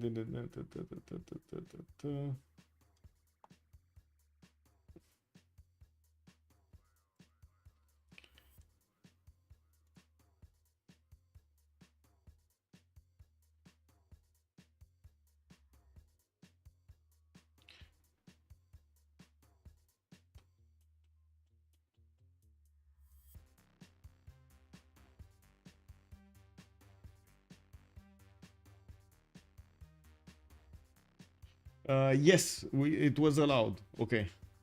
So friendships and alliances are limited to the number voted on by the players with the vote bot. There are no exceptions, and AI friendships alliances count towards this number. Due to this change, you may start to renew friendships alliances with the AI. Yes, there we go.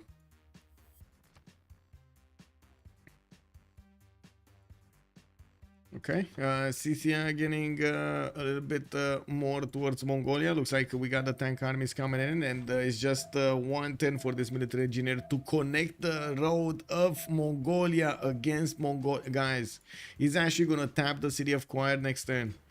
Oh my god, this is gonna be so funny.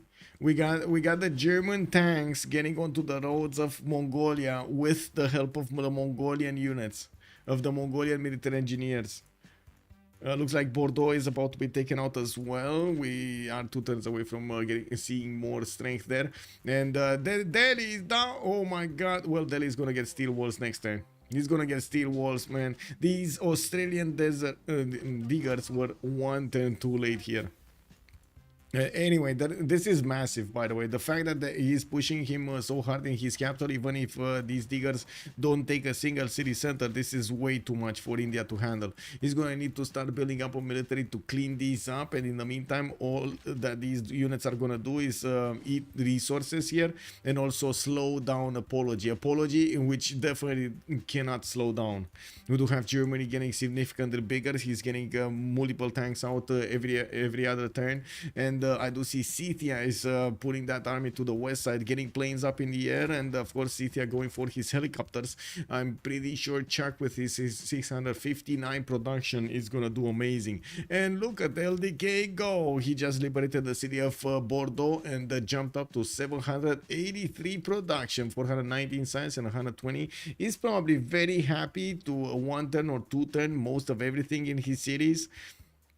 Casually getting how much production does he have right now? 153 production in the city of Canberra.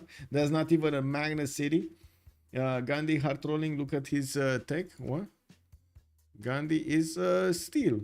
What do you mean? Oh well. Bring back a Civ from a player that died counts as bringing back dead players. Yes, yes. You also can't get the player in. You need to relobby if you bring back a player in the game. It's very, very weird. So like it causes many issues. Not very weird. It causes many issues.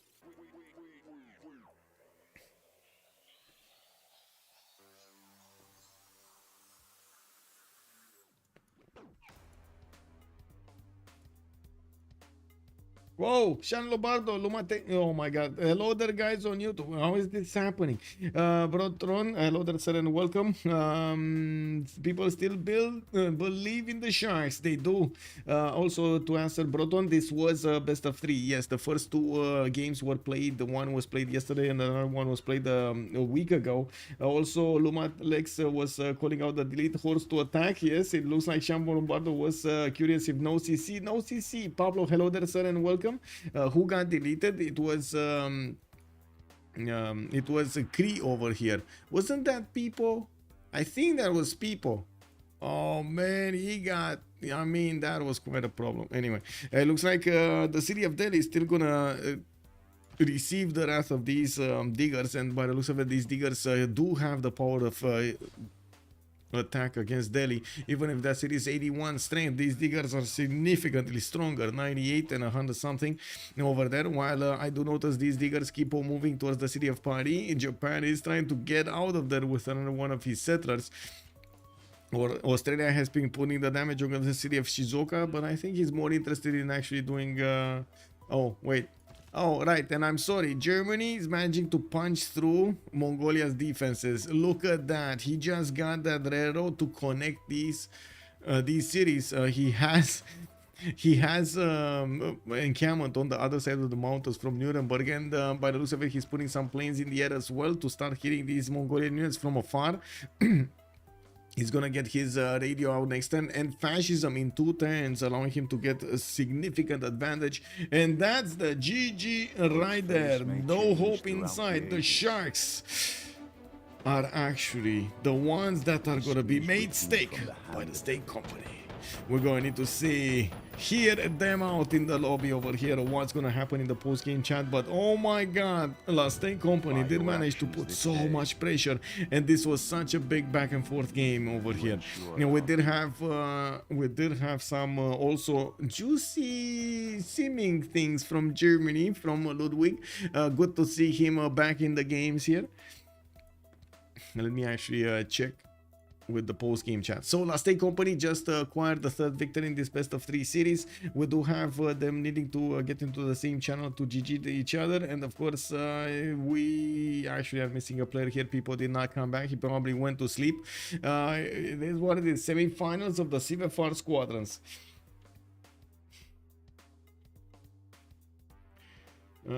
Give us your points. Oh my god. Okay, many points actually. Let's see. Choose an outcome. Last State Company. We had, by the way, guys, we had how much? You guys didn't put 1 million. You put only 600,000, 660,000. Really? Wow. I guess we didn't have the high rollers today, man. Anyway, there we go. There we go. We got a point. We got a point. The reverse sweep has happened. Yes. I'm still waiting for them to actually get into the same channel, by the way. If they will probably oblige. I think I need to switch a sound setting. There we go. Yeah. Are we getting in there, or are we not getting in there? I don't really want to get in there without, you know, them being ready for it. Who knows what are they talking about?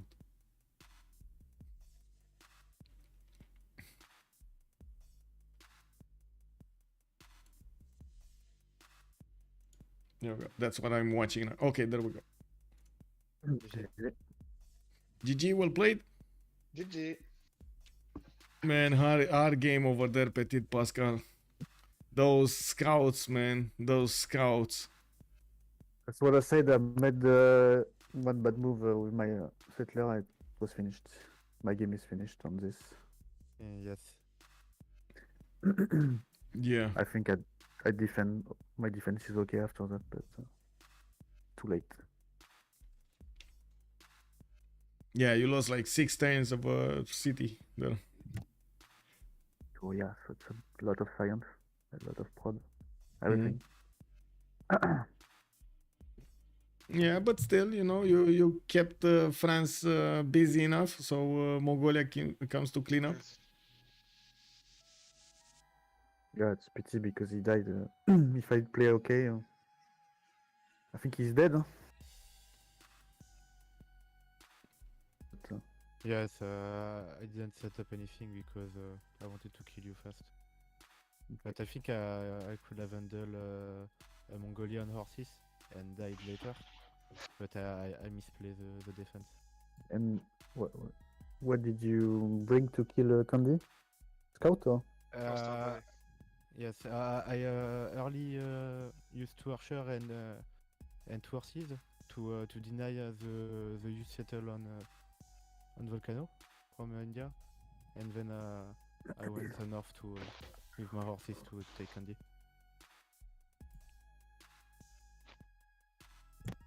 Est-ce que vous avez... pour quelle raison vous aviez remap la deuxième map? On se demandait. La France. La Mongolie au milieu de tout le monde Non, la France est au milieu. They're asking why did they remap the second map? In the middle of everyone. And second remap, France. J'avais un code spawn en plus. Hein. Ouais, on a vu, il y avait des bannes 3-2 turbo avec un Gobustan, le Gobustan et tout. une Free CS. Et nous on a des shitty spawns, je crois, à part Pipo. Et puis Non, tout j'avais un le god monde. spawn moi, mais. T'avais un god spawn là? On avait pas Ah oui, mais ouais, t'étais j'avais tout seul. le 3-2. T'étais tout seul. Et j'étais. Et Enfin, c'est même pas ça, c'est juste qu'on avait. Et Mongolia backline, more or less backline, bah, only one. Non, je serais allé sur la France, mais c'est un match-up de Oui, merde, mais- 2-1, et c'était horrible. Enfin, c'était impossible de push. Genre, j'allais juste défendre les push en fait qu'il allait faire, c'est tout. Un seul match-up et un mauvais match-up. Donc, Cette map, je pense, c'était assez équilibré en soi. On bah a nous on trouvé avait à trop peur. 60-40 pour la steak de notre côté. Ouais, Nous on avait trop peur pour Ludwig. Hein. Ludwig sur la deuxième map, pouf. Oui. Ouais. Ah, sur la deuxième, parce que là, t'es en train de parler de la game, des gars. Si tu dis que Sur t'as la- pas pour ton sur la- Ludwig Ah, sur j'ai cette peur. map, Sur la Ouais, là deuxième il carte, était en non. danger. Là il était en danger aussi. Sur j'en la ai vu des deuxième chaînes de carte, montagne, mais Ludwig, alors il celle-là, est mon full pote, frontal du la moitié de la Ganti, map, hein, c'est- plus de la moitié de la map, la chaîne de montagne. Bah en fait De quand on a Cardiff vu ça, jusqu'à Candy. je pense que quand on a vu ça, Teddy, qu'on a vu les positions, c'est vrai que déjà la game a été genre super bien engagée pour nous. Du coup, plus les moves d'XP qu'il fait sur le japonais, ça. On est en mode genre T30, T40, on est en mode bon, si on fait pas de la merde, normalement, c'est plutôt ok parce que genre le creep peut pas vraiment s'escape. La France, on a réussi à l'escape. On a fait un gros misplay, c'est que en fait on n'avait pas les bonnes alliances et à un moment donné j'aurais pu avoir les alliances avec Papy et en gros ça aurait délai la militaire pour Apo de genre 10 tours si on la faisait, mais c'était sur le moment où je push au nord en fait, et si j'ai la militaire je pense qu'il est mort XP parce que je passe tellement plus rapidement. Ouais. C'est genre genre vraiment. de toute façon, donc, Ouais, mais moi ça fait 10 tours que j'avais pas la militaire et que j'aurais pu l'avoir en fait. Est-ce qu'il y a une vraie différence dans la game? Ouais, je sais pas si ça change quelque chose. Si ça change quelque chose, mais au moins ça fait quelque chose. Enfin, ça vire une militaire à quelqu'un, je sais pas à qui. Ça C'était mal. voilà. Ouais, donc ça Ouais, fait bah, pas grand-chose. plus rien à faire. Non. En vrai, en 3v3, ça joue un petit peu quand même, mais ouais, vous On étiez avait deux le- vraiment big. Ouais, Ouais, puis c'est on un- avait c'est un beaucoup plus de 2v3, gold, plus de. Je sais pas si la prod ça devait être à peu près even, mais je pense que les gold on était bien avant. Quand tu libères une ville, bizarrement, ça fait changer le. Bah, je repasse devant, je pense. Oui. Mais en fait, c'est XP, il me fait mec, tu peux envoyer des dégâts et tout. Je dis ouais, et puis après, je fais oh, mais putain, mais je vais libérer ta ville en fait. C'est ça que je vais faire. Et là, j'ai vu ma cap, je suis en mode putain, ma cap elle pue sa mère, et là, je suis en mode oh putain, la vache, bien. Peut-être 510 à 780. Ouais, bah, tu m'étonnes. Pas mal. Ouais, c'était pas mal ça. Beau bonus. En tout cas, du point de vue spectateur, très belle game. Hein. Vraiment, vous avez joué vos outs à fond, vous êtes battu bec et ongle de tous les côtés. Ouais, vraiment de la persévérance de partout. On n'a rien lâché. Ah ouais. Ça devait être très difficile pour certains, mais impressionnant. C'est dans tous les étages. Je prenais des villes, je perdais des villes. C'était. Ouais, Il y avait des unités partout. C'était dur. Bon, je pense que l'esprit nous a dit au moins 10 fois qu'il défendait. Après, il perd la ville genre le tour d'après. En plus, je me faisais turbo first move. C'était trop. Heureusement, j'avais des first moves quand même sur Civ6. Ah bah pas qu'un peu. Hein. Ouais, mais il y a comme non, mais attends, dans Pas dans ton équipe, l'équipe. t'as des turbo first movers, gros. GG Il les y gars. a un moment, j'ai mon deuxième kit. GG, well played. Le tape, j'ai même pas loadé. Bah ouais, je sais, ça m'a mis bien de te tuer les scouts en early. Hein. Ouais, pas mal les first moves, quoi. Avec un +3. So I'm gonna stop it here so they can actually talk all of the details over there in French, and I do think we had quite a few opinions. I'm sorry, I don't really want to stop them from actually, because I saw they how to say, they do feel more comfortable, of course, and to talk in French. It is normal. It is the Francophone community after all. Yes, that is the problem to translate to non-French. Oh, they actually, wow, everybody actually did leave. Boom. Okay. Well, I wanted to say bonsoir afterwards. I'm gonna stay over there. But if you are watching this, by the way, thank you so much for the cast, and I do hope you have a wonderful evening. Bonsoir. I do also want to thank you, everybody, for the support of the channel. I do want to thank you for the subs, for the follows, for the gifts, and of course for your ongoing support on everything. I do hope you enjoyed the show, and I do hope we're gonna see each other in the next ones. Not sure when. We still need the schedule to be revealed to us in the next few days. What's gonna happen in the multiple tournaments, starting with the 1v1 Velexi Scrim next week. We do need to see also the next phase from CivFR, a wildcard tournament. Maybe we're gonna see that game. I don't know yet. We don't even know when it is started, but it should be early in the morning, which is gonna be quite a problem. Anyway, for me, not for them, for me. Anyway, I do want to wish you a very good evening, and I do hope I do hope you're gonna have some fun with some Civilizations content. Bye bye bye.